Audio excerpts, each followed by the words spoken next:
They also want us to go to Kvatch, but I mean, I don't expect Kvatch to have much for us. So here we go. We're going to turn in the quest that we just completed where we had closed the Oblivion Gate. We're going to tell Regulus all about it. He's going to be so excited. It was you that closed that Oblivion Gate, wasn't it? That was a brave thing to do. It was nothing but a thing, baby girl. Yes, or yes, baby guy. Breville. Are you a foreigner? Do yourself a favor. Learn the basics about the places you visit. There. Problem solved. Oh, what a nice guy. No, man, the only reason I clicked on that is because it was like highlighted, so I knew you were going to say something weird, and I was correct. Suitor is a fine place. Bogram Grogalish is very focused on making Oh, that's right, I forgot. We also have the Forlorn Watchman. That is the other side, I think probably the last side quest we'll have in Breville. Alright, so here we go. Aid for Bruma. Thank you for closing the Oblivion Gate that was threatening Breville. I will send my guard captain, Viera Laris, to Bruma's aid. Good shit. Allies for Bruma has another notch in its belt. Scent is unfamiliar. Anvil is all in an uproar. First the chapel attacked, now the prophet ranting about Oh, the end of he's the like world. talking to her behind That's terrible. from behind this banner. I was like, Have you I heard thought any word its scent was unfamiliar, was coming from him, and I was very confused. Nothing I'd like to talk about. Nothing I'd like to talk about. Hi there. Alright, well anyway, so that resolves all that we needed to do here. Who's this lad? What is it now? Oh, you're the lady. You're the, yeah, we just heard about you. You're gonna be joining us I in, look forward to in Bruma. fighting these Daedra side by side with the hero of Kvatch. That's me. That's what they call me. Well, some is better than none. But more is always better. Honestly, I'd be happier if we had more men. Well, that's what we're working on. We're working on getting all the things we can gain from the other towns and the surrounding areas, that kind of thing. We're trying to go to the major settlements, major establishments, and see whose help we can gain, whose favors we can curry. Now, I was gonna say, can I make these all bouncy and silly? I hope the answer is yes. Oh, there we go. Well, it's not permanently silly, it's just temporarily silly. My favorite is still that one particular lantern in, I think it was Coral. That it was just like permanently in silly mode. Well, clearly the answer is to smack the shit out of it.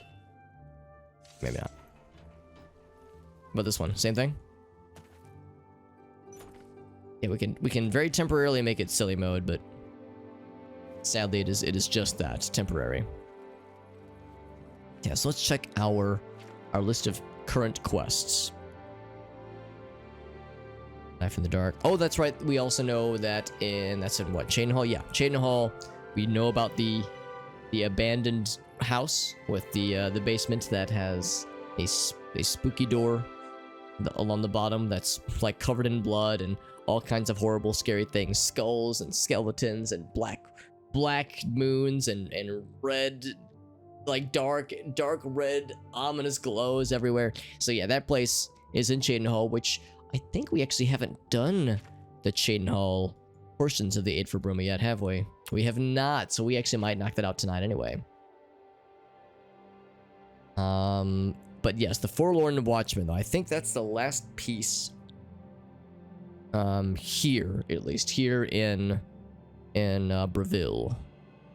Also, I'm gonna see if I can go the entire stream without Freudian slipping into saying Brazil instead of Breville. I actually went back and I was editing the VOD from the previous Oblivion stream on Thursday, and I actually heard myself say I think I heard myself say it and then catch myself, but at the beginning of the stream I heard myself say Brazil and didn't catch it, and Jesus fucking Christ, I'm a dumb nerd. Ridiculous.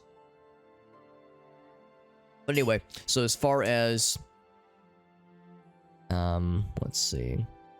Yeah, as far as Brevillian, if you will, Brevillian quests. Yeah, I think the only one that we really have is going to be the Forlorn Watchman. So we'll set that as the main guy. And we know it's going to be kind of off to the coast here. Come to Breville. What's up, Puzzle? Yeah. Yeah, it's the problem that I sometimes have in cases like this is I will, you know, I'll elect to make a joke about some meme, some thing that people say and that I think is silly. Like, I think it's funny when people say a certain thing a certain way, and I'll be like, oh, haha, hee hee, that's so silly. And then some time goes by, and then I catch myself saying it, and then, oh no, it has infected me, and I'm part of the problem. I'm propagating this just as well. So, I mean, for a lot of us, it starts innocuous enough, right? Like, it starts by saying lit and fam, and like going ham, like, you know, just some of like the more younger people terminology that kind of usually kind of seeps its way into the internet. It starts off innocent enough, but then sure enough, you start getting more and more into the proper degenerate The gray fox. nomenclature, and then you're truly lost, like I am. And then you are truly lost. That's okay, we tend to embrace it. Speaking of embracing weird things, hold on, where's that? Is that dead body still here? Yep, still fucking here. Oh shit, oh shit, oh shit, oh shit. Speaking of dead bodies, I've never been so excited to talk about a dead body. I forgot all about this. I'm gonna save my game and I'm gonna alt-tab.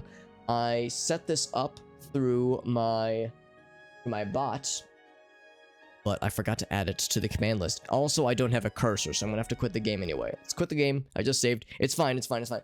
And now I have my cursor back. So I neglected to add this to the stream title. So I made a thing. It's called Bingo Oblivion. I could have called it Bingo Oblivion, but I felt like that was a bit much. So I will show you, dear viewer. Actually, before I show you, I will actually modify it to do. I need to add just one thing. We've used this website once before, actually several times before, back when I was more regularly streaming Noita, Binding of Isaac, Roller Coaster Tycoon. Since we're playing Oblivion, we've been playing it for so long, and I'm gonna be playing it for so long, I've elected to make a bingo board for my Oblivion streams. And the idea behind it is that it is a bingo board that has several potential panels, more than can be seen on a single bingo, like a full, you know, bingo board, obviously. So there's like, say if a bingo board is 5 by 5, that's 25. I've probably got about 40 panels. What happens is that when you click the link I'm about to give to you, it will procedurally put together a bingo board based on the panels that I have put into this list. And each time you click the link, your bingo board will be unique. So you shouldn't get the same one twice in a row, basically. But Alex, what happens if you get a bingo? I don't really have much. I can't really offer a whole lot. I would say I will add 5 channel points, or oh, actually, I just realized I have the wrong scene up anyway. Yeah, so we shouldn't even be able to. I can't do channel points. 5 extra life points, like you can see at the top left. Which actually is a good reminder. I'm actually using the wrong scene. I should have been using this scene, where there is no overlay. But anyway, you saw that we have the extra life point system still. So I would add 5 points, and I would do a free nut button. How's that? For every bingo that is that gets added. So let me just add a few quick things, or actually just one quick thing, because that dead body reminded me of something I wanted to add. Oops, not this one.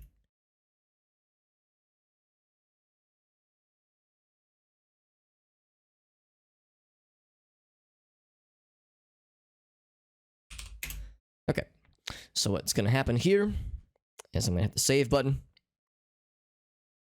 And let me make sure that the URL is still the same, but I think it ought to. Done. Let's test this out. Bingo Oblivion. The one downside, unfortunately, is that Twitch at least is weird, and I guess that this website I use, Bingo Baker, is kind of weird. This Bingo Baker site uses hashtags, or I guess the pound sign, in its URLs, which is fine. It works just fine, but the tricky thing is that Twitch doesn't include hashtags or pound signs in its URL, like auto links, like hyperlinking. So you have to copy and paste it into your browser window. It's a little bit weird, but here I can show you, dear friends and viewers. So if you click that link, I can show you exactly what happens. So, when you click that link, it'll say, all right, Super Hobbit Streams Oblivion, generate your own unique bingo card. You click that generate card button, and then bam. You're given a full smattering of stuff. So, I don't know if I'm going to use this exact card. I might just generate a new one at the end, but I will check to see if I get a bingo at the end. You know, and of course you can like click the individual pieces to highlight that kind of thing, which is neat. But I'll check a bingo card at the end to see if I get one. And I tried to think of panels that are like things that happen sometimes, not happen rarely, not happen all the times, but sometimes. Sometimes we level up, sometimes we visit Imperial cities, sometimes we get hit by silence, get paralyzed. We drink potions, I would say somewhat regularly, but yeah, not always, honestly. Sometimes I take a bathroom break midstream, sometimes I visit Daedric shrines, etc., etc. And yes, yeah, instead of bingo, it's sad. That's correct, Puzzle. Because in Noita, it was Noita, and in Binding of Isaac, it was Isaac. And in the case of Roller Coaster Tycoon, I think I made it Coast, C-O-A-S-T. But yeah, in the case of Oblivion, I was like, I could maybe Elder Scrolls. Yeah, but there's 2 E's. That's a little weird. Scroll, that's a little weird because it's Elder Scrolls. I couldn't really think of anything. So eventually I was like, let's name it after the hero of the hour, hero of the day, if you will. Puzzle Will knows that reference. So that being said, just wanted to kind of mention that as a thing, and I've added it to the title as well. So anybody curious can check that shit out. I honestly should have added this much sooner, but I just kind of forgot about the bingo stuff. But since we're going to be playing Oblivion for a minute, I'm pretty sure at least, we're going to be playing this game for quite a while, I figured we might as well embrace the fact that we're going to be not stuck, but we're going to be sticking with Oblivion for a while, and we might as well add other bells and whistles to make it interesting, or to make it more interesting, rather. So, that being said, let's relaunch the game. I didn't want to close the game, but we had to because I didn't have a cursor. Alright, so let us continue, my friends. So just fun ways to hopefully if I'm lucky, make the streams a little bit more engaging for viewers. Oh my goodness. Excuse me, are you all right? Are you all right? He says. I think he's dead. You know, someone suggested I just dump his ass into the moat, into the river. And I think it's a excellent idea. Yeah, this dead body has been here in game for... Oh, he's waving at us. He's very excited. This dead body has been here in game for a hot minute. But every time a guard sees it, it's like, oh my dear God. So they seem genuinely appalled every time. Now, unfortunately, dragging a dead body is sometimes a tricky thing to manage because... There we go. Yeah, I'm trying to get him over this hump. I'm not trying to hump the dead body, I'm trying to get it over the hump. It was Gundam Guy. That sounds like a Gundam Guy suggestion if I ever did see one.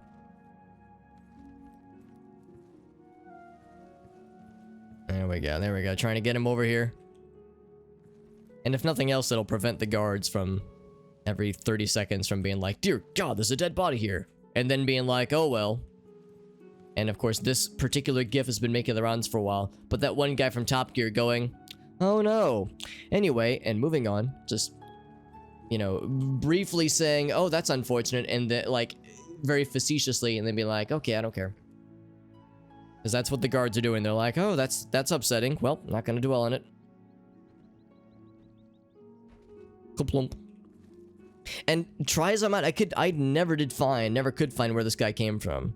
Hans Blocknail. Because I was thinking, oh, he clearly is from is a blacksmith of some variety, and in fact, he had a key on him when we got him.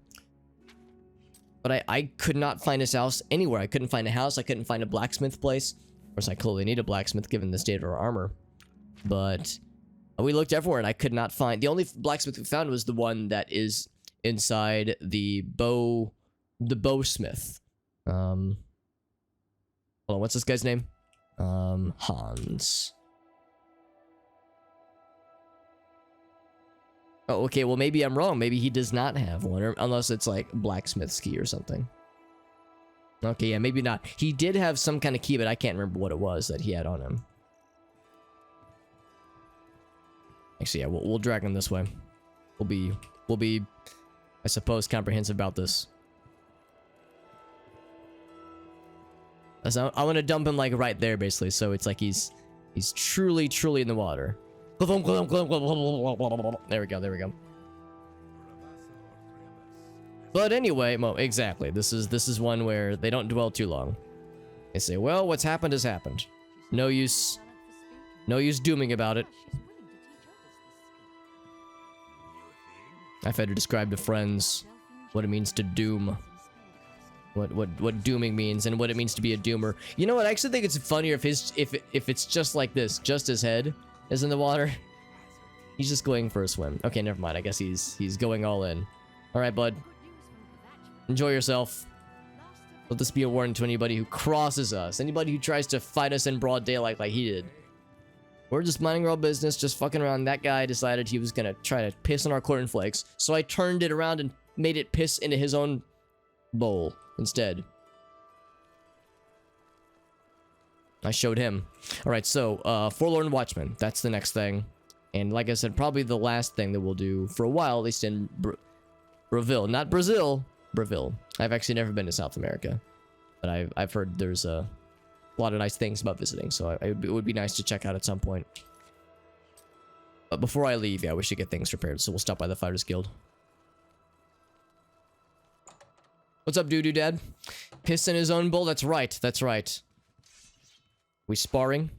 Now, you'd think sparring would happen, like, in the basement area, where there's more space and whatnot. Now, we're just gonna fucking go at it right here, where there's people walking by and furniture nearby. Now, I think that's the porter, unless you are the porter. Okay, you're the porter, so you can repair my stuff. What rumors do you have? Well, despite everything, Alarin Locke turned up dead. That's what you get when you deal with gamblers and usurers. Usurers. I think the first time I heard that phrase was, I think in Shakespeare. I think there's a Shakespearean play. I want to say it's Taming of the Shrew. No, maybe that's not it. That's not it.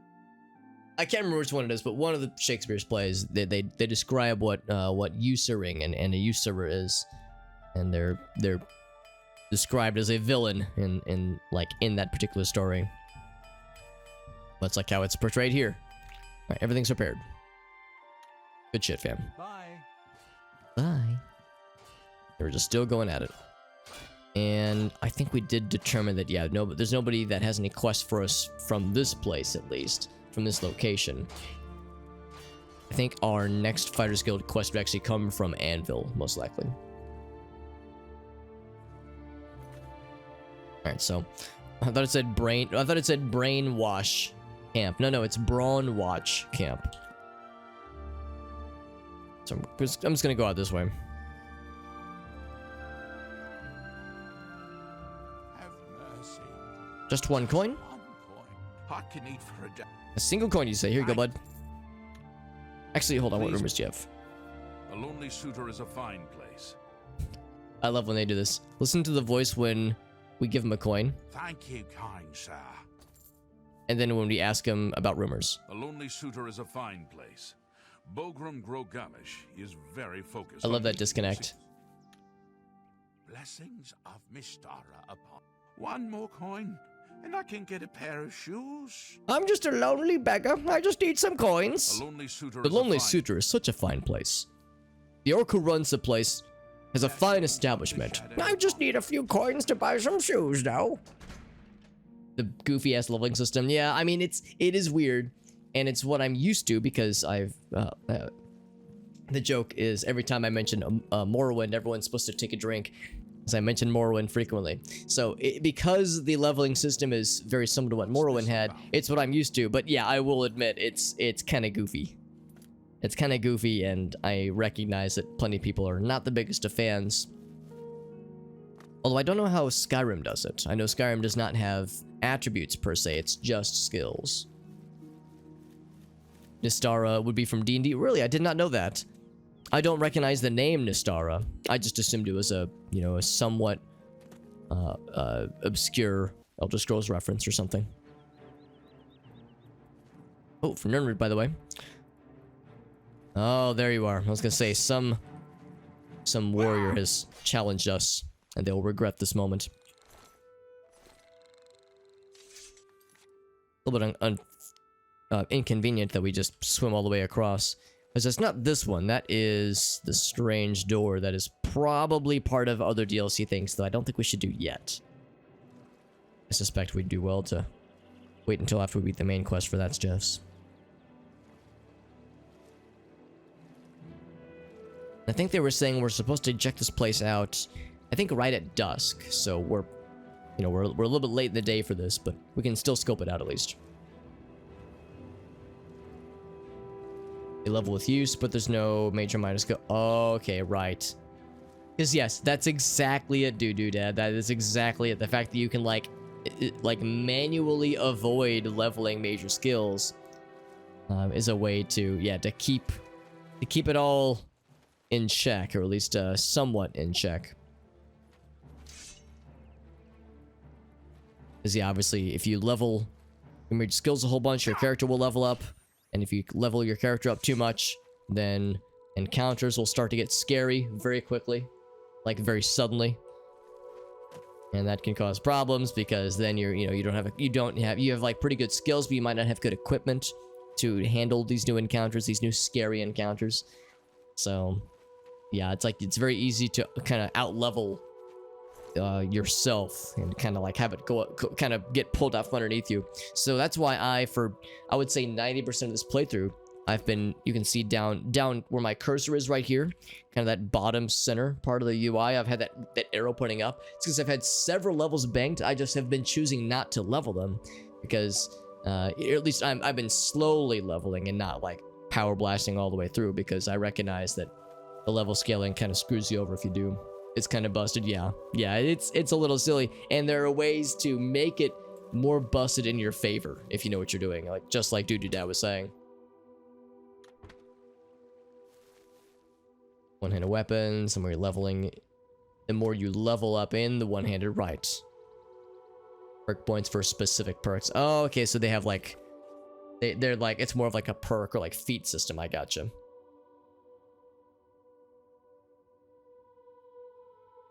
Like how Oblivion did it. I mean, I enjoy it because it's what I'm used to, and because I know how to like work around it. I remember when I first played Morrowind in my first like legit playthrough, it took me a while to kind of figure it out, and it took me a while to figure out the upsides and downsides to the current system. So yeah, it was most assuredly an adjustment. We don't actually have to go to these ruins, by the way. We could if we wanted to, but the alien ruins are kind of so-so. I think what I would rather do is I'm going to kind of be off to the side here, and I'm probably just going to wait to pass the time. Bonk. Just grab me.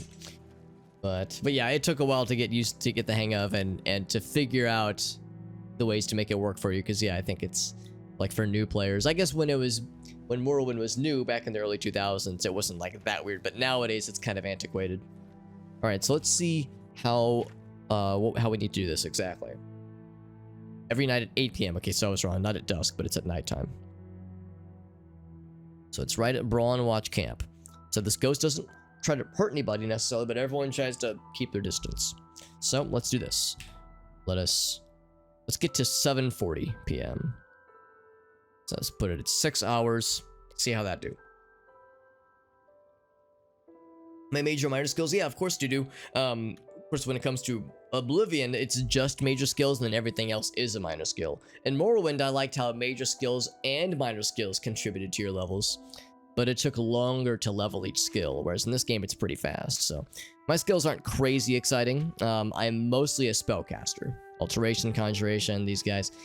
Restoration, obviously. Mysticism, I've been kind of bad about. I need to be casting more Mysticism every so often. But we also have Light Armor and Blade to supplement our spellcastingness.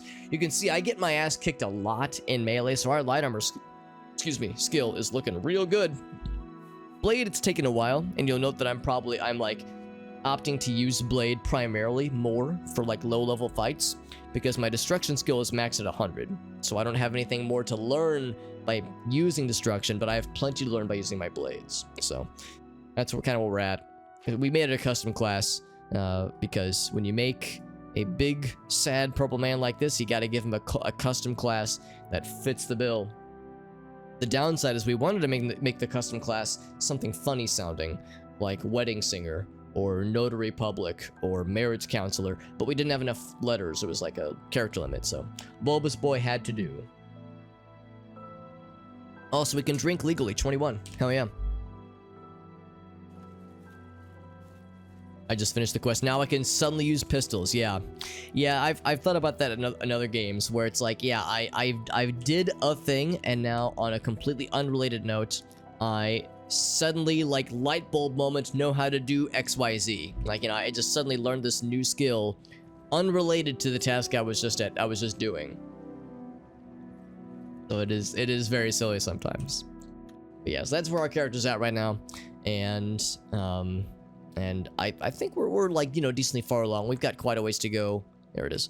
Quite a ways to go before we're done with Oblivion, but we got lots of fun things ahead of us. Oh, just watch him. Okay. Well, he's looking right at me. You want to talk to me? Oh no, he's just chilling. I thought he was like walking towards us. Gonna watch it for a bit. I was thinking it was gonna be like a floaty, ghosty thing, like the wraiths that we've seen. But no, this is just a human-looking ass ghost. Not dissimilar from that one that we saw, whose orders we had to deliver, which was, I think, part of a what was that quest part of? We had to deliver orders to like a ghost that was awaiting them from like an Iliad ruin. I think it was like Iliad soldiers actually. We found the oh, here we go, nerd mood. We found the orders from like a skeleton, like a corpse that had been, you know, they'd been felled before they could deliver what they were trying, what, you know, their mission, what they were trying to like fulfill. So we came along and we found the slab, like the concrete slab that had the orders printed. We delivered them to the ghost that was waiting them, and then his soul could finally rest, etc., etc. So same kind of idea.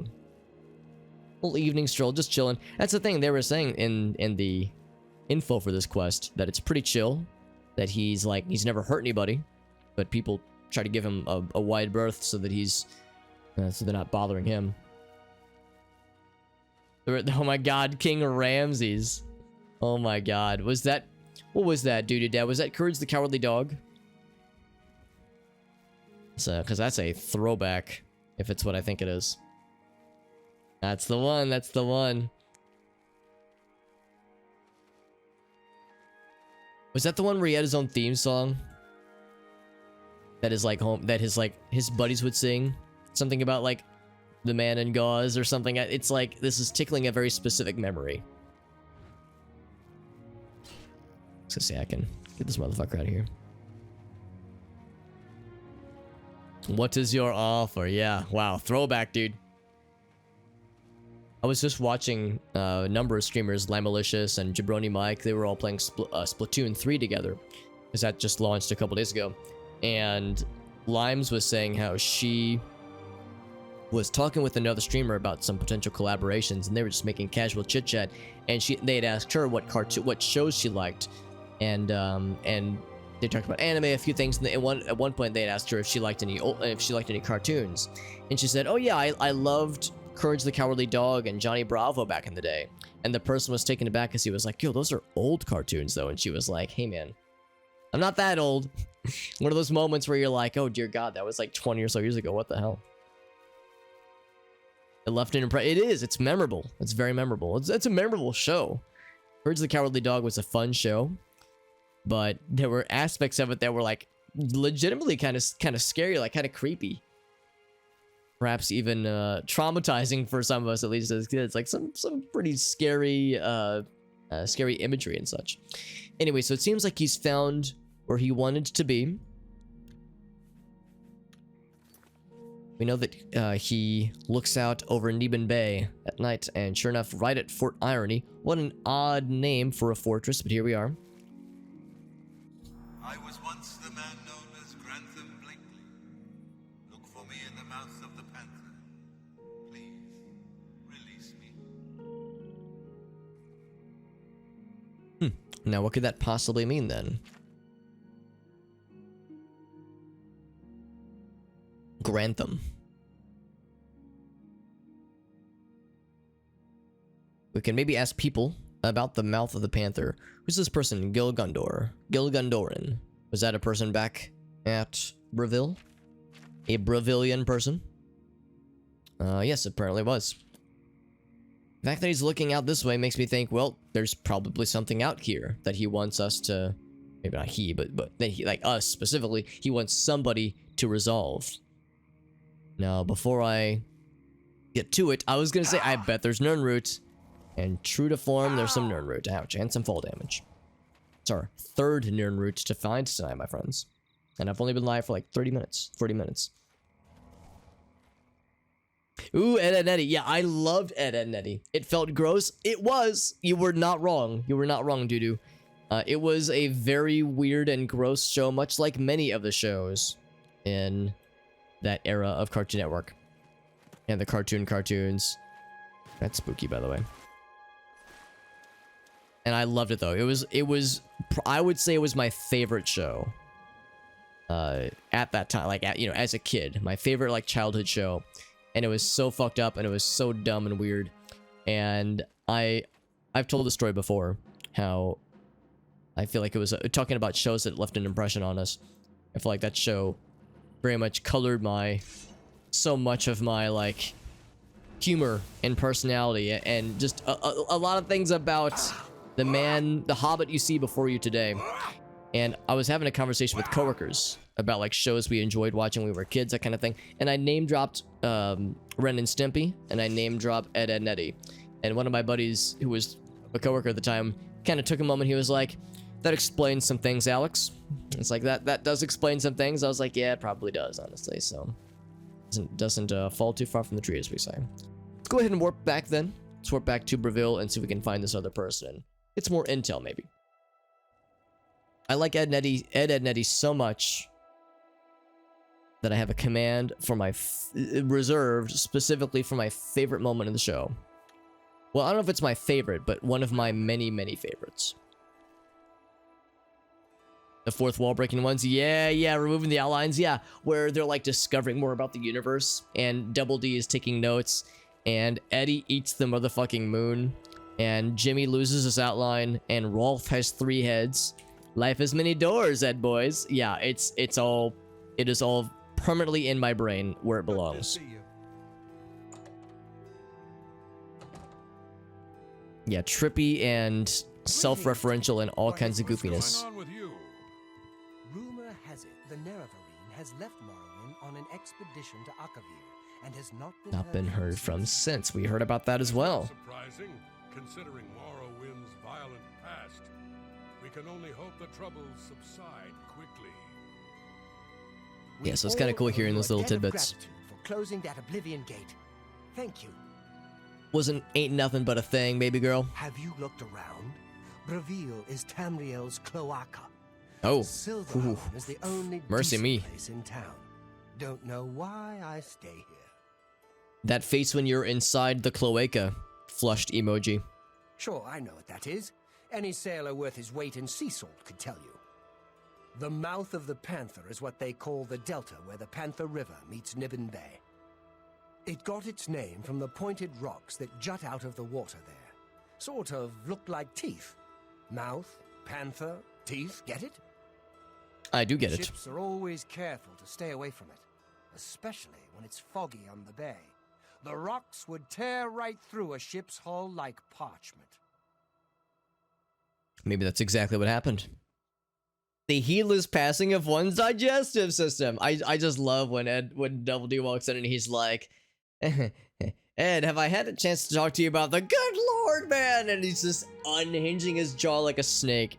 It's so fucking absurd. It like I said, that show is at least partly responsible for my like joy of just bananas ass absurdist humor. Be glad to. Here, let me have your map, and I'll mark the spot for you. It's completely off the wall. Never heard the name Grantham Blakely before. Means nothing to me. Sorry. Yeah, he's the local folklore expert. So if he doesn't recognize that name, it might mean that this lad that we're kind of pursuing, might not have been from here specifically. But if he was a sailor, he could have been, from elsewhere. So let's keep at it then. It's a cool shield. I just noticed. Got the banner of the city on it, presumably. Yeah, it's on his curse as well.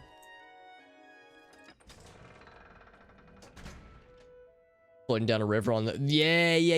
88 Fingers Edward. Playing like this wild-ass dulcimer with like finger picks and a bottleneck or something.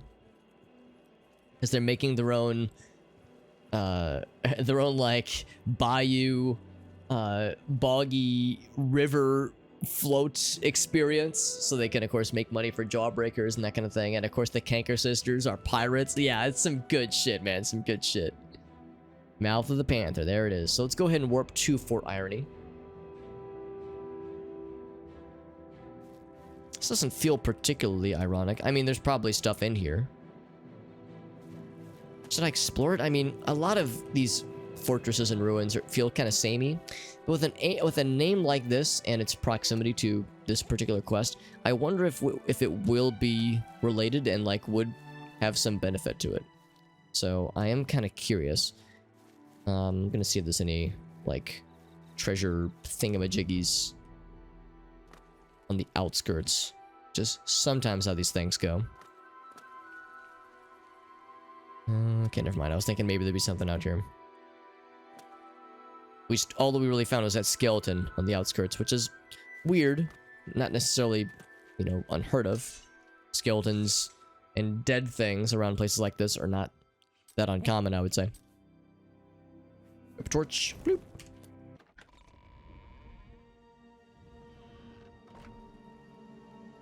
Let's see what's so ironic about this place. Unless they're like misusing the word ironic. And what they mean is like coincidental. One of those kinds of things.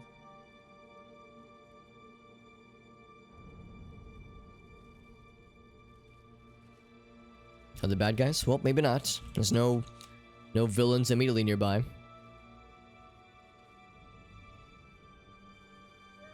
No villainry. They had some good ideas for businesses. Right, they just didn't know what they were doing. Yeah, they were correct in identifying a need for something. Or at least, usually Eddie was. Usually he would have, like, ideas that were not the worst ideas on its face. But yeah, the execution was sometimes not the bestest. We got some goblin arenos. I think that right there in the distance is a shaman goblin. I think might mean this is a chief. No, I don't think it's a chieftain, but it's like a war chief or something.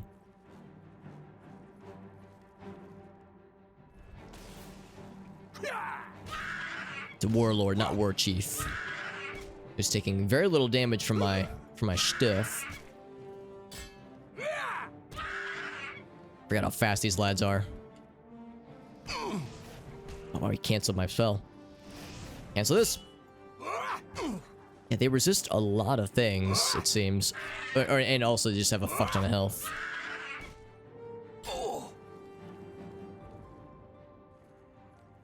Is my back against the wall here? I feel like I can't backpedal any further. Oh, I think because there was like a 90-degree angle. I think that's probably why. I want you to bounce off my shield, off my block rather. By the way, he apparently had a bow and arrow. He had several things. And refused to use any of it. Oh, I never sold things, did I? Well, that's embarrassing. I apparently never sold anything. I'm like, my inventory is full of crap that I wanted to sell. Yeah, I think what I'll probably do is just sell this Amity Blade to somebody. There's no way we're gonna find a buyer that has enough money to give us like a halfway decent deal on this thing. But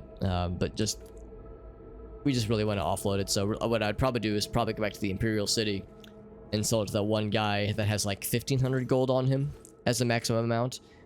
I've yet to find anybody that has even close to more than that much money from like a single merchant's perspective. Seems like most people, the most they'll have is like maybe 800, maybe 1,000 if you're lucky. Lots of RPGs lately, yeah. Honestly, there's so many RPGs and so many good RPGs. And also so many long RPGs. It's easy for that to happen where it's like that's the only thing you play. And of course, Western RPGs specifically, there's a fuck ton of them. They take a long ass time to play. JRPGs are also same kind of thing too. They can be very good and very lengthy, and be very numerous. So yeah, it's like somebody could easily fill up their gaming diet, so to speak, exclusively with RPGs if they wanted to.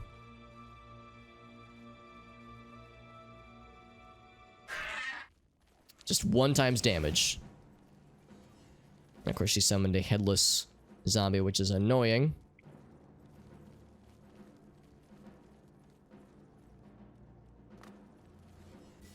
You were probably trying to silence me, weren't you?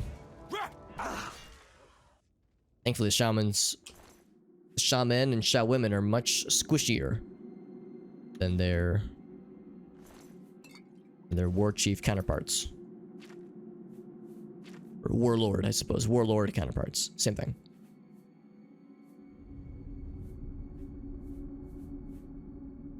That's right, yeah, I'm remembering this now. There were several things I meant to resolve, and I apparently resolved none of them. Despite all the menuing that we were doing. Oh, it's because we came from, that's right, we came from the Oblivion Gate. That's what it was. We came from the Oblivion Gate last time, and I did absolutely nothing after we wrapped up the Oblivion Gate, because it was very late last time. So yeah, I was supposed to sell a bunch of things, and, you know, resolve several shopkeeping and selling things. Just a bunch of merchandising, or merchant interactions, basically. I remember a lot of the rich ones. Yeah, the best one I can find, that I've found at least, is the one in the Imperial City that you deal with for the Battlehorn Castle upgrades. That person has, like, I think, like, I want to say 1,500 gold maximum, which is pretty good. Yeah, no mudcrab merchants, sadly, or creepers in this game, unfortunately. Still a bit on fire. I always like to bounce around to see if there's anything cool hidden in these, like, more hard to reach alcoves, because sometimes you'll be surprised, but most of the time, not a whole lot. Yeah, nothing. Okay. Shin Megami Tensei. We were just talking about Shin Megami Tensei not too long ago. Of course, Pokemon. Yeah. Yeah, Persona. Woo. Missed that guy. Yeah, there's so much. So many great ones out there. Like, I have friends where kind of like what you were describing, Gundam Guy, the main things that they play almost exclusively are Western RPGs. Even some streamers where that's like the main thing they stream, between Elder Scrolls series and Fallout series and Dark Souls and Souls-like games, Soulsborne games, and maybe like BioWare RPGs like Dragon Age and Star Wars, something like the Star Wars RPGs, and Mass Effect, like, you know, like a bunch of these more narrative Western RPGs. Like, you could make like content out of all just those games, or just playing them casually, because there's just so much there. And then same thing for JRPGs, for the ones you just mentioned, and Pokemon, of course, Final Fantasy, and the Tales of series, and yeah, there's just so much. It's nice to have so many options.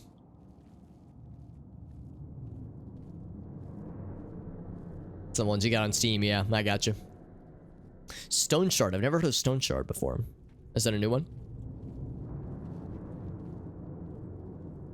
Let me know this is a goblin cave, by the way. I'm trying to be a little bit careful at how I approach, because goblins used to be a pushover, but I think it's because we've leveled up quite a bit, so too have their capabilities, it seems. It'd be cool to get a cheeky sneak attack on her, but last time we were able to achieve a sneak attack, I got a whole ×1 sneak attack damage, which was actually not that sexy.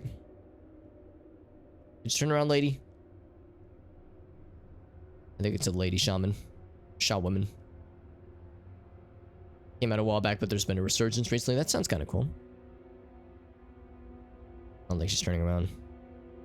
Oh, she's kind of turning. That might be enough for me. Work my magic. To twerk my magic.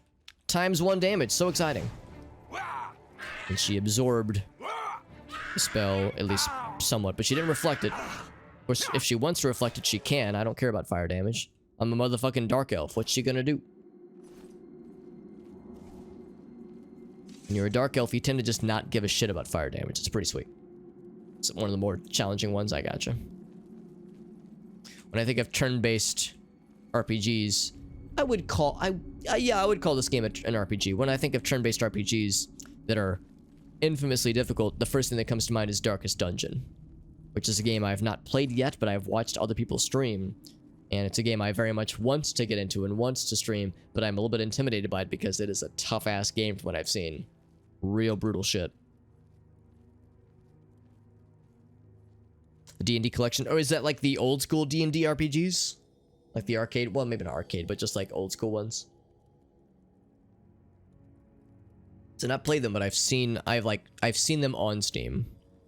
If it's what I'm thinking it is. Seems like a great place for more gobos. There's one right there. Gobbo acquired for 1 times damage. Hell yeah. I think he just drained something of mine. He's got a fancy ass sword. My sword's pretty fancy, but it's just big. That's what makes my sword fancy. My super secret anime secret power is my sword is big. Is that a big sword in your pocket, or are you just happy to see me, Alex? Can it be both? I like the knockback that happens to this thing. Superior range of the claymore. I mean, he's got a pretty short lad, but I'm able to smack him from pretty far away, which is pretty nice. I'm doing such pitiful damage because my strength is not the bestest. And he's got a lot of health. Can I do the quick attacks? I mean, I can, but the damage is so pitiful. Sad should do it. Oh, never mind. He must have poisoned his sword then. It didn't have an innate enchantment. So they're both okay. So yeah, you've seen Darkest Dungeon, and it sounds like it might be even similar to Stone Shard. Oh, I got you. Go noob guy. Because yes, yeah, Baldur's Gate, Icewind Dale. Yeah, that would be like advanced D&D, or I guess 2nd edition. Because I've played Icewind Dale. I've played it all the way through, and we did most of the expansion, but we never did beat the expansion, unfortunately. But we beat all the base game, and God, that's a good game with some like cool moments and cool narrative things that happen. Tough game though, goddamn. Really tough game. I was glad that I played it with some friends, with like a group of people. Well, it was 4 of us, so 3 friends. If I would have done it solo, I don't know if I would have had the patience for it, honestly. But doing it with homies was a good time. Doing it with homies was a good time, and you can quote me on that. Absolutely. So as far as things to drop, actually there's other things that I picked up that I don't need, right? Yeah, like these things.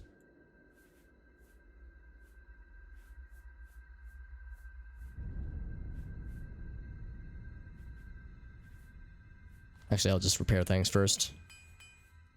Sometimes that's a good way to like quickly free up some space, is by whoopsie daisy breaking a few repair hammers. Collections just on sale. Yeah, I am very guilty, Gundam guy, of picking up collections on Steam, especially like when an entire franchise is on sale, and then taking years to fucking play the games. You're looking at one of those instances, actually. I've probably owned Oblivion on Steam for probably close to 10 years, and only this year did I actually fire it up for the first time, so a little bit embarrassing it took me so long. Alright, well, I'm just gonna drop this cheapo one right here.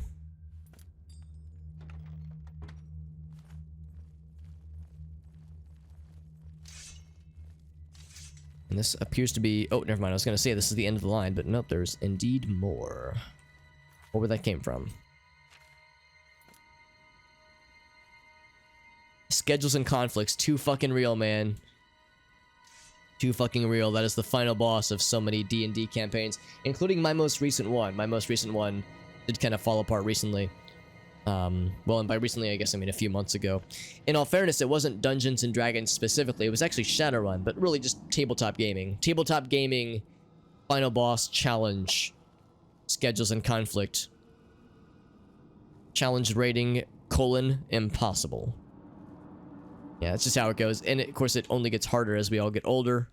We all gain adult responsibilities and other priorities, competing priorities. People move, they get married, they have kids. It's just inevitable that these complications happen, but it's got to take it in stride, right? See how we just jumped over that shit like a badass? Hell yeah. It wasn't exactly intentional to jump over it.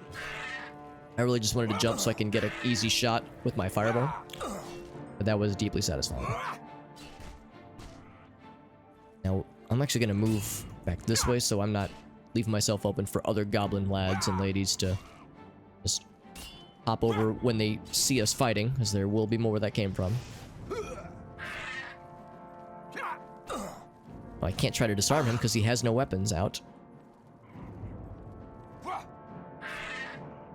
can try to keep him at bay with this knockback. Except these are fast, wily little lads who are unfortunately well armored and well defended. And well healthed, well constituted. Ouch. We almost got him. Now he's almost got us too, but I think we got the upper hand. There we go. Get a mace, some shocking arrows. Like how they have all these weapons and choose to use none of them. What absolute chads. Let's put some things I can drop then. Yeah, this is my bad. Like I said, I was supposed to drop things. Or not drop things, sell things. I was supposed to sell things at the end of the previous dungeon, but I didn't, as it was late and I wanted to get to bed, and I did, and I'm glad that I did. Better drop this guy. So it was a very late stream, but I was supposed to remember to resolve things at the beginning of this stream, and I did not. Jumping on that ship because it was so badass, dude. That's right. It was so intentional. It was very much me being a badass and me not just going for like an easy lineup of the fireball shot that I was going to toss at him. D&D campaigns.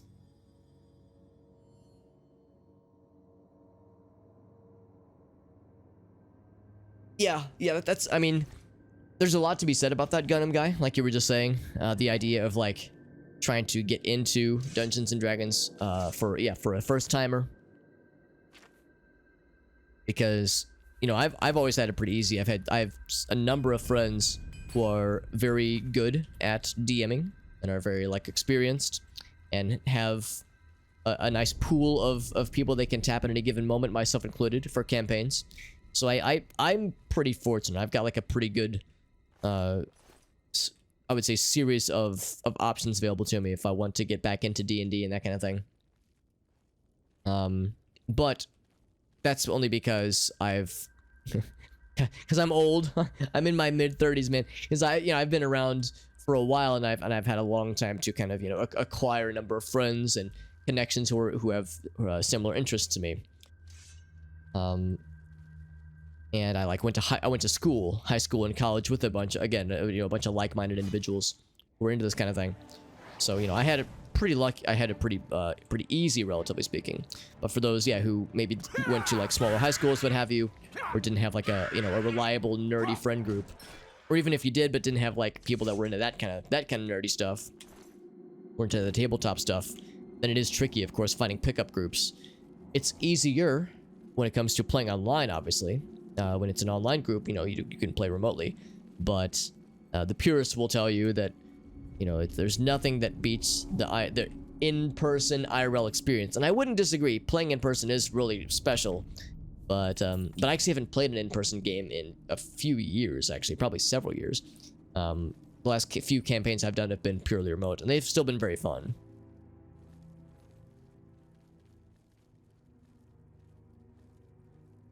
We're just delving deeper and deeper, by the way. I have no idea what to expect from all this irony.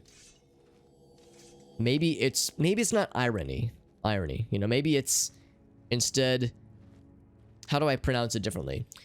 Not to say a thing that ends up meaning something else, but rich in iron. Maybe this fortress is just full of iron. So it's irony versus irony. Iron. Yeah, I don't know how to say it differently. I don't know how to pronounce it differently. Putting one emphasis on one part of the word versus the other. Or maybe they're just saying that they love ironing clothing with a flat iron. Oop, I was gonna sneak on you. No sneakies for Alex. Oh, look at that. She put a... I think that was supposed to be a fire resistance spell in herself, because she knows it's gonna be throwing some fireballs her way. And she was correct. I think she just killed her own homie. She just killed her own zombie buddy. Go for the quick attacks. Oh, I got paralyzed. And I got a disease, collywobbles. Collywobbles sounds ridiculous. Oh, I think my strength got fucked. My strength got drained, or did it get damaged? Well, it got damaged, I think. So I think I just gotta cure disease and I'll be good. I'll be able to move again.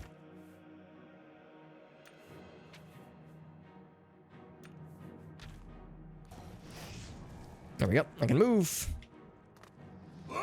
This lady's been healing so comfortably. In the meantime. Finally. Long ass fight, honestly.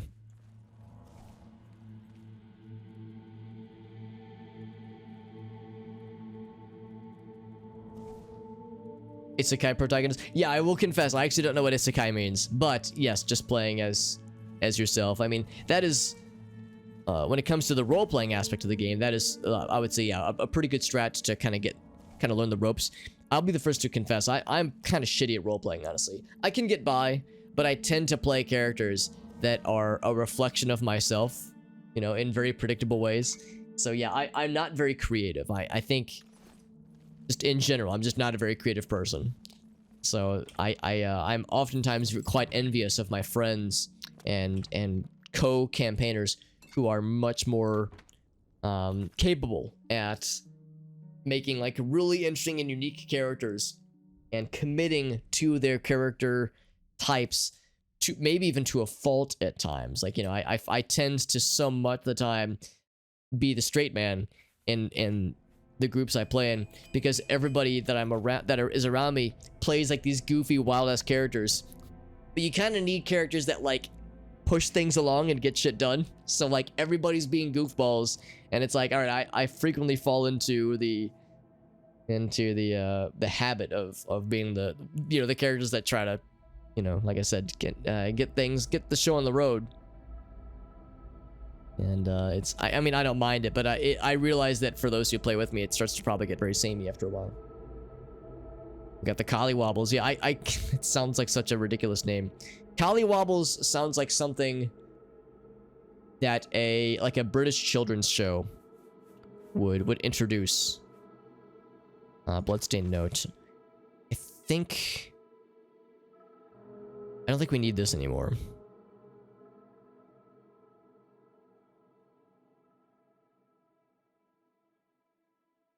Graywin, yeah. I'm trying to remember. Oh, Deepscorn Hollow, right. And you know what? We haven't been to Deepscorn Hollow yet, so maybe I will keep this. But I'm looking for things I can drop easily. Frostcrack Spire. Same thing, I feel like we might still need this as well. Committing to your character to a fault. Yeah, I mean, I've never had it be problematic or like, you know, cause problems, but it's more just like me being just impressed that they're able to stick to it even if it compromises, you know, some situations. Like I tend to kind of like, if I'm playing a character that has some issue like that, I tend to lean towards you know, resolution versus you know, keeping to a character fault that is in character. It's fitting, but causing problems sometimes. I tend to kind of like shy away from those kinds of situations, as opposed to, you know, being more committed. All right, well, I really don't have much I can drop, so I'm just gonna drop some potions. The usual stiffs. I don't know how many voids. I don't know how many Atronox salts I need for the Frostcrack Spire stuff. So I think I can probably drop the invisibility things, honestly, because invisibility is fine. Okay, those I think I would rather sell, but we have much better when we're much better when it comes to Chameleon, which is much more preferred. So drop that one. I'll probably drop feather potions. I guess I could drink the feather potions for that matter. But it's a temporary resolution. We'll just drop them. Drop it like it's hot.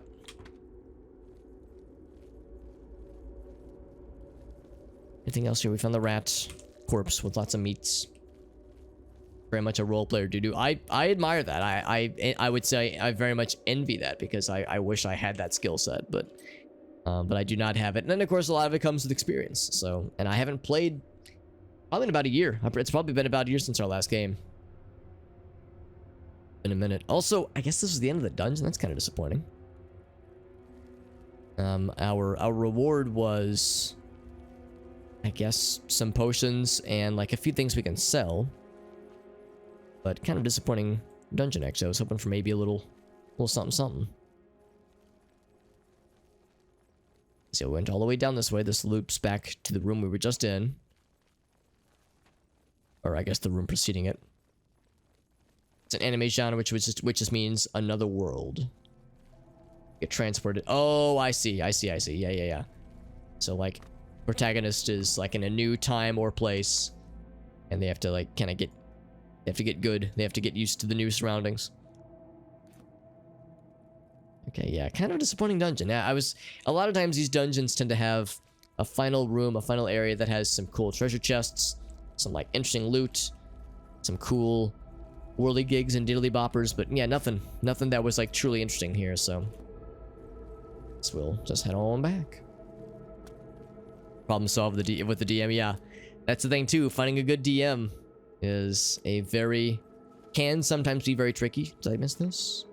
That's nothing in there. Because some DMs are better than others when it comes to improvising and problem solving on the fly and not over preparing and not railroading the party into one specific area for one specific challenge or dungeon or NPC interaction, you know, allowing flexibility and preparation and planning, but not too much preparation and not too much planning. As we take a left. I check this chest I did. Okay. I got this way.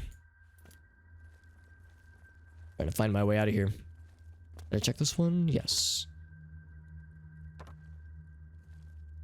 Because the DM we play with, Adam, he is very good. He is very good, and he's a very good friend of mine. He's been playing Dungeons and Dragons since he was a kid. He's well into his 30s now, and he basically started when he was like in grade school, and got into DMing quite young as well. So he's had a lot of experience and is great at storytelling, great at encouraging fun and unique gameplay things, strategy things that might bend the rules a little bit, but can offer some unique situations, and very much prioritizes things that make the game interesting and fun over, being overly strict with things. So but keeping things interesting and challenging, not being easy on us, obviously, but very much letting us experiment and try goofy things. It's a good time. It's a good time, and he's a good guy. What's up, level 98 wizard? And no worries, my friend, you're not really that late at all, honestly, because we're only still in the midst of the mournful watchman, I think is what it's called. The sad ghost that wishes to be rescued from the mouth of the panther. So we've been at this quest for a bit just because there's been lots of backing and forthing.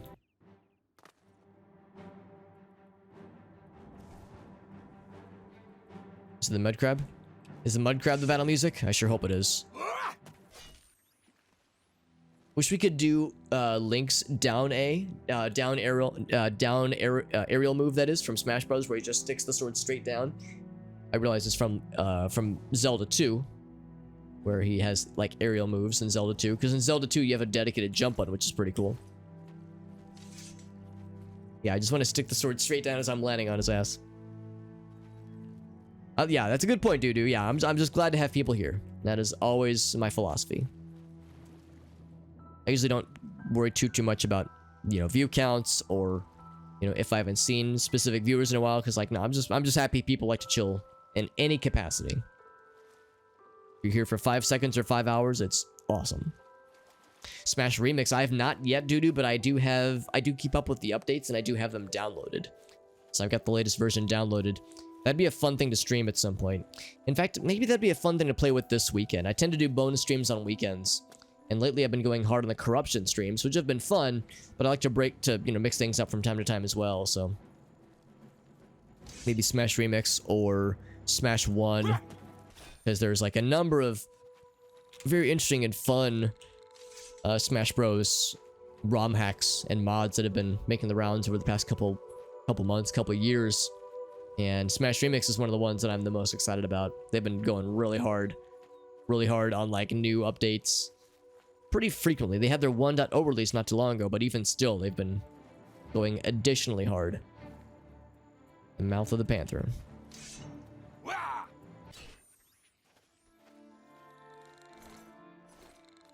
So you found the place, and it's overrun by mud crabs, and there's an Oblivion gate in the background there. We'll add that to our map in a second. I saw something underneath here. I mean, there's a boat underneath here. There's one thing, but I thought there was something else. You could corrupt Smash Remix? We absolutely could. We absolutely could corrupt Smash Remix. There's nothing stopping us. I've definitely done corruptions of Smash Brothers 64 and Smash Brothers Melee before. Ever tried corrupting Brawl? That'd become something kind of fun to play with too. But yeah, when it comes to ROM hacks and that kind of thing, it's very much also an option. MMA, it looks like it sank a while ago. Wonder if this is something to do with this lad we're trying to find. A few times a month. That's right, they added Sheik recently. I think they added Daisy and Pichu, and apparently they even have more planned. Like they're absolute mad scientists with their ambitions, and I love it. Oh, I'm over encumbered.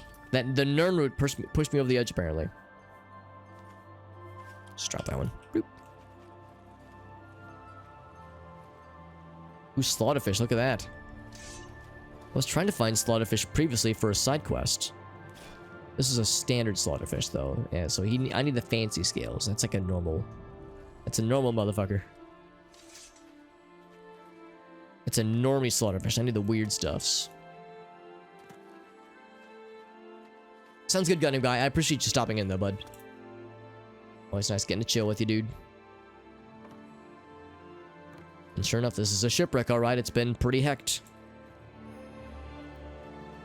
It's probably a captain's quarters, except it is inaccessible. So the hull breach is what we have. Alright, into the breach we go then.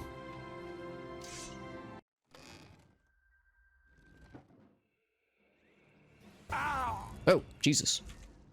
I'm currently silenced. Well, ain't that some shit. I guess we're fighting then, dude. Gloom Witch. Gloom Wraith, rather. I can cast spells. I was temporarily silenced. There's multiple of you. Is that how it's gonna be? Oh, I need to drink a potion. I'm getting my butthole handed to me.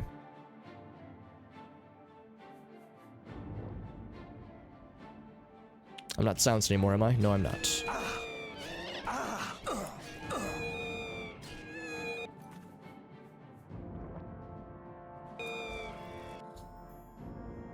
Spirit attacked me. That's right. This vessel's infested with them. Remains of the crew. But then I got, so I killed one of them. These guys are pretty rough. Of course, it auto-saved right here, which is good. I'm gonna see if I can actually turn these lads as undead. Let's turn undead. Dismiss undead 5. Looks like they're unturnable.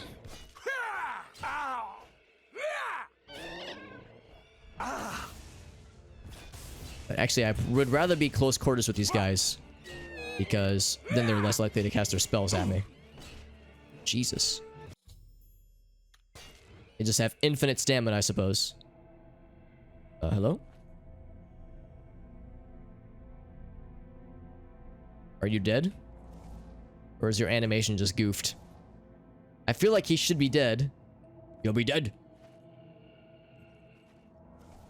Gloom Wraith. Yeah, he is... Okay, he is dead. It's just the animation never fired, so he's just chilling. Yeah, and of course we just found out that we are unable to turn them. Turn undead, that is. There are enemies nearby. Sure enough, there are enemies nearby.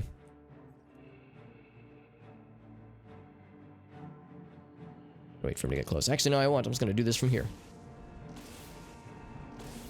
Spam a bunch of lightning. He has no sword, although he might grab that one off the ground.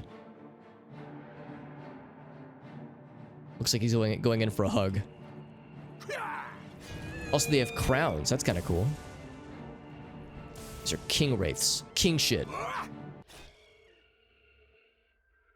Except he burdened me, which is lame. Let's wait for that to wear off in a minute.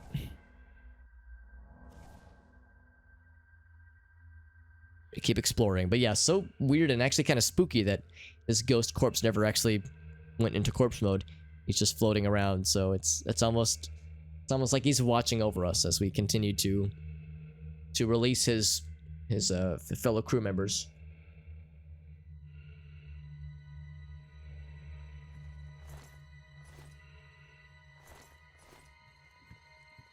It's like I don't know which corpse I'm necessarily looking at. Let's go back outside, obviously. I'm actually gonna grab that torch once again.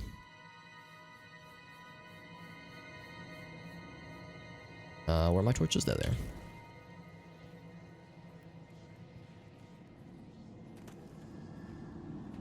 Because that lad asked that we set him free, I think. Release him, I believe is how he described it. Might even be in the captain's cabin. He might have been the captain then of this vessel. Release him from the mouth of the panther. There's a door there. We found the captain's quarters. Ooh, an additional wooden door and then a trap door leading down to a mid-deck area. So, more ghosties. Most assuredly, more ghosties. Lockpick, though.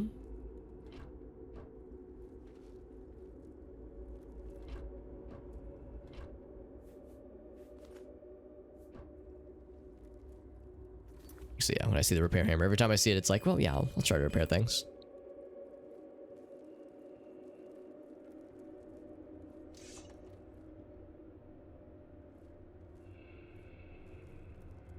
Log of the MMA, you say? Logbook found. There was a mutiny. Ship was diverted from its course. 2 men tried to stop the mutiny, but were imprisoned below decks. That's where we're going next, I think. Seeking shelter from a bad storm, the ship pulled into what looked like a safe cove. That was the last entry. They didn't see the rocks. That's right, and that's when it ran aground.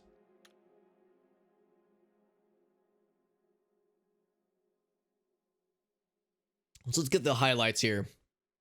So they took they grabbed some supplies from Leowin. Captain Lawton maybe. I can't remember the last name of the lad we're looking for, but it wasn't this. So the captain was not the guy we're looking for. Anyway, went north towards the Imperial City. We asked to wait till the next morning, but he insisted on continuing despite the storms not looking good, apparently. And then, of course, the ship hit the storm. It was rough and it was too dangerous. And Quillen spotted an inlet off the starboard bow. Bow? I think it's bow. So we steered towards the inlet to get out of the storm. Out of Nibbin Bay, specifically. And then Gable gave me the signal and we struck. He'd always had an eye for the captain's position, and with the chaos going on, this was a better time than any. Only that idiot, Blakely. Oh, so he was the one that was loyal to the captain then. Okay, that's the guy. The rest of us wanted the May. Fight lasted maybe a minute or two. Blakely and Lofton knew that fighting was futile. Right. Toss them below. Then Captain Gable was a new one. They tried to go towards an inlet, and then that was the last entry. So, sounds like the captain quarters then will have this Gable lad, most likely. So let's actually go there first. It sounds like that is unlikely to be what we are seeking necessarily.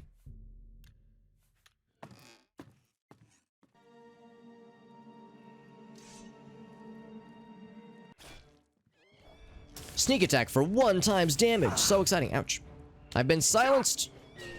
So rude.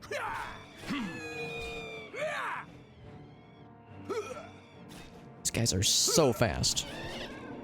Faster than a ghost ought to be. And believe me, I'm an expert on measuring ghosts' speed. Ground speed. And yet another corpse that doesn't corpseify. He just kind of floats there awkwardly. But we get to admire his cool crown. It's not really a crown of like metal at least, but it's like a crown shape. Some interesting lore, yeah. I try not to read it word for word. It's like, you know, everybody else here can read, obviously, but I try to like skim the highlights and just get it just for my own selfish benefit, of course. But I know that some viewers aren't a big fan of streamer reading verbatim every single word on the screen, so I try to find a happy middle ground.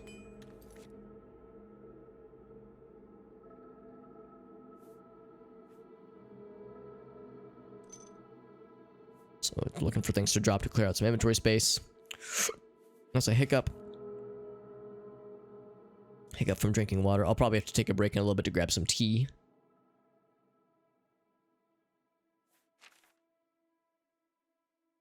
Just picked up a few potions. Yeah, we're looking for the, I think it's either rumare or rumare slaughterfish, a specific kind of fish for a certain kind of slaughterfish scales.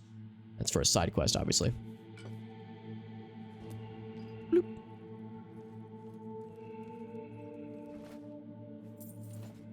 Actually, I just remember that stolen one is for, it's for the Thieves Guild, so I actually should keep that on my person. So I'll instead drop probably one of these things instead. We don't care as much about money, like regular money, as we do selling fenced goods for Thieves Guild, leveling up and such. Personal stuff. Oh, well, thank you, Dudu. I appreciate you, friend. I appreciate your positive outlook. Because, like I said, I know it's not everyone's cup of tea.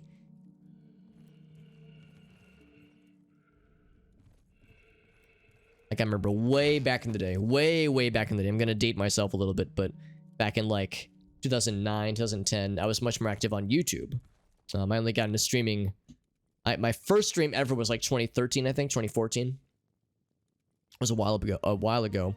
But in the early 2010s and late 2000s, I was very active on YouTube. And of course, the notion of Let's Plays and like video playthroughs and long plays, that kind of thing. And yeah, there was always a kind of an ongoing debate amongst those who enjoyed watching Let's Players and long plays, that kind of thing. When there's commentary, do they prefer the streamer or the YouTuber or what have you to narrate every single thing on screen, read everything out loud, and in some cases like do like voice acting for certain characters or for specific interactions. And I tended, and I still tend, to err on the side of less is more. But I do find that if I'm reading silently, then I'm just, you know, I'm just being quiet and like it's a little bit weird. Whereas if I can at least, you know, give the cliff notes or the spark notes of what I'm reading, then people know where I'm at, and I'm not just sitting here quiet and somber. This man is squeaking at me as he's slurping my health, I think. He's slurping something. Gave me the slurps, so I gave him the dead. Oh, well, he was already dead, but now he's more dead.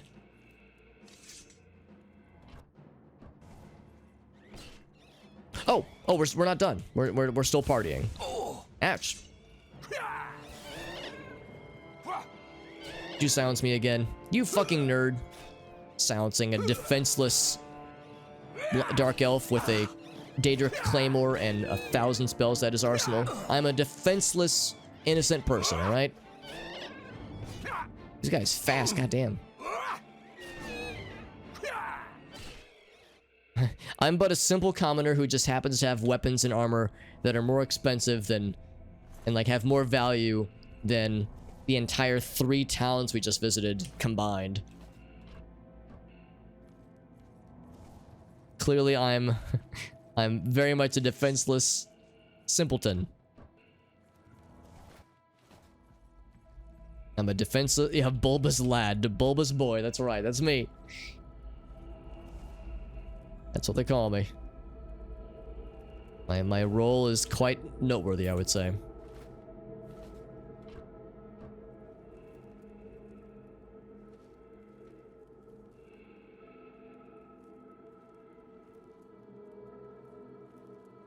Alright, it's still very spooky in here.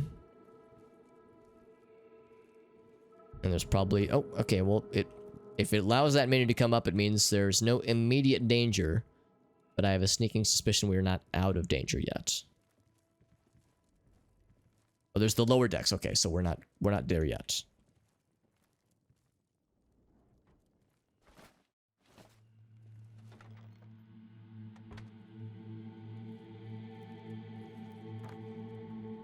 Right, we'll know one way to go. And that be down. Actually, I'm gonna save. Because I should have saved before we went down, but that's fine. What if it was purple? Are you a mean ghost, or do we want to be friends? Because you're probably the guy I'm looking for. Gable, the traitor. What kind of pirate name is Gable anyway? More like Gable, basic Gable. How's that? Or like Gable News Programming. Larry the Gable guy. It's okay. It's not my bestest. Not the best bit. Also, I like how I think he's just missing me constantly. Unless he was like slurping my numbers, giving me the old numbers suck. That face when they suck your numbers, and they keep sucking. They drained your numbers, but they keep sucking. All right. Gotta find a lock to match this cool ass key we found. What this? 50 gold. That's an extra little tip for what we're doing, I suppose.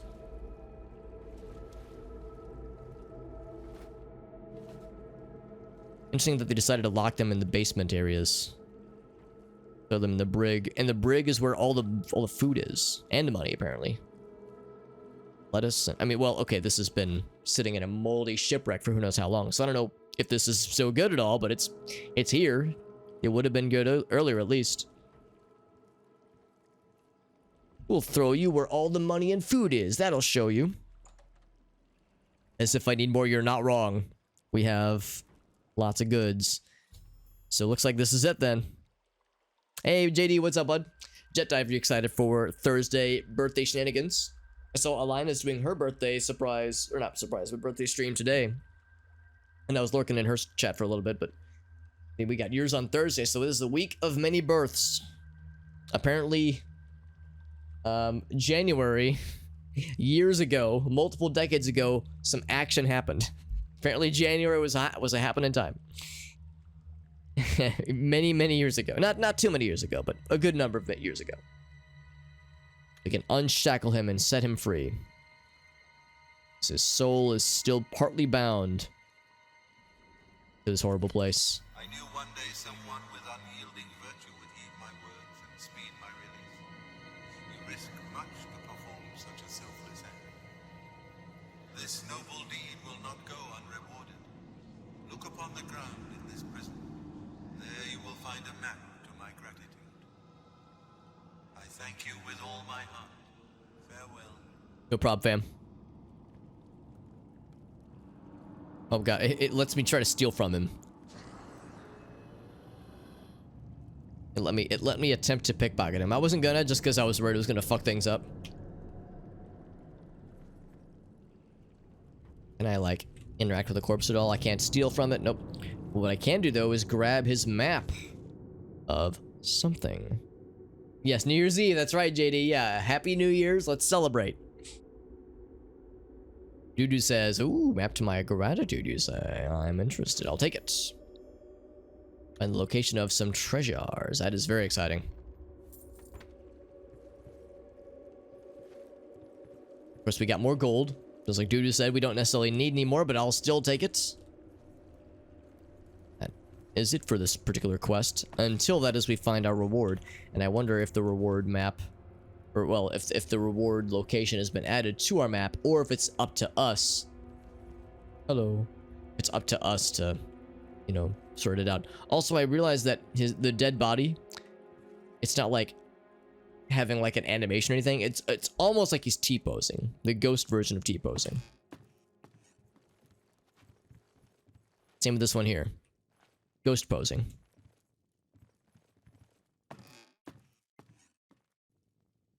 Also, yeah, not this way because that is a dead end.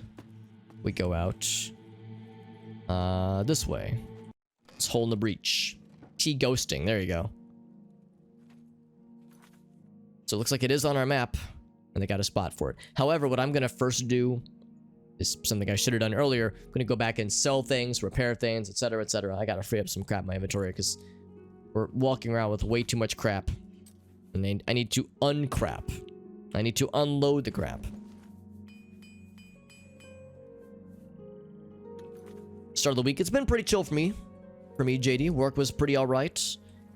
It was as alright as work can be, at least. And, here, let's just wait till business hours. Let's do 10 hours. Yeah, work was alright. Should be a pretty alright week for the most part. And then, I don't think I have anything crazy for this weekend or anything. I'll have to be in the office on Thursday, but I should still be okay to get back in time to join in on your celebration stream, Mr. JD. So I should still be primed and ready for that. Like I said previously, let me know if there's anything else I can send you for the stuff that I recorded. I know it's not related to the birthday stuff, but just in general, as I know you're working hard on getting things ready. Let me know if there's other things I can provide. What's a pretty young thing like me doing in this swamp town? I inherited the business from my late husband, and I aim to make it work. Better than the weekend? Usually it's the opposite for me. Usually I much prefer the weekend, but yeah, this one's been okay so far. Hey, you're the one they call the hero of Kvatch. Hero of Kvatch, that's me. Right, so you'd be willing to buy some stuff from me, right? I have many things. In fact, I probably have some of these I could offload too. Normal weapons, shock. So I don't think I need two 100% frost resistant rings, although she can't afford this. I mean, not like very well at least. So I'm gonna see if I can offload it to somebody else. And I wonder if I should just sell these. Oh, same problem. She can't really afford them, so I'll sell them to someone else then. Firewalking 30%, sure, that's fine. Chameleon is great. Poison, whatever. Yeah, all my stuff got broken, dude. Resist magic, reflect damage, which is what I have right now. Shock shield 8%. I think I'm just gonna sell that one. That's not particularly good. Just frost is good. Shield of returning, right? It all comes down with that shield, that spell reflection, man. I can't bear to part with it. Same with this one too. It's too good. Yeah, I'm tempted to offload those as well. But again, that takes up 2 spots, so that's where I'm a little bit more hesitant. These things, cure paralysis. So we can sell this one. That's a good deal. That's a good deal, she says. I'm gonna sell these two. We have spells for cure disease. We don't need to rely on potions for ourselves, at least. So the fire shield, visibility is fine for now, I suppose. Reflect stuff, store things, shield, fire resist, fire shield, etc., etc. Those are fine. I need to keep those for another patron of ours. Magica. Fine transaction. A fine transaction. An excellent bargain. Don't know if I need 10 of these, honestly. I might... I'll sell like 3 of them.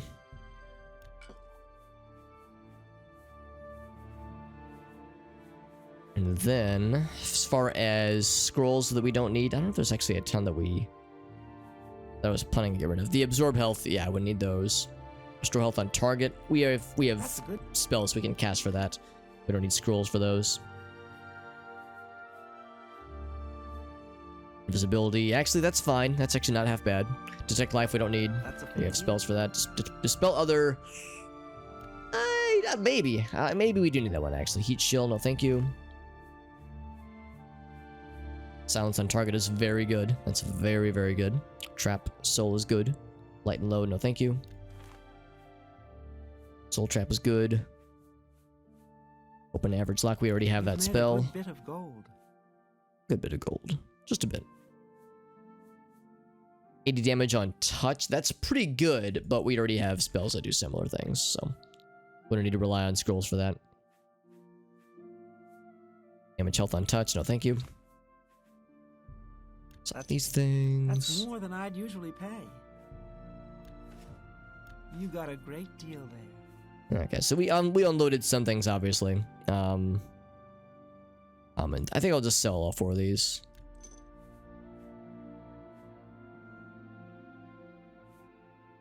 Okay, good enough. Thank you. So, we, of course, offloaded a number of things, but there's still other things that we need to sell to somebody else that she cannot afford. Gonna get things repaired from the Fighters Guild real quick. Because there's only so much that we can repair ourselves. Good to... What do you want? If it's broken... Good to see you, what do you want? Repair all my shit, please, because those ghosts slapped me real good. Go to it. The good slippy slaps. I hope I can help. There's a lot of adventuring action from here south to Blackwood, and everyone comes to me with their gear. Well, I guess she is a... Oh, she also repairs, okay. I thought she was the quest giver. Like the local quest giver. I'm glad Mars lives here in Breville. She's an excellent healer, she says. Bye. So then who is the What do you quest want? giver? Would it be you? Well, despite everything, Alarin Locke turned up dead. If it is you, he has nothing for us right now, sadly. At least the Oblivion Gate outside the city is gone. With those Oblivion Gates opening It's only a matter of time before blah blah blah. The Fighters Guild is good enough to encourage me in sharing the inner peace and spiritual harmony of the martial arts. Yeah, so it seems like there's no quest opportunities for us right now, here at least. But yeah, I'm not actually sure who the chapter lead would be in this particular city, in the Fighters Guild. They sucked me it was pretty rough. It was pretty rough. In fact, speaking of which, okay, so nothing is damaged at least.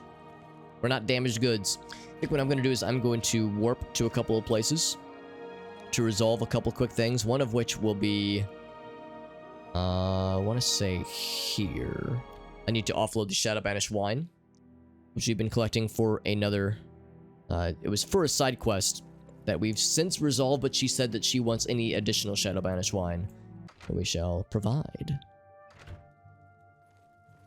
This lady right here, with all of her gaggle of patrons who are just clamoring for this Shadow Banished wine. Welcome back to the Walnut Inn.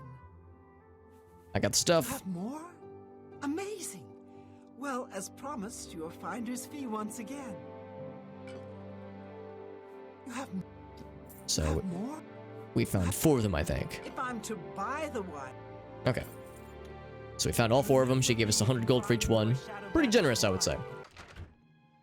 So we got that. And then I'm also going to head to Bruma real quick to sell a few things, or fence, rather, some stolen goods to... I can't remember the lad's name. Olgar? Something like that. I'll know it when I see it. In fact, he sometimes likes to hang out in here, in Olav's.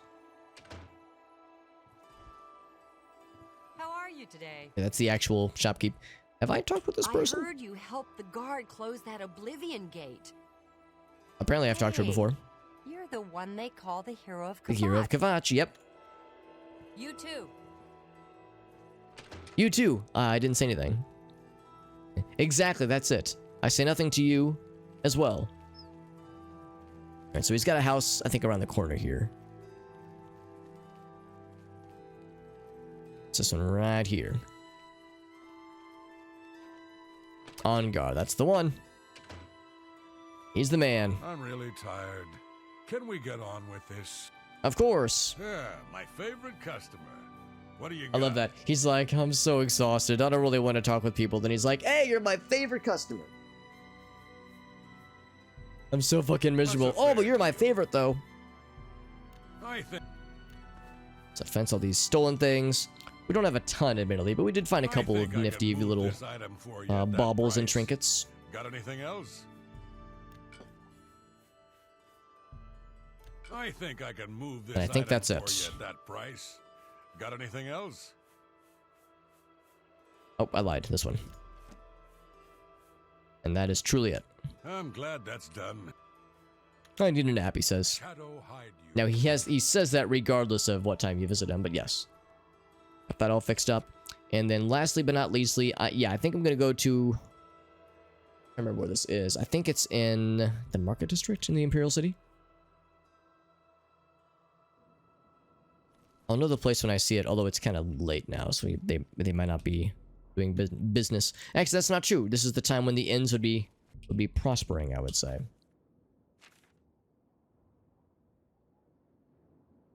It's in the copious coin purse. Is it? I think it's the Merchant's Inn.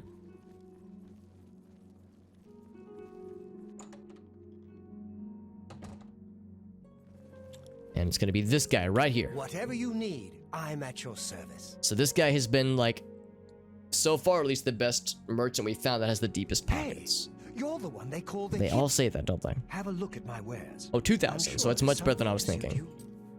So, I'm gonna sell a number of things. Things that I've been wanting to offload for a while.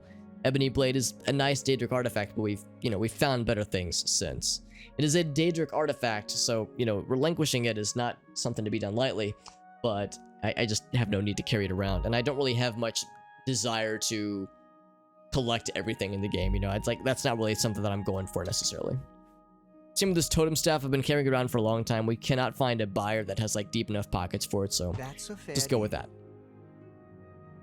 Otherwise, though, as far as the things I wanted to offload, there was maybe a few other small things. There was... Oh, that was one thing, right. We definitely don't need multiple frost rings of 100% frost resistance. So I'll just sell one. Boop. 50,000 gold, by the way. Holy moly. Loves of the caster, yeah. I mean, that restoration is nice. Mysticism, illusion, but destruction, alteration, conjuration. We're using those much more frequently, so we'll sell these. That's a fair deal. Then... was there anything else? That might have been it. Ooh, those is fine. Yeah, I think that's okay. So in one fell swoop, we just opened up quite a bit of inventory space for ourselves, which is very good. Tell your friends about me. Actually, out of curiosity, what does he have to sell? We could always buy them back, by the way, if we ever wanted to. If we ever had the desire.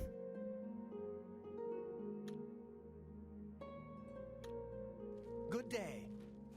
Good day indeed. So look at that. We just opened up a bunch of inventory space. We got so much wiggle room. So much elbow room, if you will.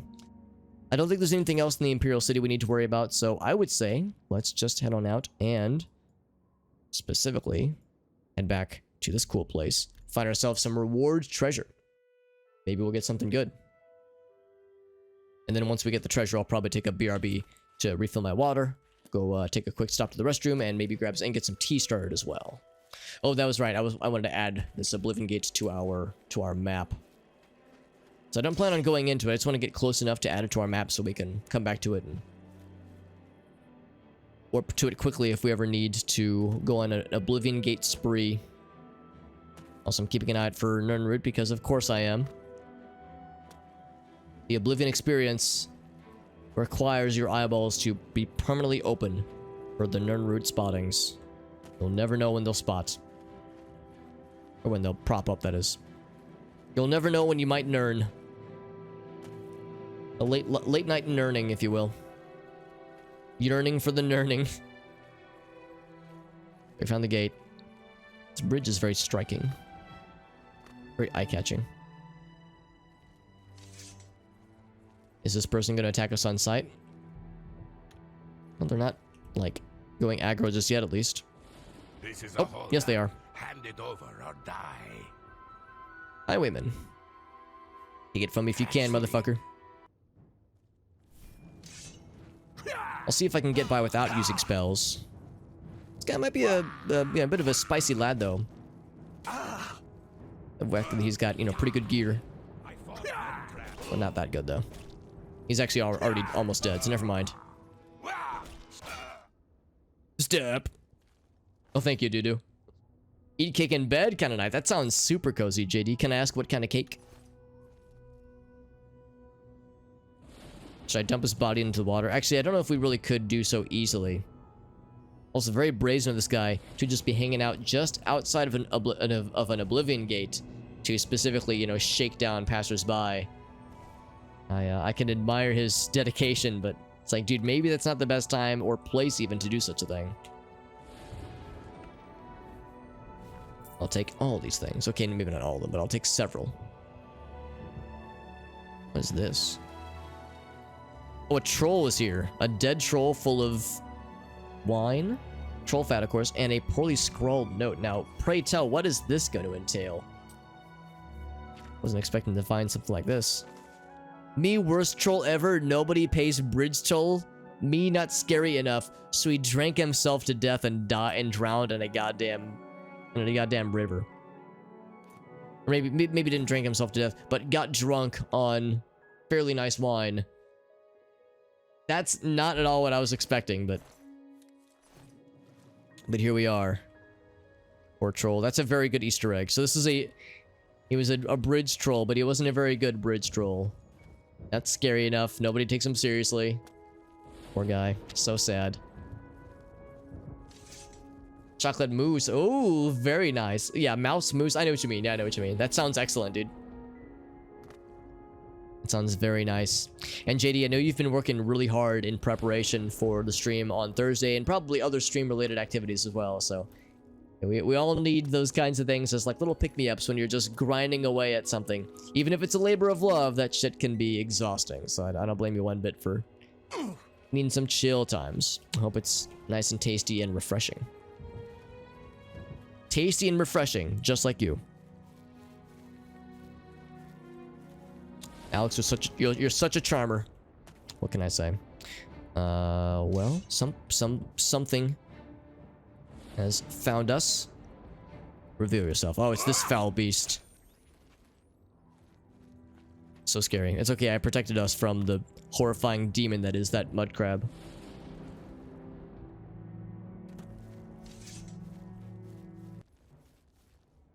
More mud crabs? Yep. This place is infested with them. Look at the size of his claws. It could rip a tank right in half. And as always, silver spoon. Just for some reason. For some reason, they just have that.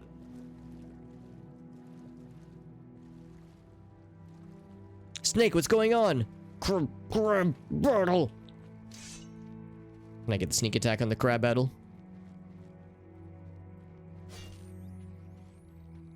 Like how when you get a successful sneak attack kill, you don't even get the what's it called? You don't even get the music change. Also, I just realized, I think it's for now, oh, there it is. For now, impossible to get like legit sneak attacks with a two-handed weapon. Makes sense, but I think that's why our sneak attack damage has been, how do we say, disappointing. I think that's probably what's going on here. Now, if I ever just needed to get a dope-ass sneak attack, and I just needed something, this Blade of Woe would probably, would probably do something. It wouldn't be amazing, I don't think, because it's only 5 damage. But if we just needed a satisfying sneak attack and damage indicator, Blade of Woe would probably get the job done. Also, Bandit Camp coming up hot.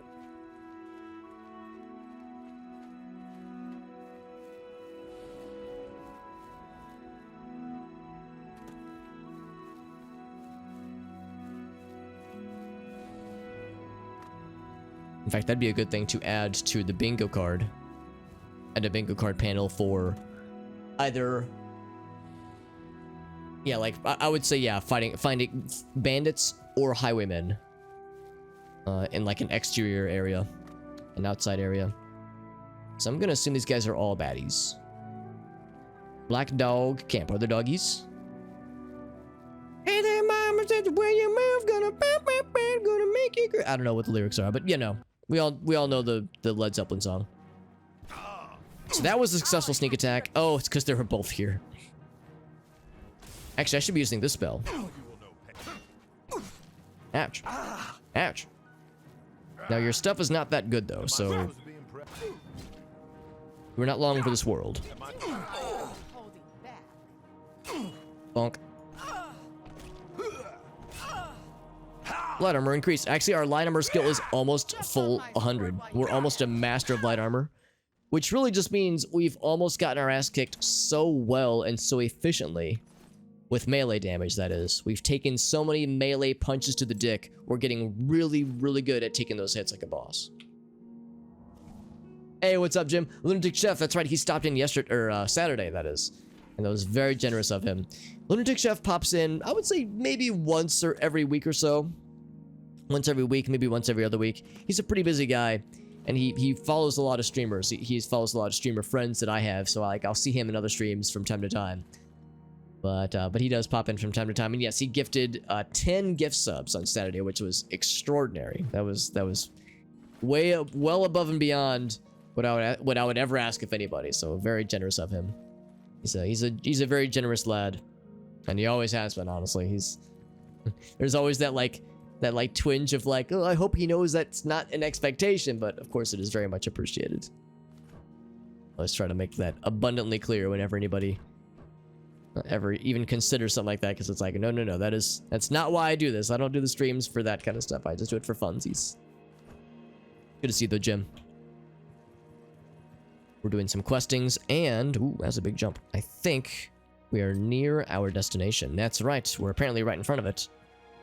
Looking for some treasure that was indicated to us by a ghost lad that we helped out just a little bit earlier. A ghost lad gave us a map that brings us to right here. Oh no, it's okay, Jim. No, like, it was on Saturday evening, I think, around like 7 or 8 p.m. On a time that I don't typically stream, so it's kind of a bonus stream, really. Treasure in the rocks somewhere, where he hid his belongings while he was at sea. They said amongst the rocks, although, oh, here it is. So he had a pretty cool longsword. Respectable. Absorption. Some nice rings. Cool soul gem, very good. I'm gonna not grab the ruby, or the pearl rather, but these other things I will grab. It's a much better pearl. 1,000 gold, that's pretty generous. Sapphire, very nice. So that's our reward then.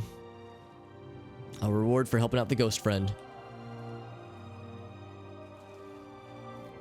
And like I said, that's the last quest that we really had, at least for the time being, for Bravil.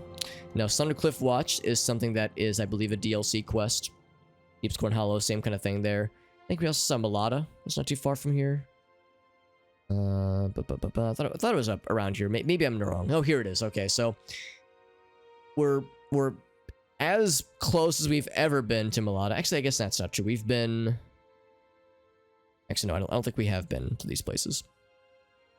I think they're already on our map from other people telling us about them. So we could go to Malata. And I'm tempted to. It's part of... Which quest was that a part of? It's down here a little ways. This one. Nothing you can possess. And cleansing the high fane. This is the one. There's something that Umbakano wants us to get for him. It's fairly out of our way. But like I said, this is about as close as we've ever been. And of course, we'd be going right by Sundercliff Watch along the way. I think I might just wait though. I feel like Sundercliff Watch is probably something we're supposed to do later. Which is to say DLC things, probably. And then I would do both of them fairly close together. Near amongst the rock. We smell what's cooking, that's right. And then Anvil, some good shit. Yeah, that's kind of the question. So, Leyawiin is pretty close. Same kind of thing. We're about as close as we've ever been to Leyawiin, which is kind of tucked away in an inconvenient spot since it's right on the border of the Black Marsh. So that would be a pretty easy one to go for. But Anvil is not too far, because we could just warp to Kvatch, obviously, or the areas around Kvatch. So that'd be just as fine too. So yeah, it seems like Jim speaks quite highly of Anvil. Let's do this. We do need to wrap up things at Skingrod and Kvatch. So I'll warp to Kvatch first, although We all know there's nothing much there, so I don't expect them to have much for us. We still need to go there, though. Just to try, just to see what they have for us. But again, I know better than to get my hopes up. So we need to do these both. So we'll go ahead and warp to this area right in front of Kvatch.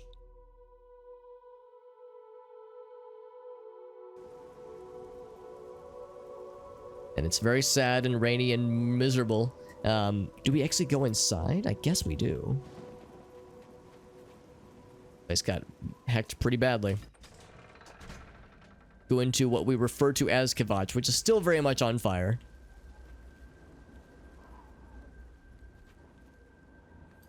So, yeah, the guy we want to talk to is, I guess, like, deep within this area. Are you the guy? Speak. You're just a guy. There's some trinkets. Some cool things around Anvil. There's several side quests around Anvil that have been in our pocket for a hot minute. Such a striking statue. That's right, Sternsy. It's forever in flames. How you doing, Sternsy? Forever. So we're trying to find the dude that will give us some knowledge about the whole what can Anvil provide question. But again, I know better than to expect too much because, well, you see the state of this place. It's not like they have a whole lot to offer right now. So here's the dude. He was like, I'm gonna work on getting this place fixed up. By the way, I'm just gonna stand perfectly in place. Oh, I guess these are things I dropped earlier. I'm gonna stand perfectly in place and not do anything, actually. I hope I can help. Aid for Bruma. I have few enough men to spare, but you have more than earned our help. I will send what aid I Oh, he can. does send things. Okay. Bruma must not share the fate of our city. I thought for sure he was gonna say, yo, homie, look around. Do you think I have anything to supply or things to spare? But sure enough, he's coming in clutch. What a homie. Huh. All right, man, I'll leave you to it. I know you're really busy. It's got a busy schedule. I don't want to hold you. So you do your thing. You do you. I'ma be me. Enjoy that buckler, that buckler and that longsword, and the plot armor that prevented him from dying multiple times when we were adventuring with him. Right, so we got that, at least. We got that all sorted out. So let's do this. We'll warp to the nearest spot outside of Anvil, which is to say the Gotchaw Inn. But yes, we got Crowhaven. There's some cool quests out there, and several things within, or at least around Anvil, including some kind of tower around here, or some kind of place within Anvil that previously had been, I think, sieged. That we'll most assuredly need to learn more about fairly soon, probably. There's an Oblivion gate here because of course that there is. We've apparently not added this to our inventory or to our map.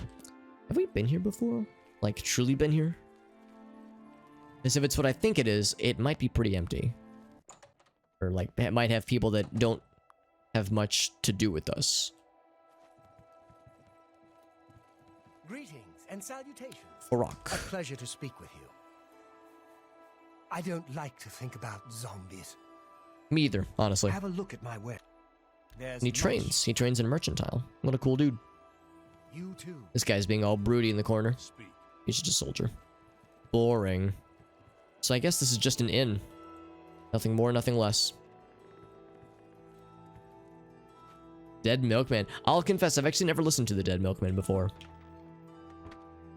The only thing I know, like, the only thing I relate when I think of the Dead Milkman is, I know that MC Lars has toured with them on a number of occasions. And I'm a big fan of MC Lars, so that's the association that I make. But yeah, this is really, I think, just an inn. I was maybe thinking there'd be some questing or something, or some drama, or some tomfoolery. There appears to be none of those things. What I will do is, though, I will grab, well, I won't grab, but I will acquire the map point, or the Oblivion Gate, so we have it on deck for future reference.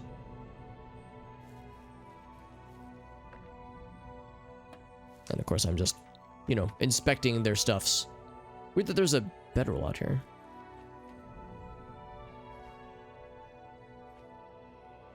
Guess there's people that sleep in the barn. Seems kind of uncomfortable. Oh, that's my doggy. I was like, what noise am I hearing? That's the noise of my dog snoring. I thought it was in-game and I was very confused. I was like, I'm hearing something. What am I hearing? Hearing the very, very light snores of my dog Dexter. He's lightly snoring. Like some dogs saw fucking logs and they snore. When Dexter snores, it's like a very light little snore. It's very adorable. He's a small dude. He's a small Dexter Mans. Comedy punk, similar to Butt Trumpet. I've never listened to Butt Trumpet, but I am aware of them. That is a extraordinary name for a band, honestly. Is it still not on our map? It is not on our map yet. I'm like, I can practically lick it from here. It's right here. Practically taste it. Ouch. Ouch. Actually, I shouldn't be getting so close because I got superior range. I'm so lengthy. I'm a lengthy boy. Except I think I'm still missing. There we go. See, these guys, they just don't like... They don't stop slapping. They just like continually wind up and just go bop, bop. You just kind of bash your face in. They don't need to like pause or like catch their breath. They're a motherfucking Storm Atronach electric rock boner golem, so they don't care about breathing or having fatigue. They just fucking they go hard. They go hard, hence the fact that they're a boner golem. Yeah, Dexter dog. He's a good boy. He's a good sleepy boy. And my dog is very old and very lazy and very sleepy, so he snoozes very frequently when I stream. It's great.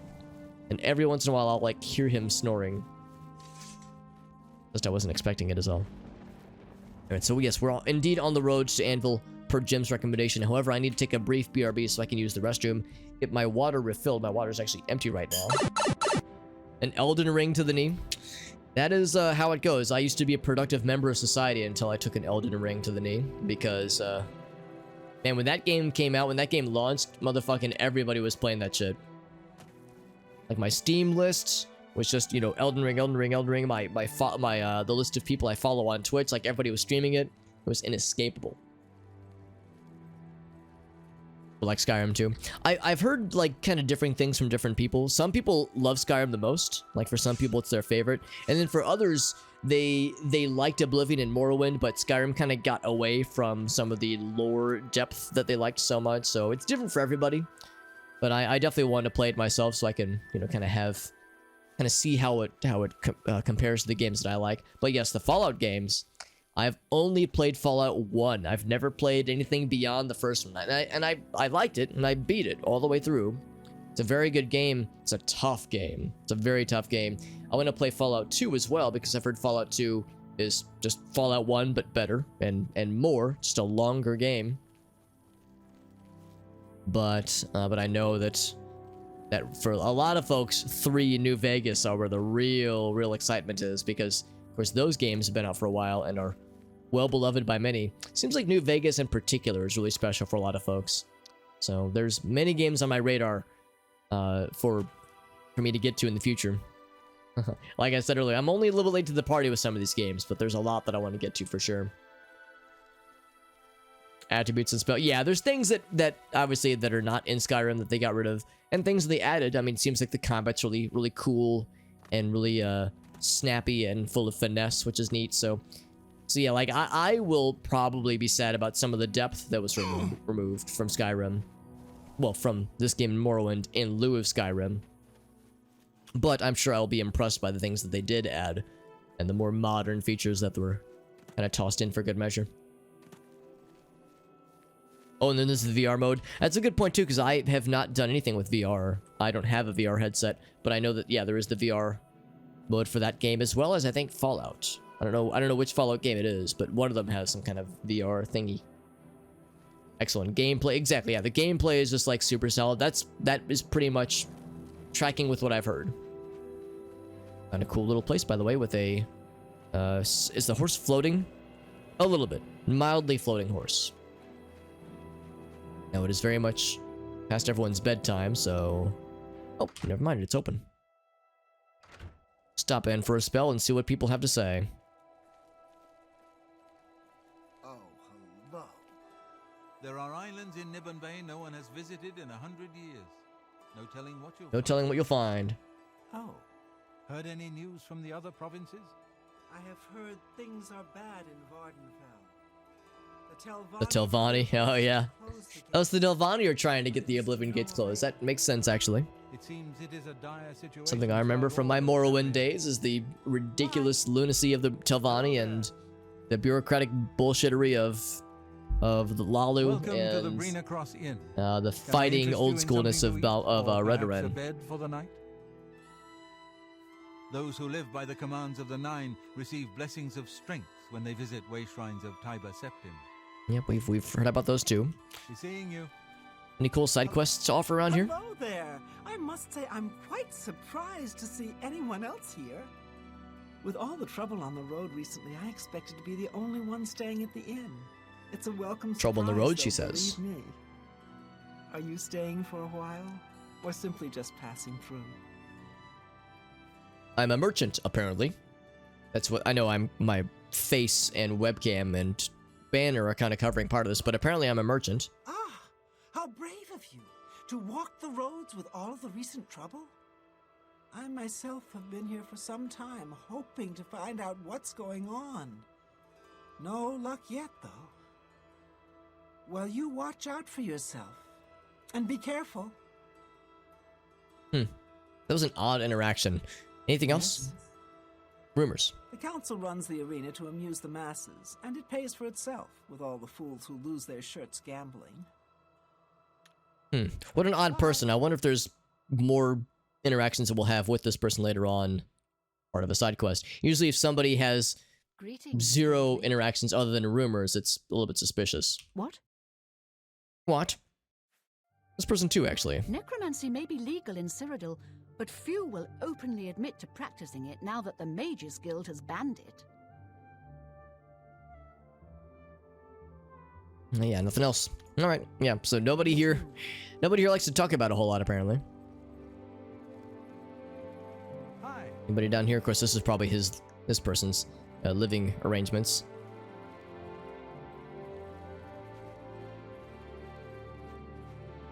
And this is probably just the standard rooms. Yeah, so just a chill little inn with not like a lot of noteworthy things happening, but like I said, maybe we'll interact with somebody later on that will give us some things that relate to side quests and such. So we have it added to our maps. We can always come back if we need to. In the meantime, let's continue towards Anvil. Crowhaven is pretty close though, which is pretty nice. We'll definitely be wanting to go there for a side quest. Maybe today. I don't know if we'll get to it today necessarily, but we'll have a lot to explore within Anvil for sure. As we follow the route. A lot of times I tend to kind of go as the crow flies when it comes to things like this, but following routes like this is a nice way to see if there's other NPCs along the road, highwaymen that challenge you, or people in desperate need of side quest assistance, that kind of thing. So, we'll see. And also finding points of interest, perhaps like this one. Your money oh. or your life. I was gonna say there's a bandit camp nearby. Does this guy have hard leather armor? Easily. That's kind of like baby mode. It's like super early game kind of stuff right there, so he's getting got pretty easily. He's fast though, I'll give him that. Fast to die, that is. Yeah, he had hard leather armor. Not even hard, just regular leather and fur armor too. And an iron war axe, so not very well equipped. Usually bandits at this level have spicier things at their disposal. There's a camp nearby. Actually, if he was a highwayman, he might have a chest nearby as well. Because the highwaymen usually aren't aligned with the bandits. Usually bandits and highwaymen are rivals at odds with each other.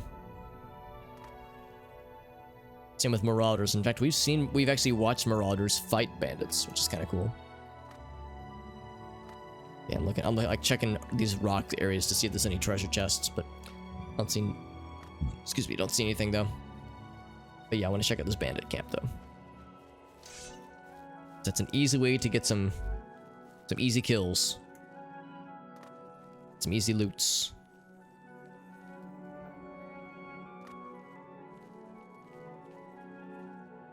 A train. A train. Music change? No, it did not. There's nobody here. Unless it's a trap.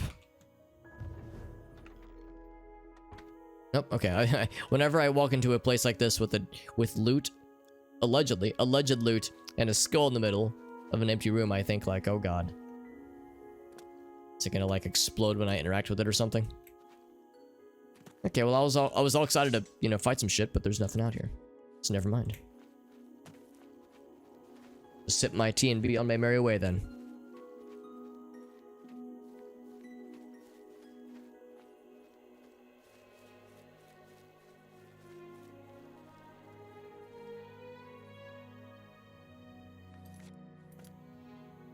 Oops, wrong button.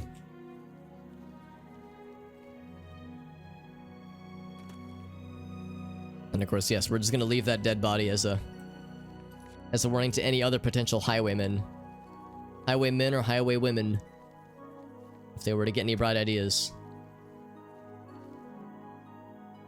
And there's an Oblivion gate outside of the city. Can't say I'm surprised. Kind of what happens in these places.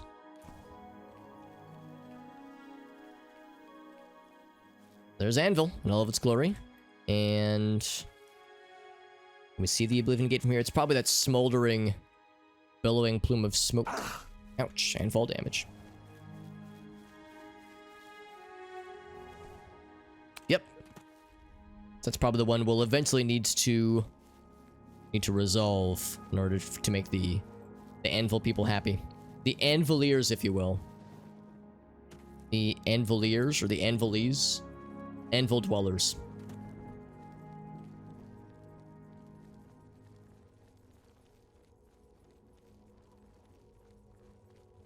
We've heard so much about this cool place. We have a number of side quests for it, and I've had chat members recommend this place to me, so we've heard so much about Anvil. I'm excited to see what it's all about. What kind of cool things we can get up to in this cool little place. Also, more little cottages on the outskirts. Let's check this out real quick. Whitmond. Or Whitmond, maybe. Oh, it is locked. What time is it? Oh, there's enemies. Oh, enemies nearby. Okay, this is news to me. I'll be ready. Maybe I'll be ready. Whoa! Oh, Jorf! Thank you, Jorf. My goodness, that's so nice. Thank you, my friend. Let's do a quick save real quick. I've been saving a hot minute anyway. Jorf, what you up to, bud? We had the privilege of raiding Jorf. I want to say maybe a week or two ago. I feel like it's been a minute. But yeah, you were playing some wild and cool little games. I remember you were playing that frog gun game, which looked really cool. And you were doing, oh, and that's right, you were playing Phantasy Star Universe, which is what first caught my eye. He was doing some PSU. In fact, JD is one, or Jet Dive, he's one of the lads I've been playing Phantasy Star Online with. Or with whom I've been playing Phantasy Star Online. So when I saw the PSU, I was like, yo, that's my man Jorf. Jorfing it up with some Last Campfire, by the way. Hello, Cactus, good to see you, friend. Doing some puzzle games. Well, I'll confess, I've never heard of the Last Campfire. I'd be curious to hear more about it. By the way, the game did crash, by the way. This is why I save before I alt-tab, because alt-tabbing in this game can be a bit of a minefield sometimes. But thank you, Jorf. That's very sweet. I appreciate you, buddy. Do you have any clips you'd like to share, by the way? Whenever somebody raids me, I'm trying to be more on the up and up when it comes to asking if there's anything you want to anything you want to plug, anything you want to show, any cool things that happened from your stream tonight, glitches or tragedies or triumphs, anything in between. We're playing some Oblivion, by the way. It's my first ever playthrough of this great game. I've played a lot of Morrowind throughout my years, but I'd never played Oblivion. I've never played Skyrim either, actually, so I'm in the first Oblivion playthrough that I've ever done. And of course, if you're playing Oblivion, you need to make yourself a goofy looking character, so that's why we made this handsome lad. This handsome lad you see right here. The Oblivion experience. So you alt tab and then it's a 30% chance, 20% chance the game's gonna shit the bed a little bit. That's how it goes. thank you again to Jorf for the raid and to everyone coming in from Jorf's raid. Jorf is a fellow variety streamer. Like he was just saying, he was playing some puzzle games tonight. And like I was saying earlier, yeah, I was seeing him playing some Phantasy Star Universe, playing some Frog Gun and other like kind of obscure titles, which is always fun. So, a fellow variety man. Good stuff, man. Some good stuff. Apparently there's enemies nearby. I don't know what or whomst the enemies are, although this place looks like it's gotten a little bit well, maybe a little bit ransacked. Oh. Oh, a troll is here. Okay, well, that would explain things being a little bit scary then. Or ogres, rather, not trolls. Wow! Yeah, part of the Oblivion experience is multiple crashes. Of course, the other part is making a strange-looking character. In our case, we made a big, sad purple man. These guys are always so annoying because they will just stun lock you into Oblivion. Pun kind of intended. Oh, and of course we have reflect damage, so he actually just kind of damaged himself there. Jorf, what are some other things you have planned for future streams, by the way? You have other things kind of on your radar. Is that the only bad guy? That was the only baddie. And of course this place is closed because it is 2 a.m. I guess we're the late night degenerates right now, just like me in real life, honestly. So what I'm going to do is I'm going to heal up. I'm going to wait for... Let's do 7 hours. It brings us to just past 9. That should be within business hours.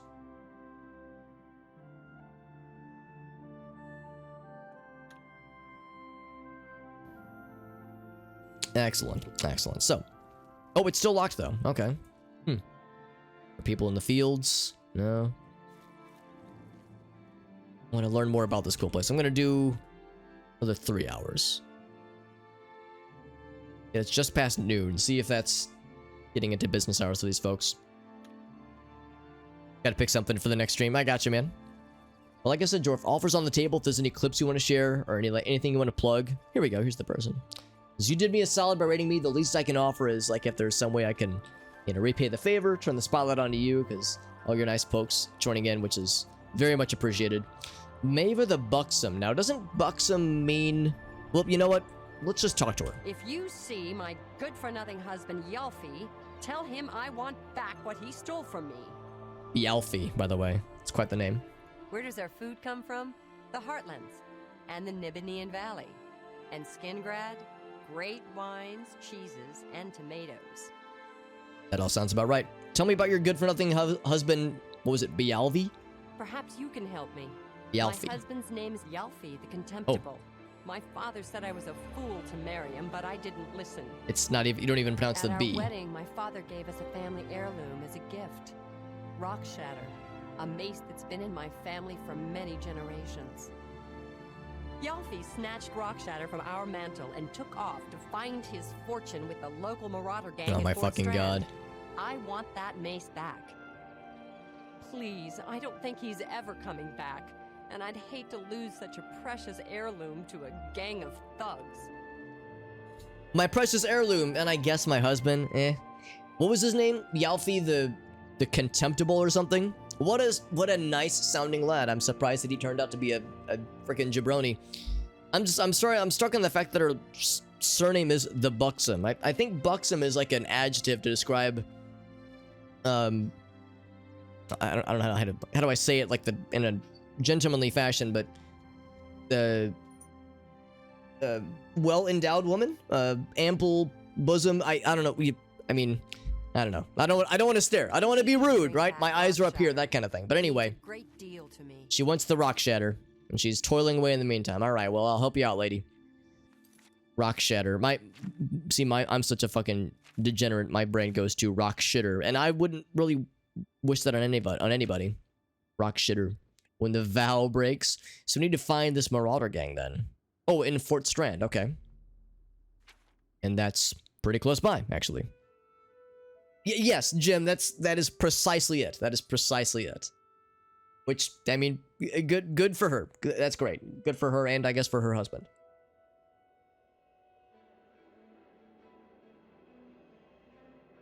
That is if he's still alive. So we can do that right now. Although I have a feeling we're going to be venturing outside of Anvil pretty soon anyway. So let's go ahead and hop into here and see if there's other side quests we can gather. But I have a feeling we'll go into Anvil, talk to people, get side quests, all that jazz, and then venture outside of Anvil to resolve a bunch of side quests and whatnot. You can just say it. Yeah, Jim's like, Alex, just say it. It's okay. No one's going to get you in trouble. I usually try to be, you know, more subtle. I usually try to be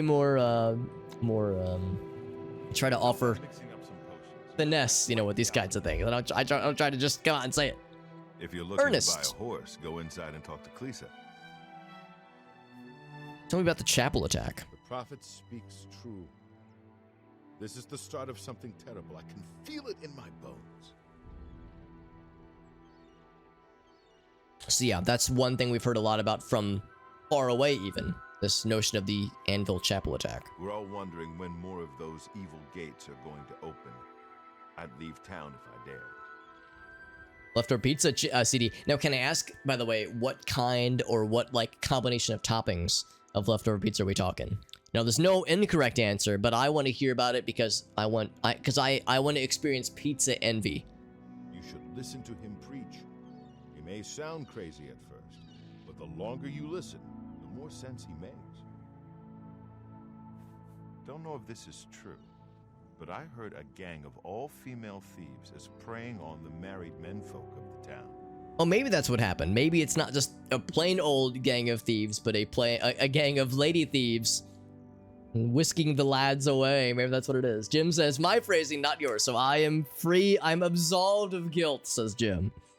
Domino's double pep. Oh my goodness, that sounds delightful. I'm a fan of the double pep CD. That sounds legit. There's a duo of musicians that do video game music covers using acoustic guitars, and they're called, appropriately, Super Guitar Brothers.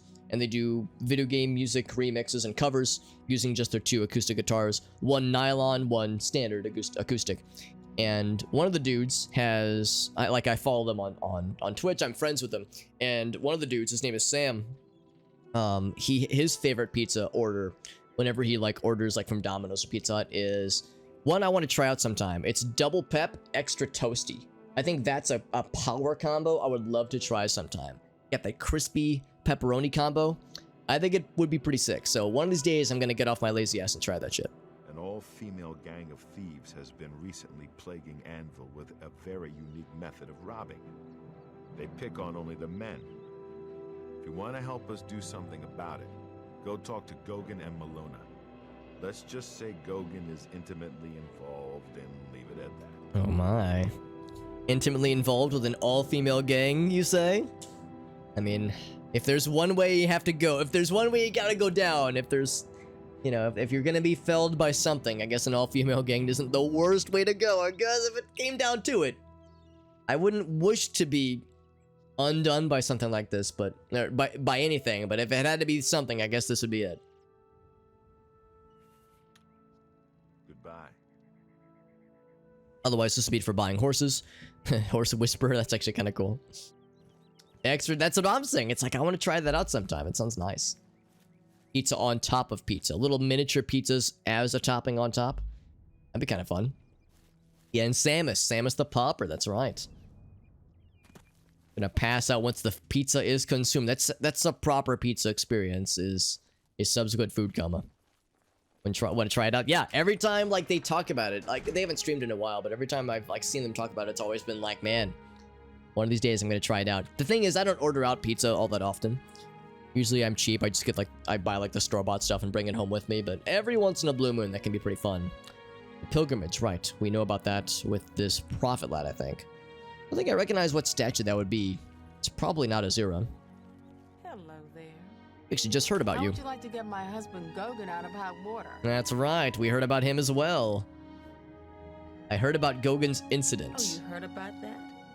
We were trying to keep it quiet, but people in this city are far too nosy. Very well, since you said you want to help.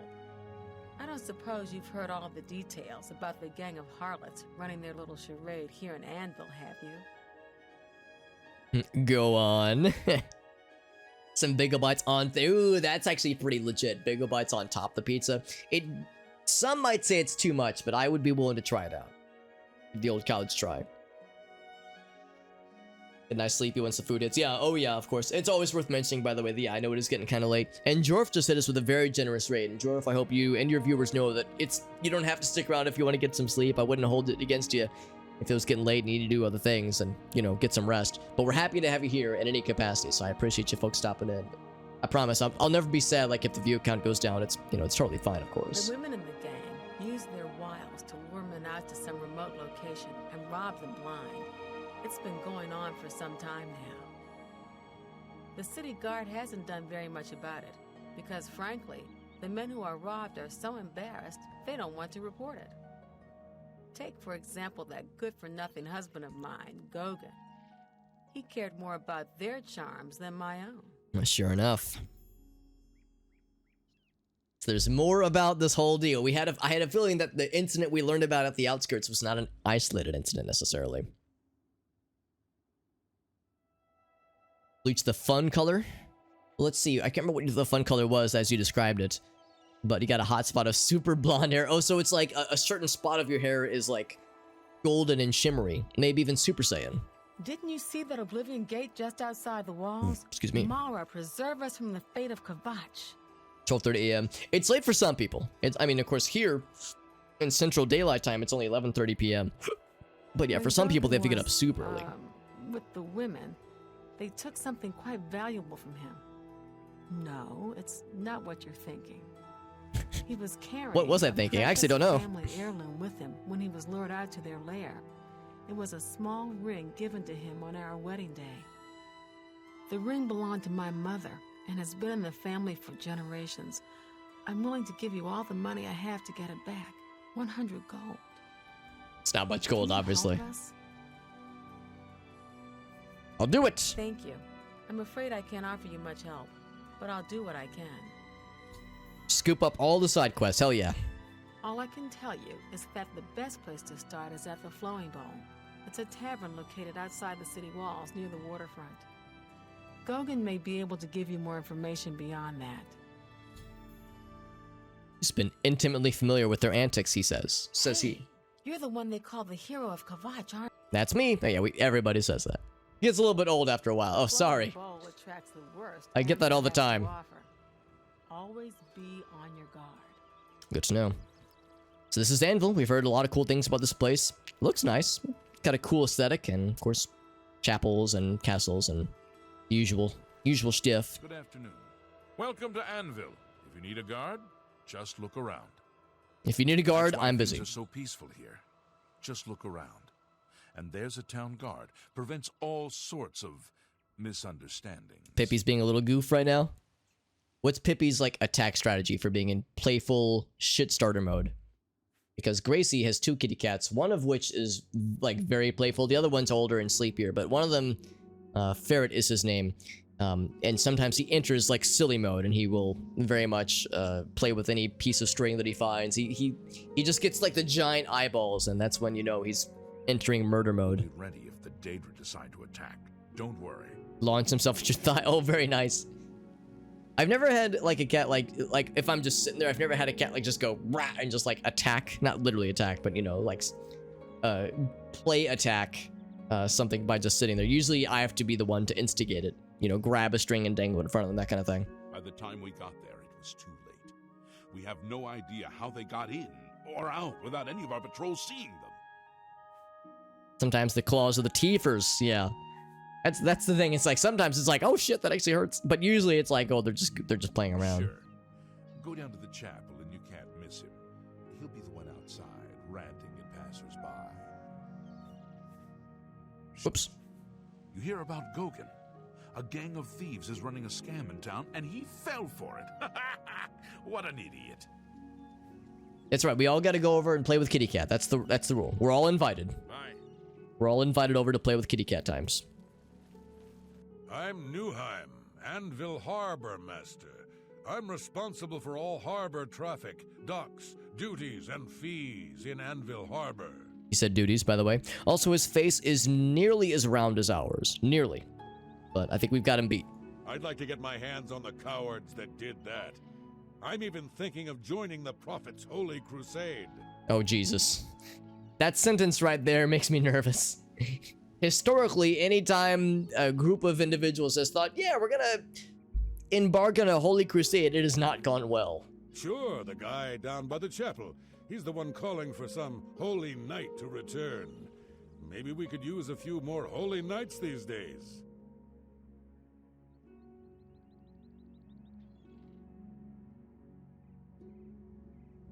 Have other people, yeah, other people to launch at. That's right. Can this guy actually see? Only barely can this man see through the little openings that are his eyeballs, his oculars. Although we're not one to talk because our eyes don't exactly open super well ourselves. At least it's pretty all right though. I think there was a helmet we were looking at one point that offered very minimum. I think it was like a bar that went right across our eyes, and I think it was the glass helmet. Good day. The glass helm looks very silly on us right now. Shishani, the old sea captain and rover, now a ship owner and fat cat. Pleased to meet Yeah, teensy tiny eyeballs. I don't know what to think. Maybe the prophet is right, and the ancient gods have come back for vengeance. It's one of these kinds of prophets. Yes, he preaches outside the chapel every day. Hard to miss. I think you'll know him when you see him. I got everyone talking about him, even as far as the Imperial City. People are still flapping their gabs. Inventius was out hunting again. He can shoot a bird on the wing without really trying. Inventius is an odd surname, but I mean, that's Imperials for you. Morvain's Peacemakers. 8 and 1 is a new topic. Just gathering new topics left and right, apparently. It's Enelroth, Morvain's apprentice. Morvain. That name is kind of familiar in some way. I'm not sure why, but it's ringing a bell. Everyone in the chapel murdered. Who could have done such a thing? And why? I don't know where he came from. Just appeared outside the chapel a day or so after the attacks. How suspicious. He does repair things. I'll repair those myself, but things that only a true repair smith can repair. Which is to say, I can't repair magic things, so sad for me. The thing I wanted to sell, we did find this cool sword from a quest previously. It's one-handed, which is nice. Damage isn't bad, but don't really have any need to hang on to it, honestly, so I'd rather sell it. You too. So I was just saying I was going to repair things. But do exactly that. Plains of Oblivion crossed with Nirn. The wheel is folding in on itself. I mean, that might do it. Baral Morvain. Been making weapons and arms here in Anvil for 30 years. People say I do good work, and I don't aim to argue with them. Everybody's talking about the Prophet. After the attack on the chapel, people are inclined to believe almost anything. And I mean anything, he says. May I interest you in some of my fine wares? So yes, maybe you will buy this cool longsword from me. Here you go. I don't really have any need for it, honestly. Does he have anything cool to buy that he is selling? Got a cool longsword? No, nothing otherwise, I don't think. Truncheon of Submission. I have been naughty. Please spank me with a spiked club, please. Restore health on strike? Wait a second. Restore health on strike, rather. Restore health on yourself or restore health on the target? Because that's a little questionable. I guess the idea is it's truly a spanking apparatus. Not meant to kill, but to drain fatigue, I suppose. And that's it. Very strange. Work stuff, steel, okay, yeah, nothing really that exciting. Tell your friends about me. Farewell. Farewell, and there's nothing else. Go upstairs, they'll try to follow us, obviously. Understandably. Nice talking at you. Is this Mage's Guild? Looks pretty Mage's Guildy to me, and that's good for us, because we're very much a magely person.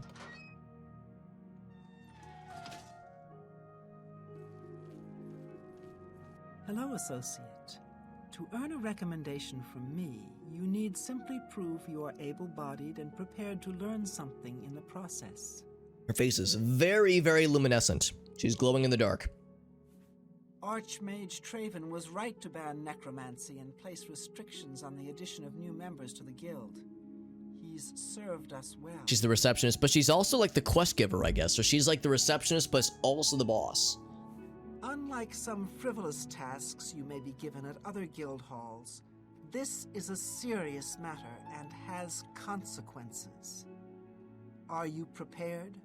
I mean, she's not wrong. Some of the Mages Guild tasks we've been given previously have been kind of silly, honestly. That's part of the fun, but yeah, not exactly serious matters. Then I'm allow ready. me to explain the task. The Council of Mages has entrusted me with resolving a situation along the Gold Road. Several traveling merchants have been found dead along the Gold Road recently, with even more missing. The Council has asked that I put a stop to I have a theory. You are going to help me do so. She's definitely the boss. Yeah, exactly. Why me? As you are new to the guild, you are less likely to be recognized as a member. This may give you an advantage in getting to the root of the problem. Isn't that dangerous? Indeed, it may well be. I see no reason to shelter you from situations the guild deals with on a daily basis. This is the important work, the work that matters. She's like, hey man, your livelihood is something I'm willing to put at risk. That are useless in the field. This will be an excellent way for you to prove yourself. Go on. We believe the killings are the actions of a rogue mage. Battle mages have been sent to the Brina Cross Inn, the only common link between the victims. You are to travel north to the Brina Cross Inn and speak with Ariel Gerard. She will give you further instructions. So I think that might have been the place we just passed by on the way here, actually. Archmage Traven has closed the doors of the university to all who are not qualified to enter. A wise decision in my opinion. I'm having a hard time like looking her in the eyes when she's talking because like it hurts my eyes a little bit. Perhaps someday you may be able to visit him there. He's done wonderful things for this guild. She's just like, my eyes are up here, and I'm like, I know, but it burns so good. It's a sad thing to think that a mage would kill helpless merchants. Got the food coming. Sounds great, CD. Thanks again for stopping in, friend. Always a pleasure getting to chat with you. Looking forward to seeing how the modded Skyrim stuff continues. Probably pretty soon, I'd be willing to bet. This is a harsh, dangerous task for you, I realize. Your unfamiliar face. My unfamiliar face. My unfamiliar, round, purple, sad face. And what better way to learn the many uses of restoration? Have a good night, friend. I appreciate you, bud. Practical application is often the best. That's like good food coma, sleep. Food coma in inspired sleep. Some mages do not abide by the principles of the guild and operate outside its boundaries. Many hold little value for the lives of others. The frost burns found on the victims in this case indicate a mage was responsible for their deaths. Likely nothing more than simple robbery. These scrolls should provide sufficient resistance to frost magic. Well, actually, we have a thing that gives us immunity to frost magic. Mage. Use them wisely. We'll probably just turn around and sell those, honestly. The inn lies north of Anvil. Speak with Ariel Gerard when you arrive. She will give you further instructions. Do not let your guard down. We do not know whether the inn staff is involved somehow. The scrolls I have given you should protect you from the magic the mage seems to use most frequently. But do not let your guard down. He Frosty may mages. have more tricks up his sleeve. That's right. We don't know what to expect. Did you hear that someone played yet another prank on Jean Frazorek and Bruma? Oh, yes, that one. She keeps falling for these things. So we know all about that one. And you train in illusion. Which is actually not bad because we have zero knowledge in illusion. Well met, guildmate. Have you heard any word about the other? Excuse me? Oh, he's talking to someone else. It's like I'm hearing people talk, but I'm not sure how or where. Has fallen to the Deidre hordes. This is most disturbing. See if there's any cool books. Things that might give us some knowledge. Goodbye. What's up, American Warbird? Good to see you, buddy. Farewell. Warbird, how's your Oblivion playthrough going? But I know you started your playthrough probably like a little bit before I started mine, actually. It was a while back, though. Oh, he has a little friend. Whoa! Hey, 14 months. Thank you, Warbird. That's very kind, dude. Thank you very much, my friend. 14 months, by the way. That's a good chunk of change, man. Good chunk of time. He's a little Sparky friend. He's got like a unique color palette, too. Usually little imp lads are like all gray, but this guy's got some dark red. But thank you, Warbird. I appreciate you, man. I greet you, Thorin, journeyman of the Mages Guild. Tell me about the Daedra Shrines. There's a Malakath shrine west of Fort Such, west of the Gold Road to Hammerfell. But I stay away. I like my skin on the outside, in one piece. I think I do as well. I think, but he added the map marker, which is nice. Any others? Nope, just the one. Haven't streamed it in a bit. I got you. Oh, got the move. Very nice, Warbird. That's exciting. Hell yeah. Upgraded internet. Good shit. And I don't believe the rumors that she just wanted his job at this hall. Sounds like the Skingrad branch of the guild can't even keep track of its members. How appalling. You think Bosmerland might be the next one? Would that be Elsewhere or something? Or Elsewhere, whatever it's called? Or would that be Valenwood? I offer the finest goods and because I know it's been rumored that that will be like the likely target of the next Elder Scrolls games, but I haven't heard any confirmation just yet. I want to absorb strength on touch. That sounds like a nice way to make people sad. Absorb intelligence could be fun too, because that would give me their brain juice so they can cast less spells. Absorb magicka is good. Absorb skills as well. Ooh, that could be kind of cool. Leech health on touch. Grab it.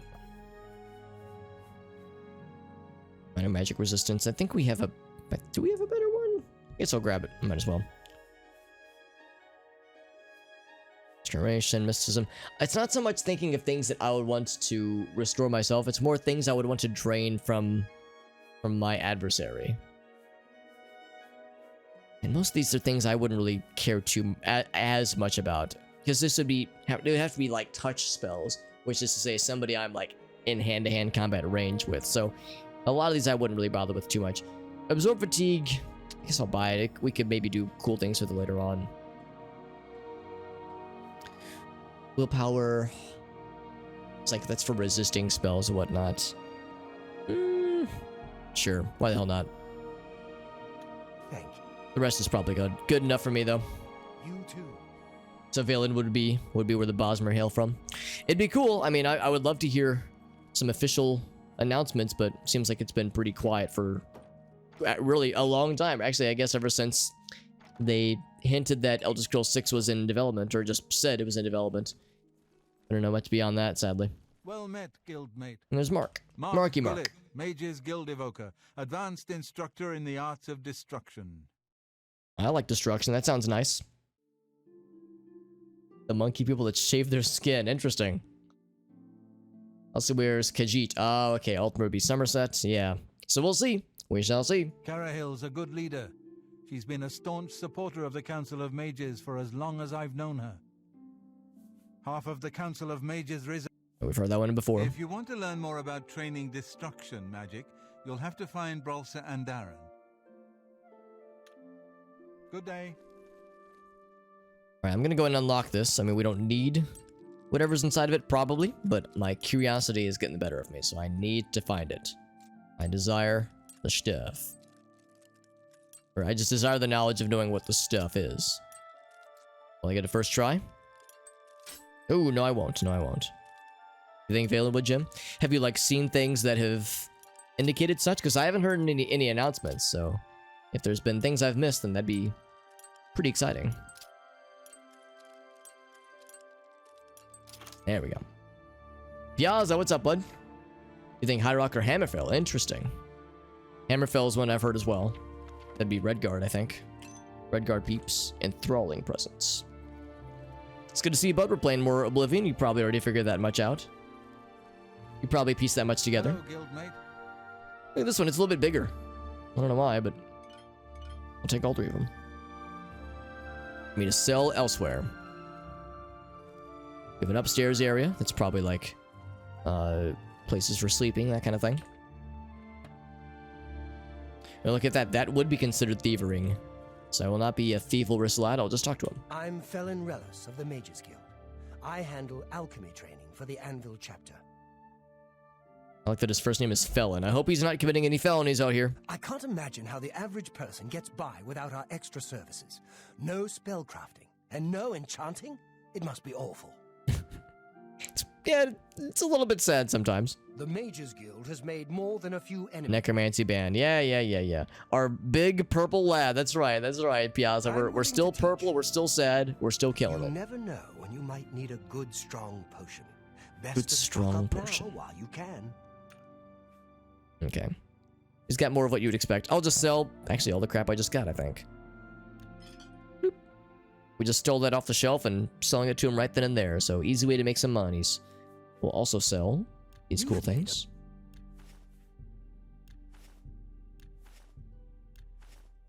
We've got a few other daily boppers. I think I'll sell the one void salt. That's more. Some troll fat. You drive a Ogre's teeth, delicious. Daedra heart, here you go, fam. Here's the wine. I think that's probably all I wanted to sell, though. Yep, that'll do it. Thank you.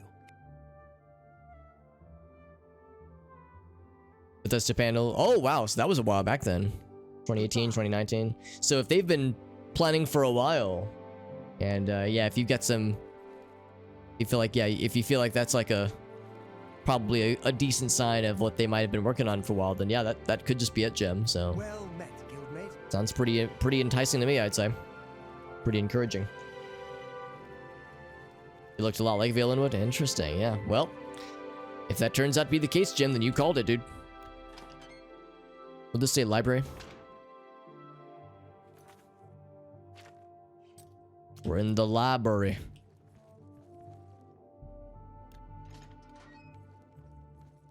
And of course, yeah, these are bedrooms. So, I'm not going to expect to find much in here. What I would rather do is find people. More people, like, for, you know, buying spells and whatnot. Usually there's 2 spell-selling individuals per Mages Guild, so... I figure we'll find someone else in probably a matter of time. Sweet rolls. Delicious.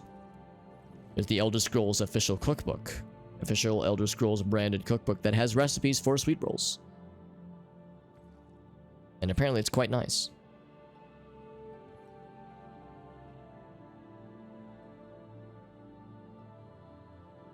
I'm looking for any books that look expensive. Not so much to sell, to steal, which I guess is one thing, but more importantly, to see if they would teach us new skill benefits, that kind of thing. Some of them will give like a +1 to, you know, something. +1 to block or speechcraft or something like that.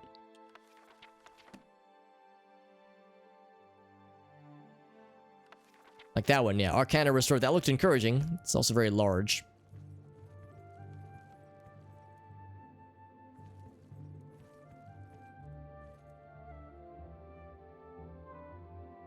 What's up, Nepsit? Good to see you, friend. Could be wrong, yeah. Yeah, we'll see. Like I said though, Jim, if you called it though, well, then I can ascribe it to you. It's like this man was ahead of the curve. It'd be pretty sick. Fundamentals of alchemy. Dragon's tongue. I don't know if we've seen that before. Weakness to disease. I'll take that and that. And that too. Why the hell not?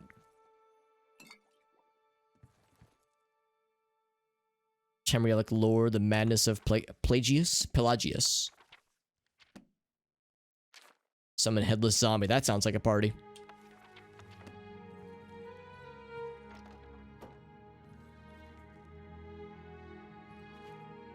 So go upstairs then. I have a feeling this will be like the master living quarters though, probably. 2025 or 2026. Ugh. Yeah, I figure we're probably not going to hear anything definitive as far as launch dates. I don't know for how long. Like we're probably not going to hear like any updates for a while. And yeah, I wouldn't expect a launch window to be at least for another couple years.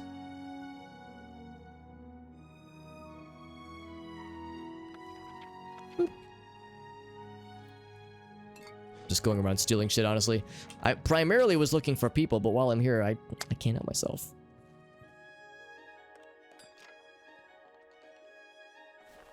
I just leave these things out, man. I mean, I am in the Thieves Guild, so I'm naturally inclined to look for these opportunities. Michael Kirkbride, is that one of the people that writes lore and stuff? They've been known to retcon things. You are not wrong. You are not wrong. I know of a few cases. Certainly between Morrowind and this game, Oblivion, and Skyrim as well. Tree cities, that'd be cool. And maybe some Somerset DLC possibilities. That'd be awesome too. Yeah, I mean, I guess if it came down to it, they wouldn't necessarily need to be limited towards just one province if they didn't want to. Streaming setup. Oh, that's exciting, Nepsid. Affiliate. Yes, that's exciting, Nepsid. Congrats on reaching affiliate status, rather. That's exciting. What are some things you are wanting to do with your setup? Like things you're looking to switch up or add to your setup? As I can tell, you don't necessarily need anything fancy, you know, fancy hardware or anything like that. You don't need anything expensive, obviously. But shopping for upgrades is fun, though. Maybe not literally shopping, but, you know, exploring possibilities for upgrades.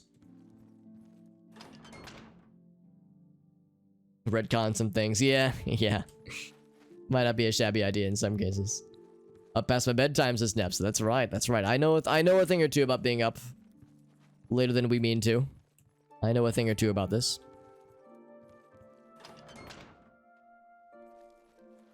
So we never found anybody else to sell spells to us.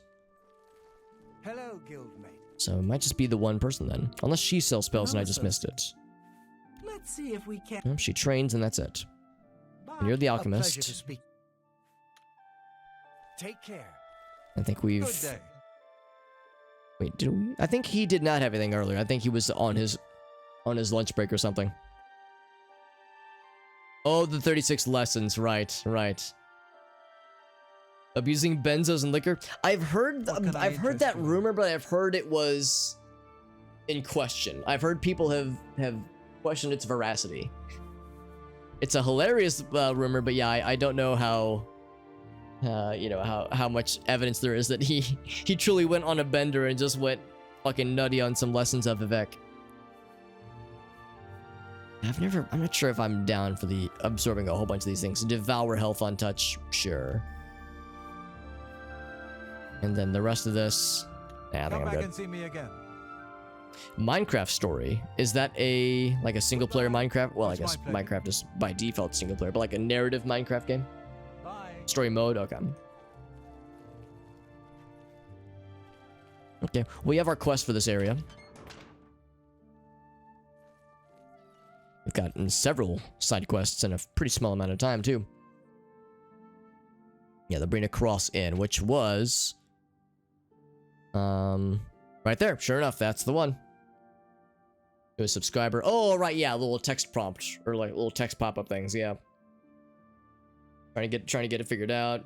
Emote artist as well, that's a big one too, Nepsit for sure. Soundbites just add a bunch of stuff. It's a journey. That's the good way to look at it. It's a journey and it takes time to, you know, to whittle these things down to the way you want them. Experimentation and such, but I have confidence you'll get it sorted out in the way that you want it though. Because I'm still working on mine, honestly. I'm still working on getting my stream to look and sound the way that I want it. It's an ongoing thing. Heard any news from the other provinces? Nothing. There's a lot of people in here. See you. Bye. You heard a lot of it though, yeah. Yeah, that makes sense because that name is very much familiar. And I want to believe that he went on a bender and What just can I do for you? went on a lore writing spree. It's a very fun thing to imagine. I want to believe. Brother run a nice establishment at the Flowing Bowl. The Flowing Bowl. Let's see what we've got here. You too. All the porters look exactly the same. They are Imperials with either short or receding hair or non-existent hairlines, and all either silver or steel armor, save for a helmet. Rana, I'm Anvil's advanced trainer in blade weapons. Anything cool? Something about Arvina Thelis is a bit odd. I've heard she keeps strange things in her basement. I mean, there's different kinds of strange things. Could be dead bodies, or it could be dildos. There's no in between. You look like a bright one. Vigdis, Fighters Guild. I can dig this, Vigdis. There's much I can show you. Be seeing you. What else we got? Shepherd's pie. That's cool. They got shepherd's pie in this game. Forgot about that. Sten the ugly. I'm sure you're not that ugly. Everyone calls Oh me Jesus, no. Sten the Ugly. He's fine. He's fine. I got tired of beating people up for it. So go ahead, live it up. I mean, we have no leg to stand on when it comes to calling an NPC ugly with our purple mug, our sad purple mug we've got. Mirabelle Monet runs quite a boarding house. I understand all of the sailors leave very satisfied. Oh my. You too. Herwin of the Fighters Guild, health and fortune. Herwin. I heard that Velwyn Benaris is trying to sell off Benaris Manor. Hopefully the new owners will clean that eyesore up. Tell me more about this lad. That layabout? You can find him wasting time at the Count's Arms. Alright. Where the spirits have lease. Knowledge is the key to success in... Alright, cool. Good day. I suppose I have a moment. What is it? I suppose I have a moment. Now, is there a quest giver? It's you. I've kind of made the rounds. Let's go upstairs. Dining hall. Hi there. Lency Larum, Fighters Guild, through and through. 37 and 0, that's right, yeah. And K0TA. I don't think I know about K0TA, but I know about Sermon 37 and 0. Have you spoken to Wilbur at the Count's Arms? He knows a lot about fine wines. Sounds like a fine individual. You too. Doggy. Mojo. Mojo the doggy. I'm Rufrius Venetius, Fighters Guild hand-to-hand trainer. Rufrius. It's unbelievable. Right in the center of the city. Nobody saw anything. Makes you wonder about the competence of the guard, if you ask me. Drop the water bound. Oh, oh, that was intentional. Okay, I thought it was an unintentional droppage. The guild teaches only blade and heavy armor in Leowin. But there's freelance athletic and armorer training in town too, I think. Good day. Rufrius. Boop. What do we got? A pleasure to see you. I'll take all these things. I want to train my armoring skill. I go to Breville, right? No doubt. But still not a single person to give us a quest here. I was actually under the impression that there was going to be somebody in this particular Fighters Guild location that was going to have a quest for us. We've done exactly one Fighters Guild quest so far. We haven't found anybody to give us any more. Heard about the Fighters Guild? Not a chance. Wait, did he just ask if she had heard about the Fighters Guild? He knows a lot about... Bro, that's where we are right now, man. We're in it. I've had many good meals. Doggy's following me, though. Good day. I wish there was a function to pet the doggy, but currently there is not. Death blow. Boop. Joey said, "Don't do it," and Johnson said, "Watch me."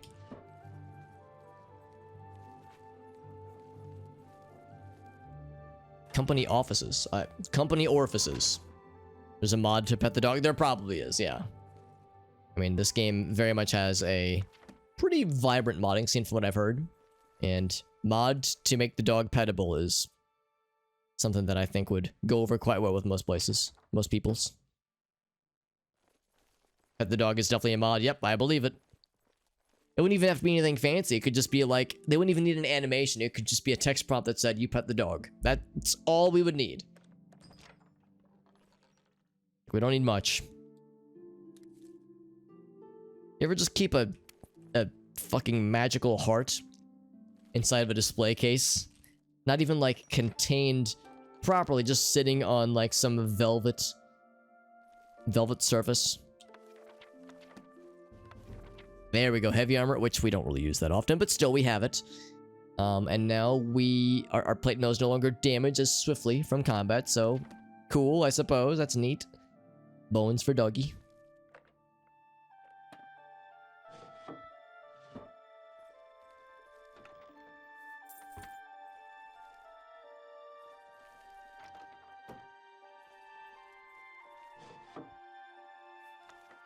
Okay, well, we've explored this place pretty thoroughly, and yeah, not a single quest giver in sight, sadly. Orifices, glory hole, correct. Yes, these are all synonyms. Look upon the heart. That's right, Jim. They wanted to look upon it. Well, now they can no longer do so. Now it is my heart to look upon, and no one else's.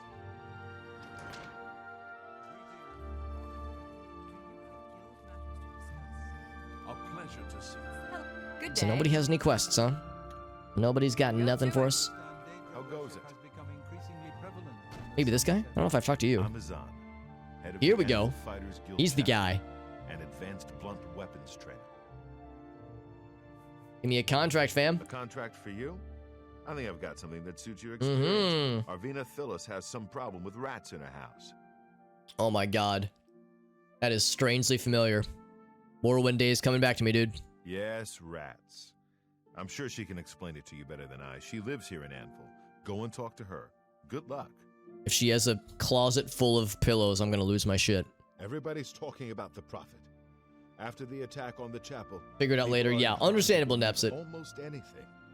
Can't do it all in one sitting. So yeah, these things take time to figure out. Have a good night, friend. Thanks for stopping in, bud. Try to keep you from losing your mind, though. Yeah, I understand. I find myself in the same shoes sometimes. Oh, like a bone pop from a boob scratch. That's a new one. Johnson. Knowledge is power. There've been a number of times where Gracie and I'd be on the couch watching TV or something like that. She'd get up to use the restroom, and I'd hear like a distinct pop or like, you know, bone crunching noises. And sometimes I'll hear her be like, I'll hear her. She'll be like, "That was my hip," just in case anybody was curious.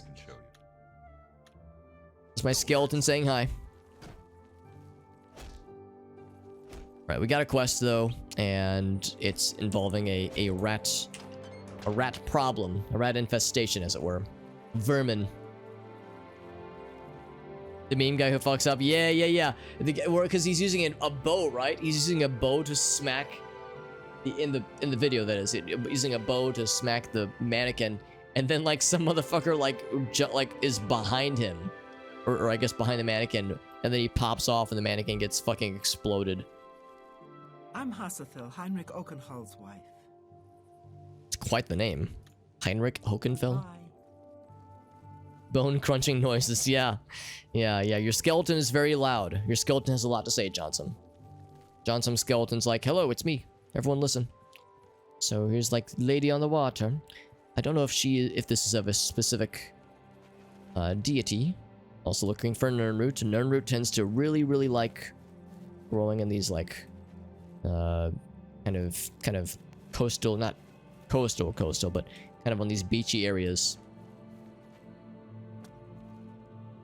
Is she a mermaid? She's a mermaid. How about that?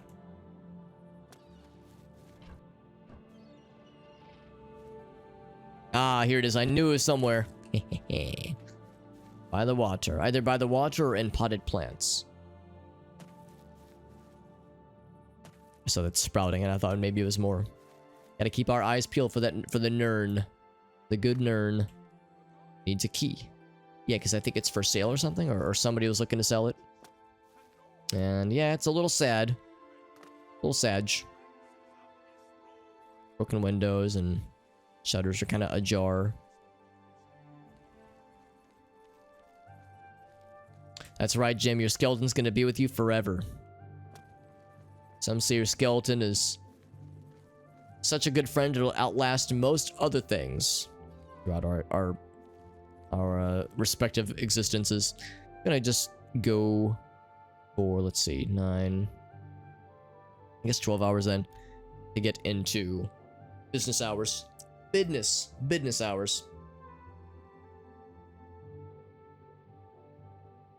Phone's being good though. That's good. Yeah, if the phone will at least behave, that's at least something. Now the big question is, how long are we gonna go before some motherfucker decides to fight us in broad daylight? Because it's happened the last couple times we've been to a town, like for the first time in a while, or for the first time ever. We were like, find a house, and inevitably somebody just tries to murder us in broad daylight upon first gazing upon our face. Probably tied to the main quest, because they're usually Mythic Dawn people, but still. It's been happening often enough. It is uncanny. Oh, he's the dude. Cries out for vengeance! Vengeance! Jesus. Go ahead, please. Those Oblivion gates. We already talked to her, I think. We see you. No one take up this holy crusade. Will no one walk the ancient pilgrim's way? Can I push him? Who will stand for the 8 and 1? Who will complete Helenol's holy mission of vengeance upon... Is there a body of water I can push him into? Oh, he walks back, sadly. Hear me, O people of Cyrodiil. The blood tide rises. You gotta get closer, dude, to reach your masses. Let us join as one to fortify this throne. This Thump. land, Thump. these people, each one glorious under heaven. What I'm just helping him. the same children of I'm helping him reach the masses. And by masses, I mean this one guard. This is plain. You looked away when the fires flew. I wouldn't go in there unless you have a strong stomach. That was unexpected. We have orders to leave everything just the way it was until the investigation into the chapel attack is Oh, finished. that is the chapel. Okay. The chapel. It's baffling. How anyone could have gotten in and out of there without being seen by our patrols is beyond me. Maybe that prophet is right. Some kind of unholy doom visited upon us. He preaches most of the day across the street from the chapel. I used to think he was crazy, but now he seems to be making some kind of sense. I hope that doesn't mean I'm going crazy now. I don't know what to think about the attack on the chapel. Things seem to go from bad to worse, don't they? That's the spirit. Alright, so yeah, more chapel times. Alright, so anyway, we fucked around with this guy long enough.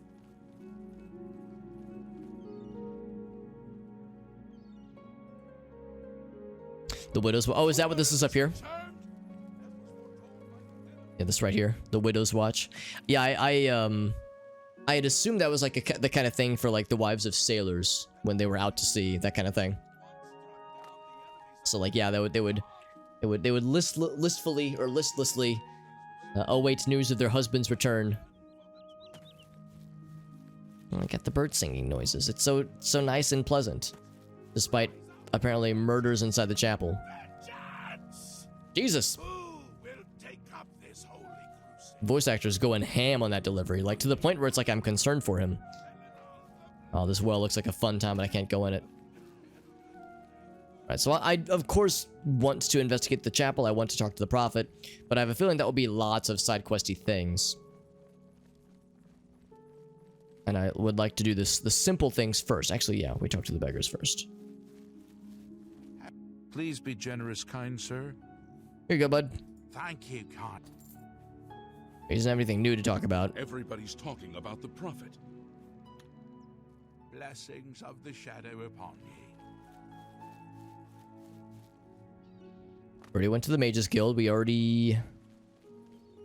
This was... Oh, that's the armorer and weapon selling people's abandoned house. Don't mind if I do. Is there a path or a spot that lets us get into a Dark Brotherhood meeting space down here? Or is it truly abandoned and it's all sad and dead?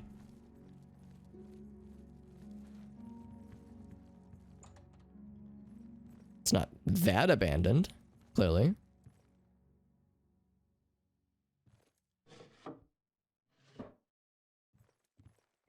Yeah, this be the kind of place where you're like fucking around with shit, and then some motherfucker sneaks up behind you and murders your shit. This would be like a really good spot for that to happen.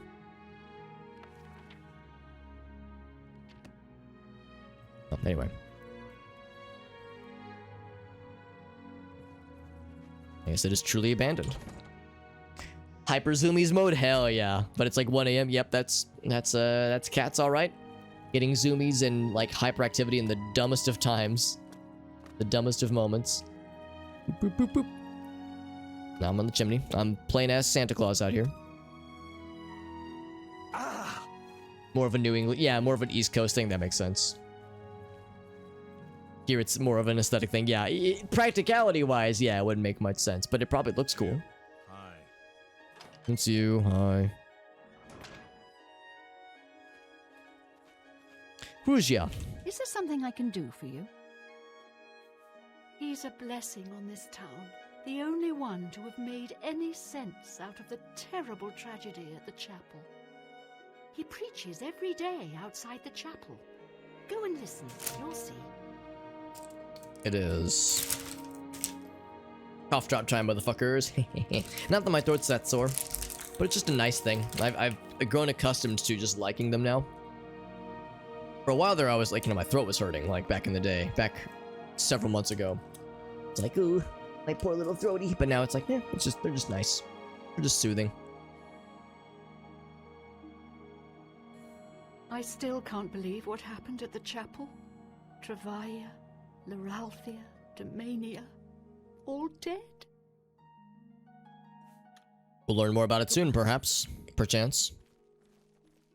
Oh, cool paintings.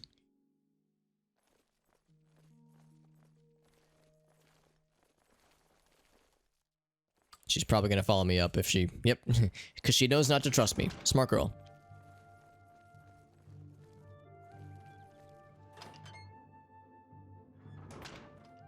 Surprised more people aren't just kind of milling about outside the streets and whatnot. There's a basement that is open and a door that is also open. Oh, my poor little rats. Oh, this is the rat lady. Ah, you must be from the Fighters Guild. Good, I have a problem. It has to do with the rats in my basement. She was saying my poor little rats, as if to say maybe that she likes the rats and she wants them to be friends. Joey's for so he's trying to get Pippi's attention to soak in the wrath of Pippi's zoomy action. That's right. Rats in my basement, and something has been killing them. It's horrible. My poor babies. You must do something. I don't know what I'd do without them. Their little pink noses, their scaly little tails. Please get to the basement and find out what's happening.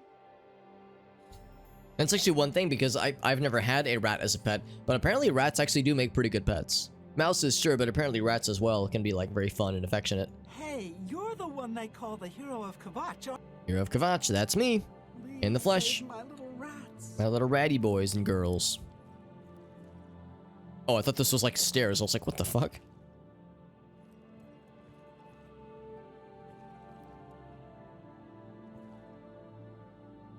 Okay, well anyway. Oh wait, actually, I am technically hidden right now, so I can definitely do some thievalrous nonsense. I can and I will, because Thieves Guild, that's kind of what we're all about. Oh. Oh, my poor little rats. Agreed, your poor little rats. Sorry, I definitely wasn't doing anything illicit. That was kind of cool the way the door just kind of slaps her around. There's more in there that I wanted, but we got a few things, which is good.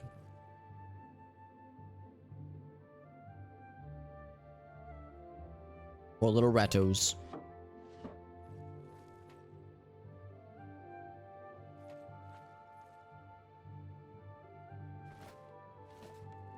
So something has been killing them in the basement, they said. She was saying.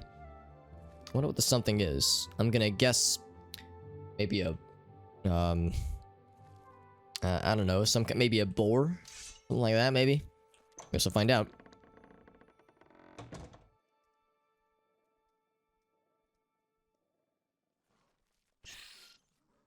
What's that noise?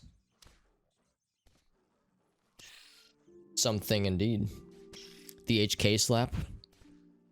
What would the HK slap be? I'm being sneaky, apparently.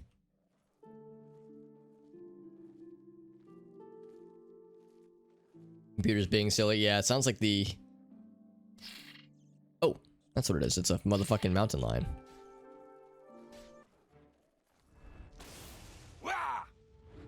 Oh, well that was easy.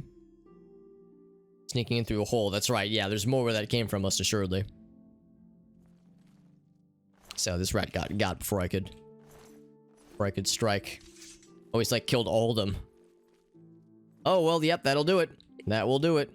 Like a super obvious hole where mushrooms are growing and there's a draft and everything. I actually would have noticed this a little bit sooner. It's not exactly hard to find. Yeah, if the computer's being annoying, but if the phone option works decently enough, then I guess that's something. Personally, I'm not a fan of typing on my phone if I can help it, but I guess if it's something. All the cheese and apples and leeks, but all the cheese especially.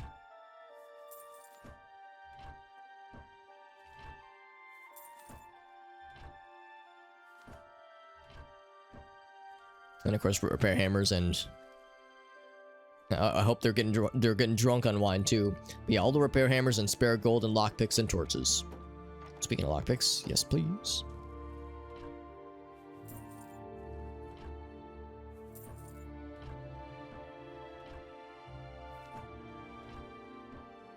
Okay, well, we've definitely found the source of the issue. Kind of weird that they're having us fight a mountain lion. I guess fighting a mountain lion is actually kind of a big deal when you're fairly early level. But this late in the game, mountain lion is nothing.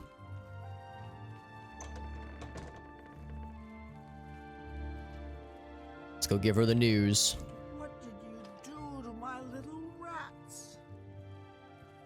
I didn't do anything. Now, if you'll excuse me, I'm going to definitely not do anything, whoops, sneaky and steely. Apparently in my exuberance to pick things up, I knocked shit on the floor. Not exactly what I meant to do, but it done happened.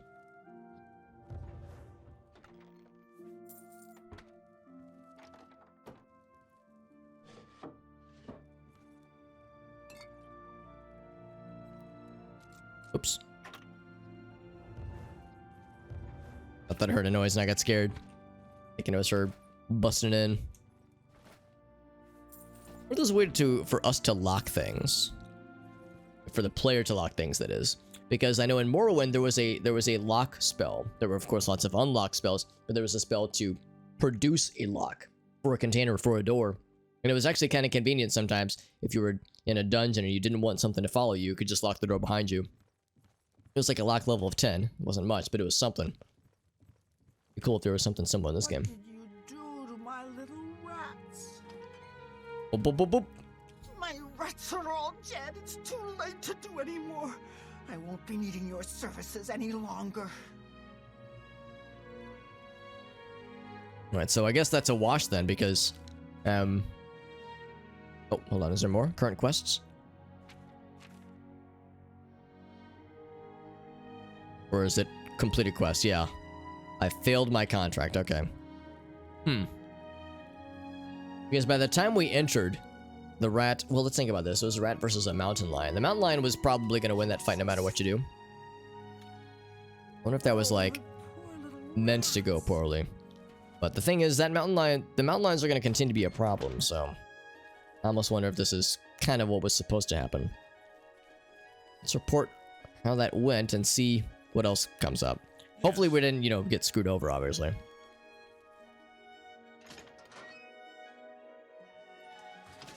Well met. Is it you? Yeah, you're the guy. Pleasure. Please continue. Looking for more work, eh? Good. I've got a contract for you. I'd like you to go talk to Norbert Lels. Norbert. I'm hoping you'll do better with this one than your last one. That really wasn't good. I wonder if this is going to be a similar story where we get there and it's a little bit too late.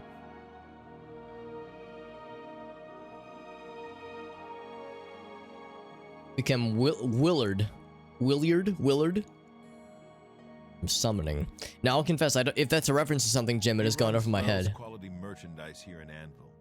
He's been having problems with break-ins though, and he's hired us to put a stop to it. Sounds good. An unfortunate shopkeeper Something indeed. about Arvina Thelis is a bit odd. I've heard she keeps strange things in her basement. I think that was the lady we just talked to, actually. He needs the help. He needs the help. Hi there.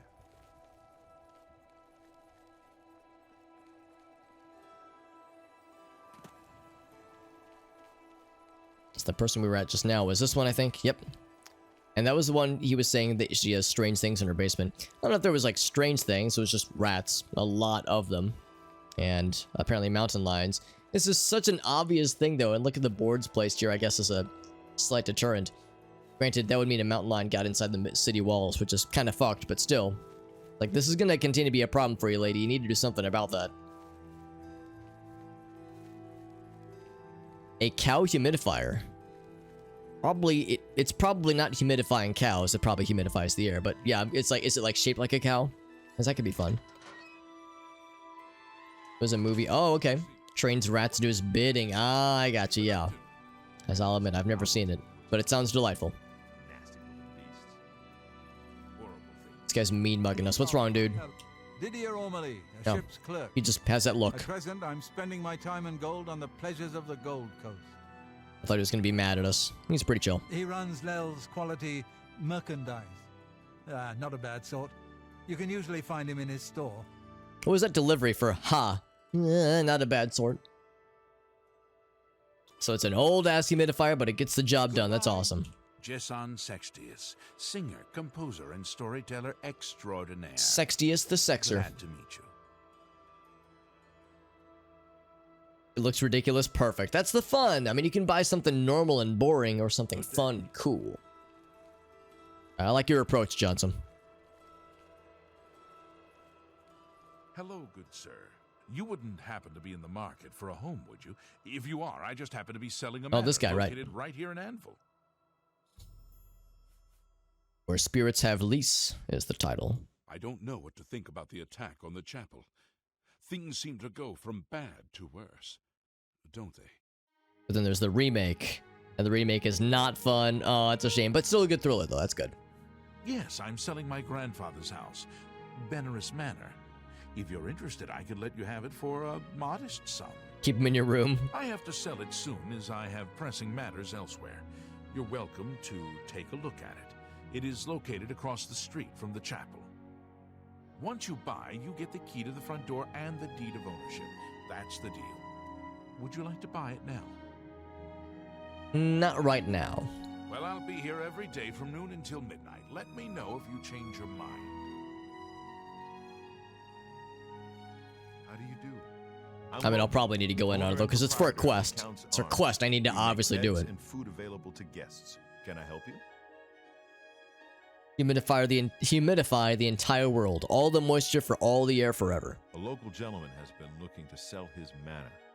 A bit run down, but a magnificent place, and priced to move. The manor belongs to Velman Benarouz. He's the one to speak to. Everybody's talking about the prophet. I'm hoping to, like, learn more about the manor. Because I have a suspicion that there's, like, more to it than meets the eye. More than just run down. I figure there's, like, something else going down. But I don't know. It's like I wanted to, like, see if there's a way to gather more intel on it first. It's very well possible that it really is just that. It's just a manor and you just buy it and that's it. I don't know. A little suspicious.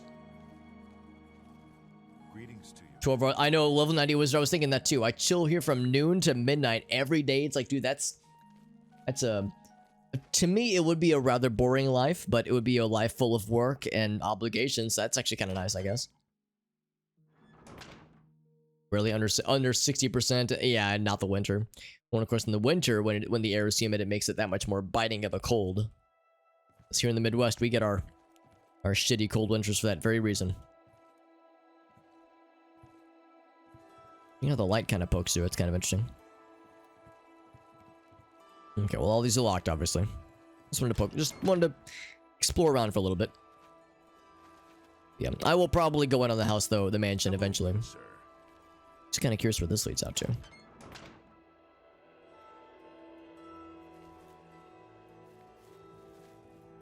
Just a back door. Alright, simple enough. Anvil sure does look cozy. Looks very pretty and very, almost touristy in a way. I don't know, it's kind of uncanny, but it is noteworthy. We've seen this name, but I don't know if we've actually talked to this guy yet. Door. There's nobody here. I guess I'll make myself comfortable. And see if there's anything I can liberate for the greater good of our Thieves Guild, maybe.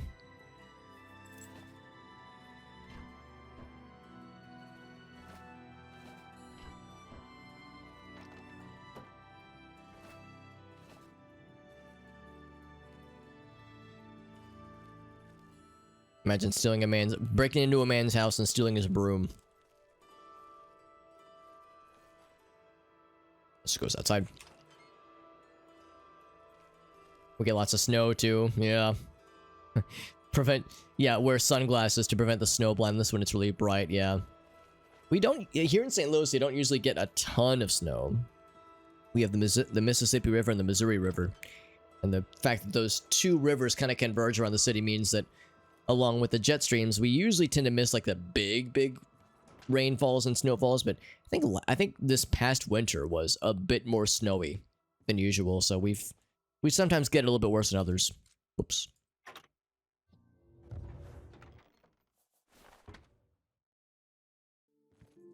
Yeah, other places in the Midwest get it real bad though, so I can't really complain. What's the note say? Just a recipe, really. Nothing spicy, unfortunately. Guess the guy just isn't home then. Weird that it was unlocked though.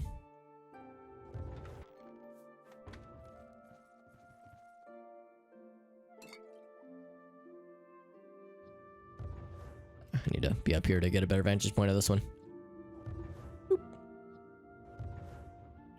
I keep hitting the big guy.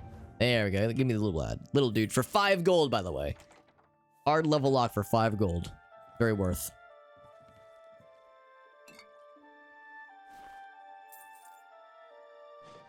Excuse me.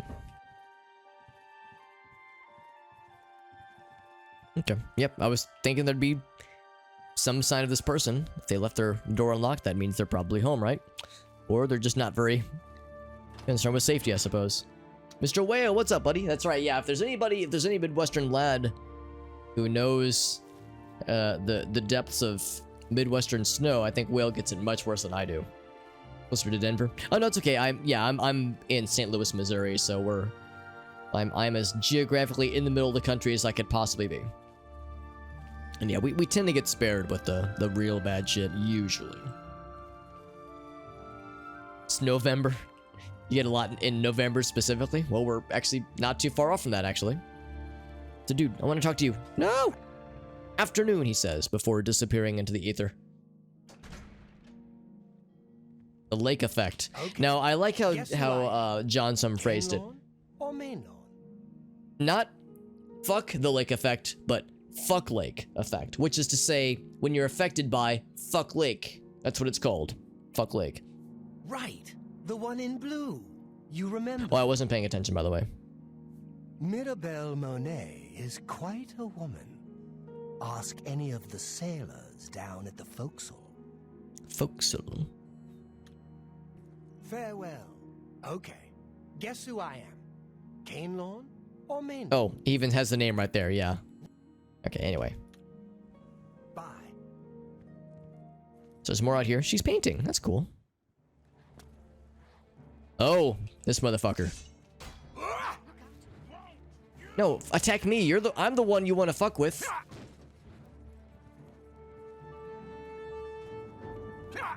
This person doesn't know who she wants to attack. That's the best you can do.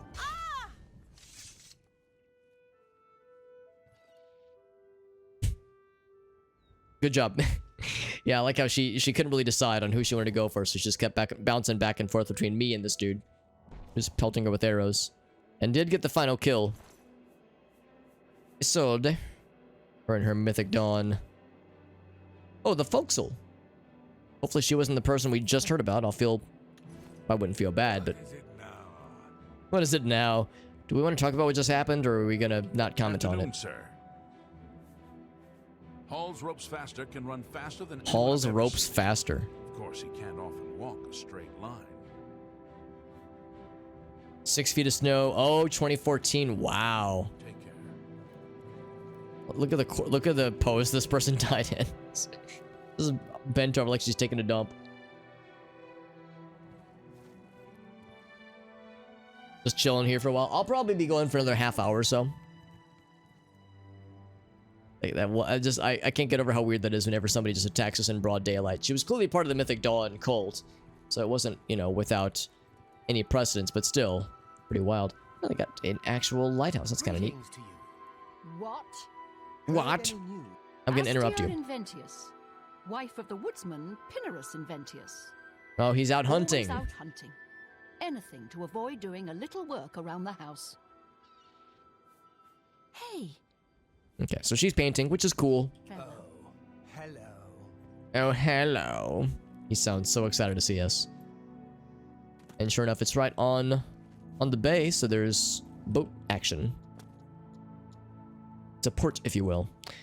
It's important. I also want to hear about this lighthouse and explore it a little bit.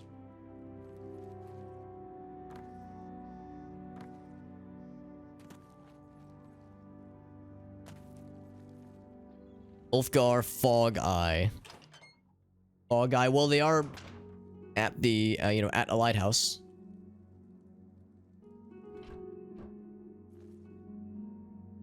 And once again, there's nobody out here, so I'm just left to my own devices to be up to no good. That's what I do best.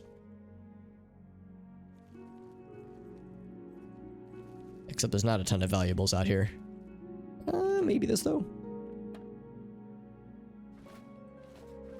Interesting finding books that are like guidebooks or travel books for other places that are much further away. Leowen is not exactly close to here. Actually, hold on. Okay. Name like Dorian Gray.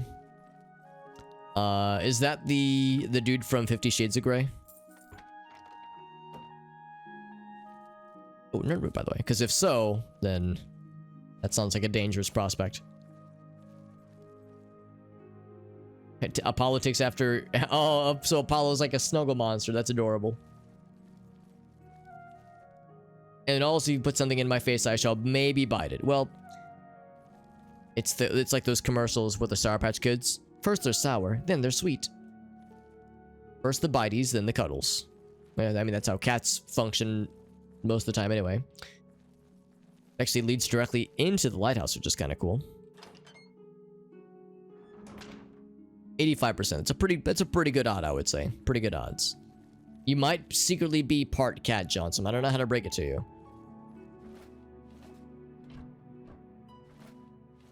But you might want to check your family tree and see if there's other cat-like creatures that are creeping up the family tree without your knowledge.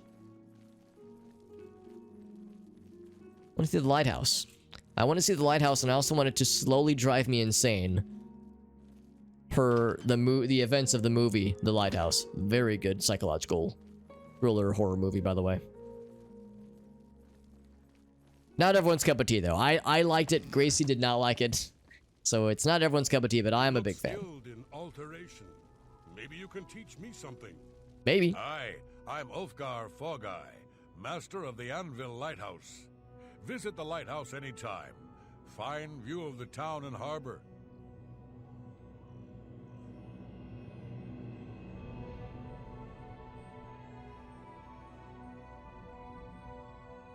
Oh, it's a folktale gem. Oh, okay, I gotcha. Yeah, I wasn't sure what the context was. I'll confess I've never heard that one before. The name is vaguely familiar, so knowing me, my dumbass, I probably have heard it somewhere, but just forgot it. The whole family's big fan of cats. Yeah, understandable. There's a lamp. Oh, I can turn it off and on like a light switch. Click, click.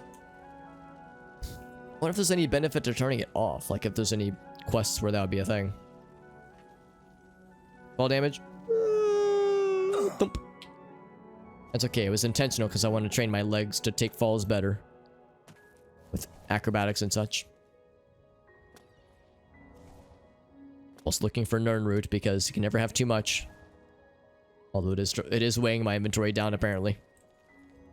That was me just now, Void. That was what great timing. Holy shit. Good to see you, Void. Cat laying down in a sore spot. Oh yeah. Well, actually, that can be nice, obviously. Depending on how they're laying on it and how sore it is exactly to the touch. That's right. It's a kitty cat massage. And of course, sometimes cats like to make biscuits with their little pawsies. They do like the little kneading motion. So, if you're really lucky, you'll get an actual cat massage. And indeed, Nirnroot, I knew you were here somewhere. See where this leads. Lots of cool stuff around here, man. He's getting near. Oh, what a smart little kitty cat friend. Oh, these things, like summoning stones. Lady stones. You rule your destiny. Do you choose to steer by the stars of the lady? Not now. I think this is probably either a one-time use or a limited time use. Looks so pretty out here. It's such a pretty area. I can see why people like this. I can see why Jim recommended it especially, because Jim was like, yo, this place is dope. And you were correct. It's pretty dang sweet. Also, can I just... Oh, I guess we are on the exterior technically. So yeah, the backyard of the area is just open air.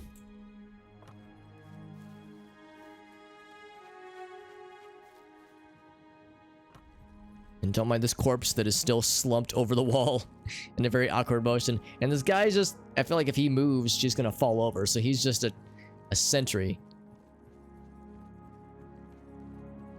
The Flowing Bowl. This is one of the places we were implored to go for side quest action. Except I think a guy just walked outside. And oh, Ape Llama! Thank you. Thank you, Ape Llama. Realize we just had some frame droppages as well. Thank you, Ape Llama. How you doing, friend? What are you up to on this fine evening? Right. The one in blue. The one in blue. You're actually wearing green, but sure, I guess that counts. Ape Llama is a licensed Oblivion expert, by the way. I've had the pleasure of having Ape Llama in my chat while I've been playing this game, and he has been very helpful with offering lots of cool knowledge and intel. He's a good dude. I'm sorry, did that Argonian just like clip through the ceiling? Sorry, I think we just witnessed a magic Argonian. Or coastal cities, yeah. My twin's name is Cainlorn.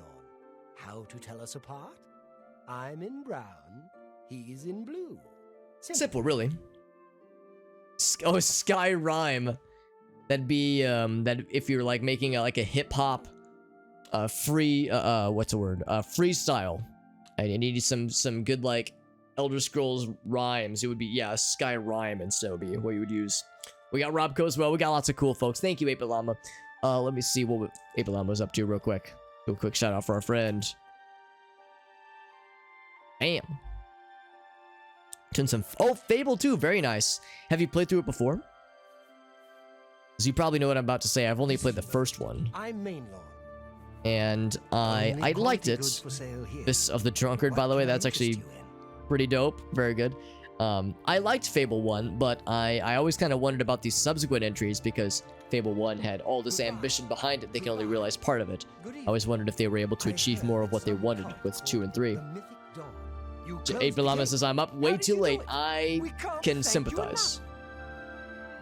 You closed the gate. Well, not this gate. I haven't closed this one here yet. I still like Sky Rhyme, though. Oh, very nice, Johnson. That's cool. You were hanging out with Ape Llama. Well, Johnson knows lots of cool folks. Where to buy anything if you can afford to travel. Johnson knows lots of cool streamer folks, including Ape Llama, who's very much a cool lad who's worth watching. Mixtape, there you go. Yeah, it's a fire mixtape. Goodbye. So you've played through Fable 2 quite a number of times previously, but it's the first time in a long while. What kind of character build are you going for this particular playthrough? What can I do for you? I thought there was like going to be somebody in this particular area that was going to be related to some side quests we've scooped up. We've scooped up like 4 side quests in this place. So we have many things. The last of the Daedra have been driven out. The Daedra. What's the news from the other parts of Tamriel? But are we just overhearing a conversation in this room, or are they downstairs? Okay, they're downstairs. We saw an Argonian at one point, but I think he clipped back upstairs and then went into his room. This is most disturbing. What is the current quest? Or the current, like, active quest, that is. Unfortunate shopkeeper. Okay. Actually, I would say the current quest I would want to have identified would probably the Allies for Bruma one, just because we'll definitely need to have that be our main focus once we, you know, feel satisfied with the side quest things we're doing. Johnson knows the cool folks. That's exactly it. That's exactly it. Am I biased in saying that? Not at all. Ever since Black and White, yeah. Yeah, that was like the big thing, was the Peter Molyneux overpromising. That was kind of what overshadowed Fable's, you know, a Fable as the actual game, obviously. Because I thought it was a good game, but yeah, there was all this, you know, all this ambition behind it that just couldn't be realized. I heard like Fable 3 was pretty dang good, though. I don't know if they, you know, how close they were able to go to his vision, but apparently by the time they got to Fable 3, they were like starting to find their stride, which is nice. So I'm not going to steal these things. Well, I want to, but he's right there, so I know better. Welcome. And this is the lad that has, I think he's been having break-ins, and we're supposed to help. Greetings. Welcome to Lel's Quality Merchandise. We have a wide range of goods to suit your needs. Oh, and perhaps you saw the sign outside? A slight mistake, you know. Oh, I didn't see the sign. There. So, what can I do for you? I didn't see the sign, hence my eyes have not been opened. I did not see the sign. Much too young for the whole drama for that thing. I would have been, I think, in high school at the time. So yeah, I was like keeping up with the stuff back then just because it was fascinating. I've never played Black and White or really any of his games, but he was like a very much a visionary back in the day. I have no idea what he's up to nowadays, though. I am Norbert Lels. How may I help you? What are some other things you have planned for future streams? Maybe this week, Apalama. Maybe more Fable 2 and like other things too? They say nostalgic though, nice. Opened outside cities all across Tamriel. They hold up pretty well. I know there was like a remaster of one that I think hit Steam not too long ago. I've lost a great deal of merchandise over the last few months. I keep replacing it, but they keep stealing it. New locks on the doors be damned. They always lawnmower battery. After I've gone to bed. Maybe a mage transports them inside. You can just stay in the shop overnight. Good luck. Yes, that'll work. I'm going to wait at the flowing bowl until this mess is settled. I know I can trust you to keep the place safe. As I said, I'll need you to stop these thieves from breaking into my store. It only seems to happen at night. I like the idea, Johnson, of Joey or somebody asking about the lawnmower battery when it's, I think for you, almost 2 a.m. It's like, I don't think you need the lawnmower battery right now, at least. Good day. Alright, so does that mean if I steal these emeralds, that it'll be like, you know, a knock against my ability to prevent the thievenings? Here, let's save first, because I would definitely like to, how do we say, repurpose these for the benefit of the greatness that is the Thieves Guild.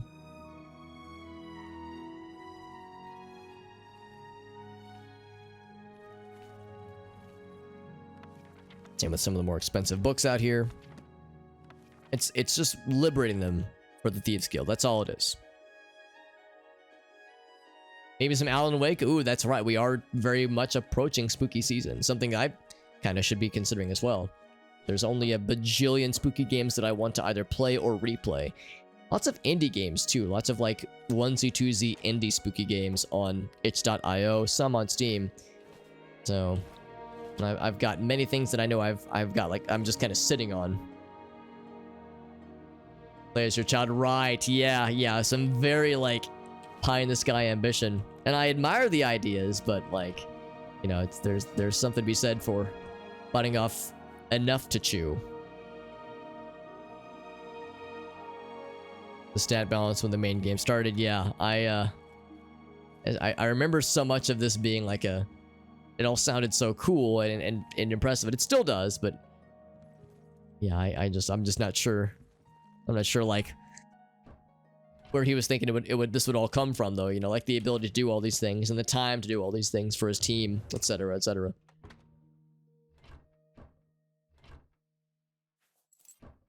I know that I remember at one point there was a interview, I think with Rock Paper Shotgun, that made the rounds. This was years ago, like 10, probably closer to 10 years ago. And it was around the time where he was working on a game called Goddess, I think. Peter Molyneux, that is. I think he was probably no longer with Lionhead. I think he'd started his own kind of smaller studio. They were doing smartphone games, that kind of thing. And he was working on a game similar to Goddess, and then he was about to start a new project, even though Goddess wasn't done yet. And as you can expect, people were, you know, skeptical of his ability to deliver, because by this point he had gained a reputation as being somebody who would overpromise and not always be able to deliver, etc., etc. And there was an interview that Rock Paper Shotgun did with this lad, and the first thing that the interview did was like ask like Peter Molyneux, would it be correct in saying, or like, would you say that you're a pathological liar? And Peter Molyneux like was as you would expect, kind of taken aback by the question and was kind of offended. And the interview just stayed combative the whole time. And the interviewer clearly was like, it kind of like got weirdly personal. Like there was clearly like a point where this person was like trying to tear him down. And it kind of rubbed me the wrong way, because on the one hand, like, yeah, it's frustrating that he has this what's the word? Infamous reputation, which, I mean, yeah, some of that precedes itself with how he's you know, run his companies and made his games in the past however long it had been at the time, 10 or so years.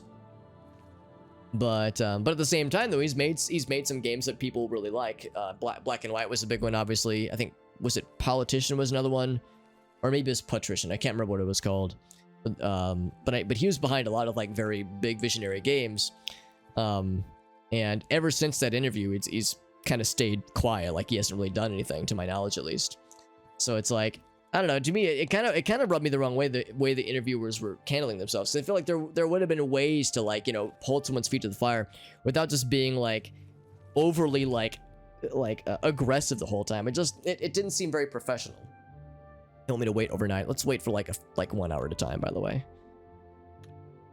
So I don't know. It's kind of unfortunate, because I feel like there was a possibility there that it kind of got squandered. Also, we found the dudes. There's several of them, by the way. Let's cast one of these.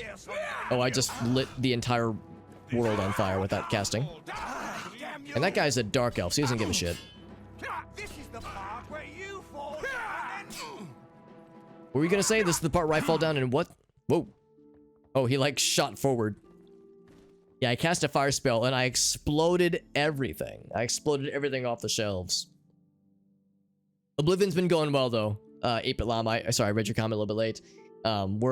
As you can tell, we're in Anvil, and we're pretty far along, where we're getting farther along with the main quest. I don't know how far we have to go, obviously, but I get the impression we're making pretty good strides, rather. So, and of course, Mage's Guild, Fire's Guild, we have a constant list of things to do, but we're making some nice progress on things, and we're doing some pretty cool quests, which is nice. Ever since I made the decision to do less focusing on exploration and going into every ruin, every mine, and bandit cave we find, just because it was taking way too long. Are these people we recognize, by the way? Storn the Burly, Anvir, Dranus Larano with his googly arm. Yeah, I'll have to apologize. Sorry for exploding everything off of your shelves. I cast a fireball as an AoE and it killed them and also all of your merchandise. Sorry about that, fam. Spooky season, that's right, that's right. Oh, did the game crash? It's thinking about it. It thought about crashing. We dropped some frames. Alright, so if that's what's happening, that means I need to save more often, because it means the game might want to get a little bit crashy. Interviews Jeff Keighley. I didn't feel like his were nearly as, like, aggressive, though. Like, I feel like I tend to have a soft spot for Jeff Keighley, so I might be kind of biased here, but I never got the impression that his was, like, quite as like, pointed and, like, personal as this particular interview was with Molyneux. Some devs... Yeah, that's the thing. Some devs have taken on his mantle, for better or for worse, and have gotten some really cool ideas and had a hard time, you know, delivering with them. The thing is, though, is that game dev is like riddled with shit like that. Every once in a while, I'll like read accounts about, you know, the ways that game developers had to scrap by to get their games made and keep their company afloat and keep their employees paid. And sometimes I was thinking to myself, motherfucker, how does any game get made? Like, how do games get finished with how impossible they are to make and be on schedule and on budget with, you know, publishers' wishes, that kind of thing? It's just like, there's so many ways where that shit goes wrong. So on the one hand, you know, I tend to be a little bit I like to think fairly understanding when it comes to games getting delayed, etc. But when it becomes a habit, that's where problems set in, obviously. Time to save such. Yeah, if we're getting crap like that happening, that's not a good sign. I'm guessing this is just a friendly scuffle. A friendly, what's the word I'm looking for? Sparring. He decided to be yeah, exactly. That's my exact thought too, Jim. It's like I like Jeff Keighley now. The whole Dorito Pope thing is well in the past. They can't pronounce my Black Marsh name anyway. That's just a stand-in. He's like still in battle mode, by the way. We're having a brawl, that's right. Spooky season started already, says Johnson. I'm down for that, honestly. I'm down for that. That Benares Inventius was out hunting again. Trying to get Apollo to get jostled. Without really trying. Without really trying. I like that voice. I'm Thurendil, son of Julianos and Mohititona, queen of Akavir.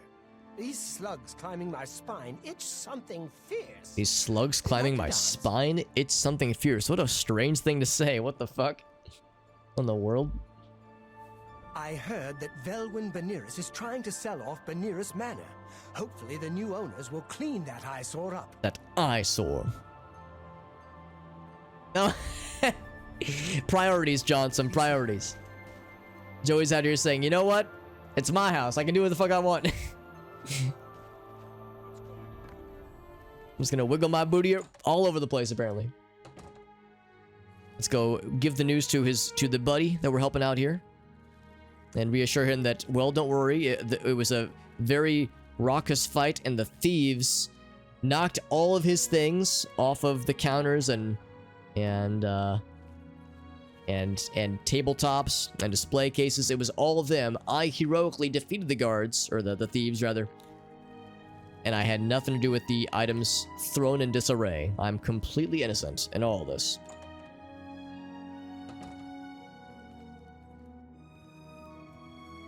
I'm guessing it's... Yeah, but everyone's asleep though, so... Oh, here we go. You're the guy? Timothy LaRouche. No, you're not the guy. Black Dog, able seaman. I'll be staying ashore till my stash runs out, then it's off to sea once more. Sounds good. Hey, you're the one they call the hero of Kvatch. Hero of Kvatch, yep. Must have been knocked on the head. Talks all sorts of rot. Meek as a sheep, though. I think that's the one we just talked to outside, maybe? Alright, so I guess we're to wait till nightfall, or till daybreak, rather. We're very much in the throes of nightfall. Are we watching this now? We've got an audience. I'm Krognak Grobrock, landsman, and I don't much care Landsman? who you are. A man of the land, I guess. Bye. They call me Wilhelm the Worm. Ow! I can't do the scream. Fine. Town lets me live in the warehouse to keep out the rats.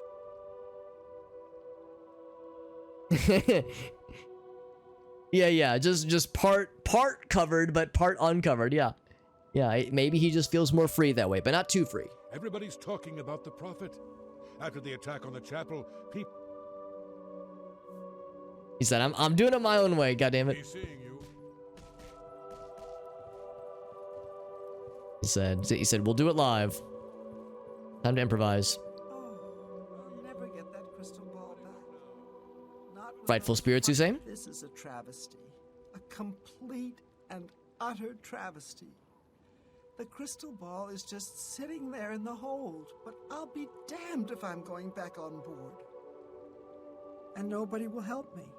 Nobody. Not with those spirits roaming the decks. Spirits, you say? I don't suppose you'll help me. No, of course you won't. Johnson says, I don't get it. I'm naked after 12:30 a.m. Me too, actually. It is 12:59 a.m., by the way. Time to get naked. No, not really.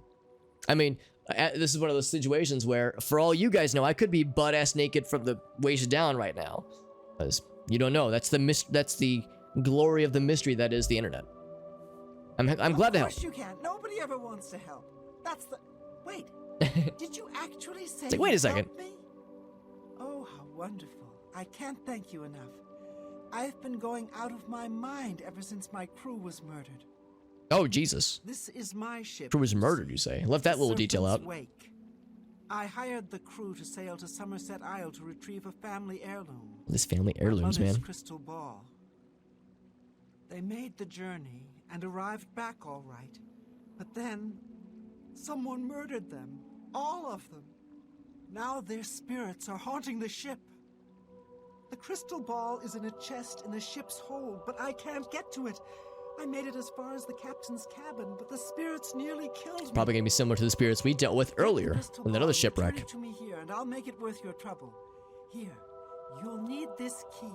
For 90 minutes? Well, that would be, yeah, at 12:30 your time. Ghost Ship of Anvil. So many side quests, so many heirlooms to be retrieved and such. Lots of stiff. Hot pants, and they're salmon color. Not pink, they are salmon. I think I made it all the way to middle school before I learned that salmon was a color and not just a type of fish. Something we all need to learn eventually. So I'm going to wait for 6 hours. That'll bring us well into 8 a.m. See if that's enough to get the folks out here.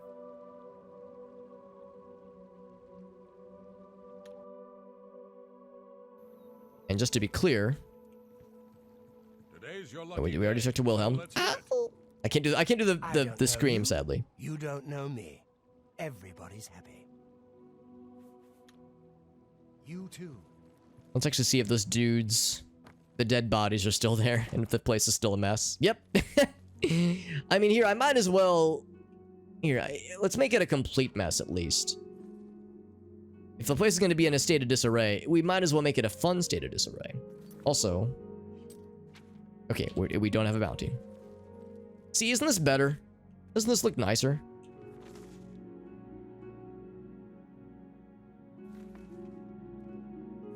It's one thing if it's like partly fucked up, but if it's fully fucked up, that's much nicer. I actually like how this guy is like got his arm slumped over. And he's still just kind of vibrating a little bit. Literally vibing. Who knew that one fireball spell, granted it's a pretty wide explosion radius, but I didn't realize it would affect everything as much as it did, but here we are. Let's go deliver the news. Hopefully it'll be mostly good news. I mean, we stopped the happenings, which is good. That's fine news. Have you heard any word about the... What can I do for you? The portly. Have I talked to you before? We talked to another guy with small eyes and like a wide face, but it's all blurring together after a while, honestly. Everybody's talking about the prophet. Now, do you think he became portly because his surname is the portly, like from a young age? Or do you think his stature, like, gave the surname? Chicken and egg situation. Captain and shipmaster. My ship is in for refitting, so I'm high and dry for a while. Take care. There's a warehouse, apparently. Oh, wait, I think this is considered trespassing, so I maybe shouldn't fuck around. Yeah, it would be considered trespassing. So maybe I should not fuck around, nor should I try to find out. Down DTF, which is to say down to finagle. What is it? Wait, figgle finagle. Go ahead, please. Oh, we've already talked to this guy. Bye.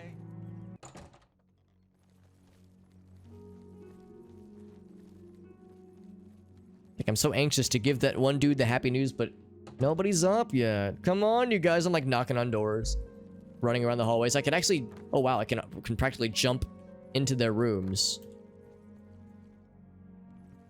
Oop. Oop. Oh man, almost. Oop. And then I can see that one's unoccupado. It's like if you get the jump just right, you can jump from here over, but that low ceiling is doing you no favors. Super cozy town. Yeah, I can see why you like it, Jim. And why others have mentioned they like it as well. Wait for 1 more hour. I'm trying to find the dude so I can turn in his quest. I guess if nothing else, I could do this. I could just say, let's target this quest. Okay, apparently he's outside. Is that him right there? I take it you want something. No. Well, Did he go back into his place of business? Or did he go here? Oh, maybe he went in the flowing bowl. Oh, maybe I was barking up the wrong tree the whole time. I don't know you. Yeah, I was clearly barking up the wrong tree. Were you Here's the able guy. to take care of my problem with break-ins? Also like how his eyes are very close together. Hey, you're the one they called... Hero of Kavachi, you know it. Forgotten them? Wonderful. But their names are familiar to me. All of those men have worked for me. Amazing. Well, now they're all dead. I even trusted them to open up the shop in the mornings. I can't imagine what turned them to a life of crime. Sad. Well, here's your payment. Oh no, well anyway. And 500 gold. Money in the bank, baby. Not like we needed more money, but sure. You have the hands. You closed the gate. Everybody's talking about... I like how they talk about how we closed the gate, but that's... We closed a few gates. We didn't close, you know, the big one that's most pressing for you guys. Hi there. Do you think what happened to Kvatch could happen here? Greetings. The Argonian that we saw earlier is... Actually, he was probably the one we saw outside. Look at this lad. Maik! Knows much. Tell some. I've heard of you. We've heard legends of this lad. Tell me some rumors that may or may not be true. Maik longs for a Colovian fur helm. Practical, yet stylish. Maik is very sad he does not have one. I mean, I'm pretty sure there are none in this game, so that would explain it. Anything else? Maik Okay, just that's it. Okay. Maik wishes you well. Yeah, I'm pretty sure we see him in Morrowind, and he has many incorrect things to tell, and they're entertaining. I guess in this game, he just has one incorrect thing at a time. Because the Colovian fur helm in Morrowind is such an iconic and kind of silly-looking piece of equipment to wear and to find. Hello. Its reputation precedes itself. Good morning. Private rooms. Okay, so I have a key, but it's not to get into there, apparently. Actually, I'm curious, so the key that we did get then might be for one of these rooms then. So we can see where she was staying and find more evidence of her doing some shady shit. Except it's just a dude. What do you want? Okay. Bye. Hello. Hello. Yes, Maik the Liar. He's a good fourth wall breaker. Okay, so this opens all the rooms then. We've had the ability to get in this whole time. It's not the private rooms.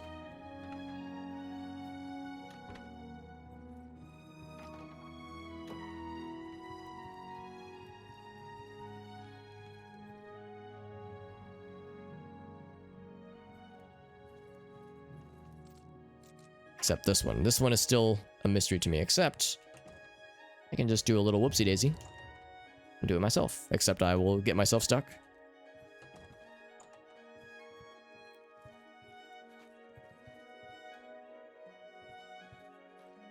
So this is the private area then, I think.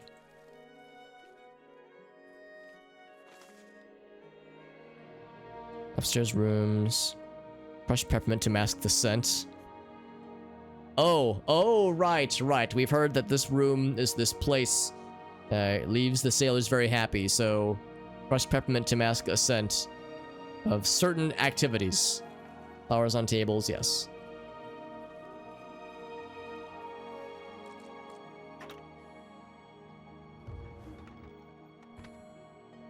Okay, well anyway, that's fine. Whoop. Weird that we can't go out this way. Vec is not a fourth. Well, yeah, I mean, there are things that he says that are, I would say, yeah, nudging against the fourth wall. but also kind of breaking it too. Yes, I would say that is accurate. I know some Ceteb Clarabella. Some of these kinds of folks get very upsetty if you know, board their ship without their express permission. I'm just kind of curious to see what happens if I try to crack into here. Let's be sneaky first. I don't think anybody's going to see me, but we'll play it safe. Oops.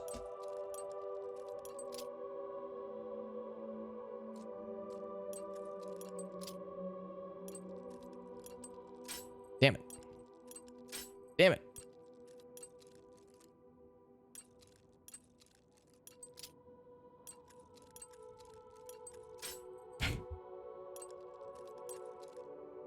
There's just that moment of hesitation. And that's where they get me. Damn it. Anybody has a bingo entry for Alex breaks what I think it's more 3 or more lockpicks in a single lock, then we found one. One such case. Oh, fuck. I hope there's something cool in here and it's not all just a waste of time. When it comes to very hard locks, it is honestly kind of hit or miss on whether or not they're any worth. Sometimes you open up a locked container that is a very hard lock and it has 5 gold in it. Happened earlier today, actually.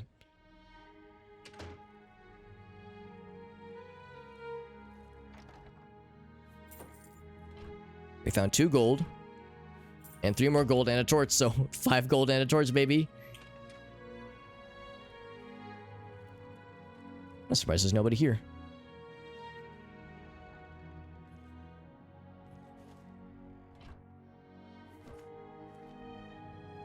Captain's chest. Ooh, well, I guess I might as well then. I don't know if we've actually seen this person. Actually, yeah, we would have. We would have saw this lad. Oops. We're plundering his booty. There's no better way to say this, obviously. God damn it. 100 for 100 million channel points. I honestly wish I could. I wish Twitch gave the streamers the ability to like award channel points, because that'd be an excellent thing to be able to like dole out to people. That'd be great. He had a copy of the Lusty Argonian Maid based TBH. Hold on. Let's see how much of this is actually illustrated, or not illustrated, but written. I'm actually amazed that this book physically exists in this game. Act 4, Scene 3. Lifts her tail. To clean your chambers. My chambers, he asks. I'm but a poor Argonian maid. You're my dumpling, and a good one at that. Strong legs and a shapely tail. I need to do my cleaning, she says. Cleaning? I've got something for you. How's about you polish my spear? Oh, but it's so big. It's huge. It could take me all night to polish. Plenty of time, my sweet. Plenty of time. And scene. Excellent. Excellent. I'm so glad that the Lusty Argonian Maid continues. I can't bear to part a man, a gentleman of culture, with his copy of the Lusty Argonian Maid. So we're gonna leave that. I'll steal everything else, but what kind of bastard would I be to thief away with something so precious? Polish my spear. Now, Vivek will tell you a thing or two about his spear. I can't remember the exact lore tidbit, but Vivek has a spear that I think was either fashioned from his own penis or someone else's penis that I think that he bit off. If it sounds fucked up, it is, but it's like official lore. Okay, well, I did break into here, so maybe I'm not going to overstay my welcome. Because if they find me here, they're probably not going to be... Yeah, see, it'd be trespassing, so... Let's not overstay our welcome. I'll just make do with what I've thiefed away with. Get major points for, yeah, bets. That's pretty much the extent of it, which is a shame because I think it'd be like nice to be able to, like with winning bingo especially. Winning bingo is a perfect example where somebody gets a bingo. All I can offer is I add a few more points of the extra life points thing, which I do have full control over and then I do a free nut button hit, and that's it. It's not a lot. Whereas, yeah, if I had full control over the channel points thing, it'd be a nice way to, to up the ante and to do more fun things. So, hopefully they'll do something eventually that does give streamers more or just Twitch users, honestly, just more control over how channel points are doled out, etc. Is there anything else that we wanted to venture into before we start doing more side quests? Because we will be wrapping up pretty soon. It is quite late. I'll make sure I hit up a bunch of these cool places already. I'm listening. Mike, do you have anything else? Mike knows much. Mike loves. Still the Colovian fur helm. That's it. Mike wishes you well. Oh, I didn't know about the biscuit detail. That's a new one. That's a new one, Jim. It's more cozy, Johnson. Excellent. And the nut. Nut. Perfect. Thank you, Jim. Perfect nut demonstration. Gogan's house. That's right. We know all about Gogan, although we haven't seen him yet. Hi there. Oh, you're the lady. Useless fighters guild. What do you want? I'm sorry, lady. I tried my best, but your rats were fighting against a mountain lion. There was no freaking way it's gonna go well for anybody. And so Gogan's out and about somewhere. Oh, yes? Yes. Arvena Thelus is an odd one. She's got weird... Oh, wait. Did you say odd noises coming from her bathroom? Her basement, that is. Yeah, so many side quest things. That's right, yeah. I think we've explored pretty much everything else with this place, though. We haven't been to the chapel yet, and I'm assuming there's a castle of some variety. Because there would have to be somebody to... here, would it be this way? There'd have to be somebody to administer, decisions when it comes to helping Bruma out, etc., etc. See, there's a chapel. We came from this direction. Oh, it's on a separate... Oh, I see. We would go out this way, then. Greetings, Dunmer. Greetings, Dunmer.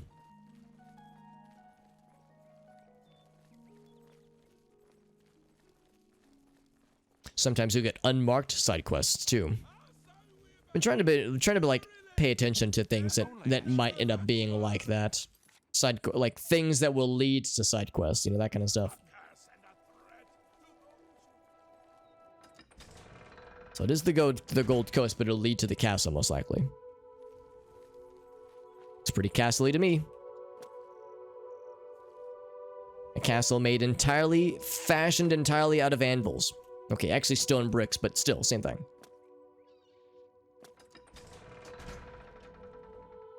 You download mods with... That's correct, yeah. If there were more mods that added more side quests, and I'm sure that there are, then yes, this could go on for thousands and thousands of hours. Which this is already looking like it will be the case anyway. That's right, yeah, never-ending Oblivion times. I mean, if there was one game to play for an eternity, you could do much worse than Elder Scrolls games. My Thieves Guild urges taking over as I find potentially things to loot and thief away with.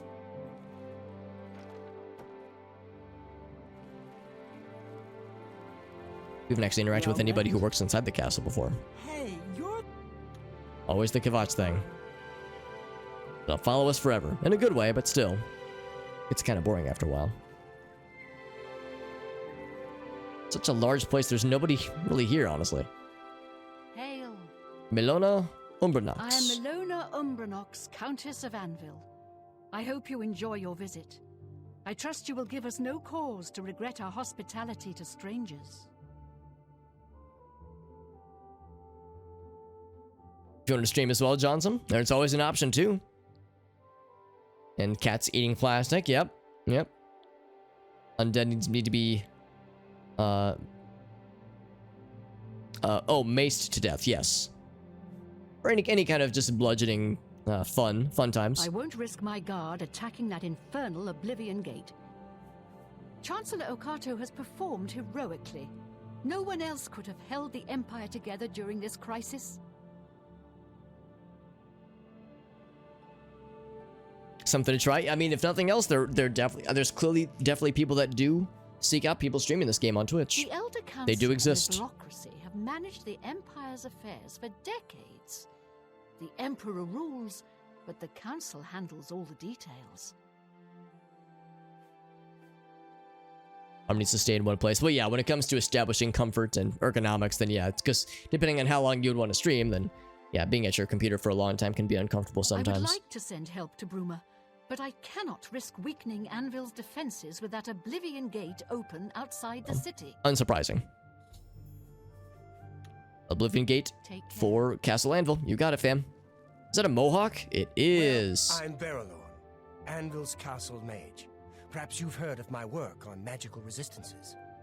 You have spells to sell? You don't. Well, now I'm uninterested in your resistances. The Mages Guild runs more or less like it always did. Especially playing for the first time Wizard, yeah. I imagine everyone's kind of different. Just part of the fun. Seeing different people's play styles and builds that they go for, that kind of thing. And it's the private quarters, which are fun to thief through, but frustrating because they're constantly swarming with guards. Wish I could do it again. I've had that same thought too, Wizard. If there were games I could go back and replay for the first time somehow, if I could lobotomize a part of my brain that only remembered that, like, only the memories of playing the game, or at least my experiences of it, so I could re-experience it for the first time and not lose other, and not sustain other kinds of brain damage. Limited targeted brain damage is what I'm getting at. Although limited target brain damage is really what lobotomies are, honestly. Be level 100. Well, the thing about reaching level 100 as any class is that it takes a lot of experience. Like a shit ton of experience. Well, to that point. So it's like getting to level, like with some video games, the difference from level 98 to 99 is more than like levels 1 through 80 combined. Bye. That's how it was in like Diablo and Phantasy Star Online. I remember those times. Well, this large open space, but not a ton of people. It's so empty and dull. It's like lonely. I get lonely and sad.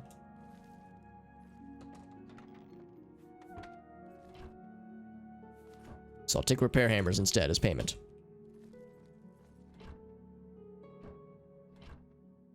Have a stroke, same general thing. Yeah, I mean, I don't know if there's a way to you know, to what's the word I'm looking for? To like inspire a targeted specific stroke to happen at a certain part of my brain. Like if there was a way to incur that on my own, then yeah, then maybe we would talk. I'm gonna steal your torch. I did it. I'm stealing servants' torches. That's what my life's been reduced to. RuneScape level 92. Yeah, that's how it goes with these games sometimes. They have a spare throne in here. Hello, yes, I'm the king of this spare throne. I'm the king of the warehouse.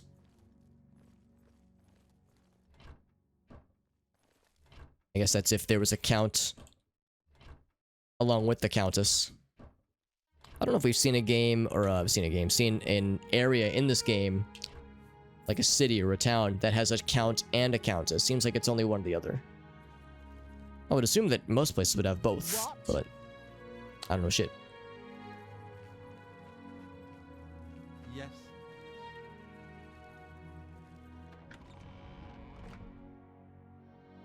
Some foreshadowing in this castle. I suppose so. Like, I wouldn't know what to look up for necessarily, but if there was things to expect, or to not expect, but things to happen in the future, that is good to know. But not know too much, obviously.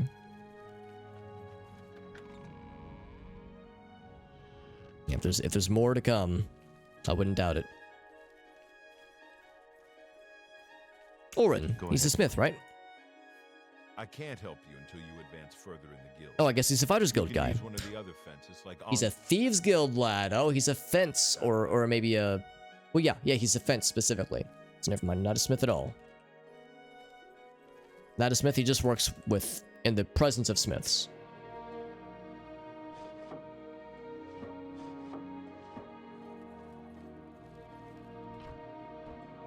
Don't mind me just looting through people's bedrooms.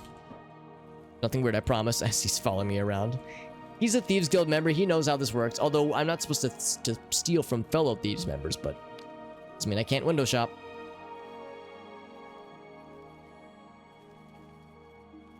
It is a cool looking castle, though. Reminds me of just maybe a little bit, just a small bit of some of the castle aesthetic you see in Thief. Thief 1, at least. I've yet to play Thief 2, but similar enough, I suppose. I could break into the jail if I wanted to. Although I don't know if I really care to right now, honestly. Hey, yeah, so maybe there'll be a side quest later on to visit prisoners and whatnot, but for now I'll hold off. He's a sleepy boy. He's the jailer, yeah. Another jailer. Okay. I get bored of RuneScape. Yeah, I never played it back in the day. I have a number of friends that have a lot of nostalgia for RuneScape, and it seems like it was fun, like playing with friends, probably. Like if I would have had a group I played with, or a group 2 who've played with, I bet it would have been kind of cool.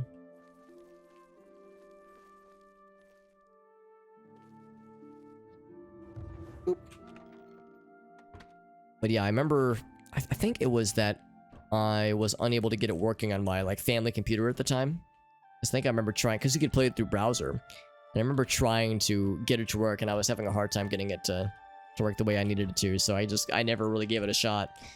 And years later, of course, I've seen gameplay and I've heard about it. It seems like it was like fun at the time, but knowing me, I don't know if I would have stuck with it, because I tend to not really stick with MMOs and the like very much. But it was a simpler time, and like I said, plenty of people have like very fun nostalgia for it. And I think I get more enjoyment hearing about other people's experience with the game. Everyone's sleepy times, even though it's 5 p.m., but this is the night shift then.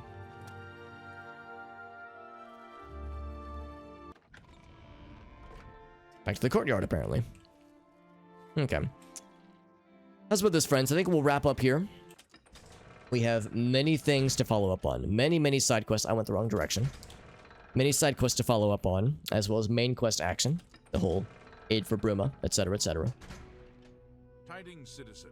Similar to Fable. They would just say, oops. Oh, like if you, like presuming you were like nudging into them or pushing them. They just reacted weird. Look at this guy. He's got like a, got a squad. Hi there. We're always on. Always on duty. Gross. Yes? Sadly, he doesn't offer any services to us, despite his cool mohawk. It's a pretty cool mohawk. Oh, we going this way, fam? Oh, no, we're not. Okay. See you later. Rice Krispies, which is to say it's popping a bunch. Gmod videos. Oh, Source Forge. Yeah. Or, yeah, Source Forge movie maker, I suppose. Yeah, whatever it was called. Yeah, the old, like, Gary's Mod videos where it was more cobbled together and more, more goofy and like, less polished, but that kind of added to the charm. It made it that much more, like, believable. Maybe even, dare I say, relatable. I was watching something not too long ago, and a guy was talking about how, like, yeah, when you're making something like that, something that is for a very niche audience, and it's too polished, and it looks too nice, sometimes it can put people off, whereas if it's got just a little bit of grunge, if it's got some smudges on it, then, you know, it makes it more heartfelt and more, like, relatable, because it reminds us of our own imperfections. So it's like, I think that there's something to that, I would say. Have I talked to this guy? I suppose I have. Like I said, we'll just wrap up here. I think next time we'll probably talk to the Prophet, maybe peek our heads into the chapel, see what's going on there, and we'll start following up on several side quests. Specifically, what do we have to do specifically? So, Alice for Bruma, that's the obvious one. Oblivion Gate, of course. We got the Ghost Ship. We have the Manor to buy. We have the Brina Cross Inn stuff, which is north of Anvil. We have, let's see. Oh, we need to talk to Gogan, right? We couldn't find him earlier, but we need to talk to him. We have the family heirloom, which is probably... Maybe this is unrelated to the Gogan stuff, but Fort Strand is fairly close by. So that would be something. But then also, there's other Anvil things, such as Dunborough Cave. There's a hidden underground cavern beneath Castle Anvil, allegedly. Sounds kind of cool. So there's that. Sundercliff Watch, I think, is... Oh, that's further... Yeah, that'd be further east. Never mind. We saw it earlier, but we haven't gone into it. Deepscorn Hollow is pretty close. Oh, wait, no, it's closer to Leyawind. Never mind. Trollhaven, though, is pretty close to us. So that's a big one. And this pilgrimage here, Chapel of Dibella. Right, yeah, that's the chapel we're looking at right now. So we got that. Shadowrun Castle, we already know about that one. I need to go back and talk to the Nirnroot guy at some point anyway. So, lots of stuff. Lots and lots of stuff.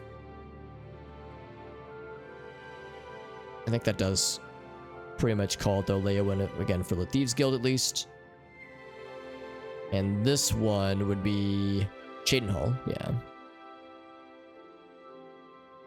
Okay, well anyway, yeah. So we got kind of a summary of things we're going to be watching for, or looking to do next time.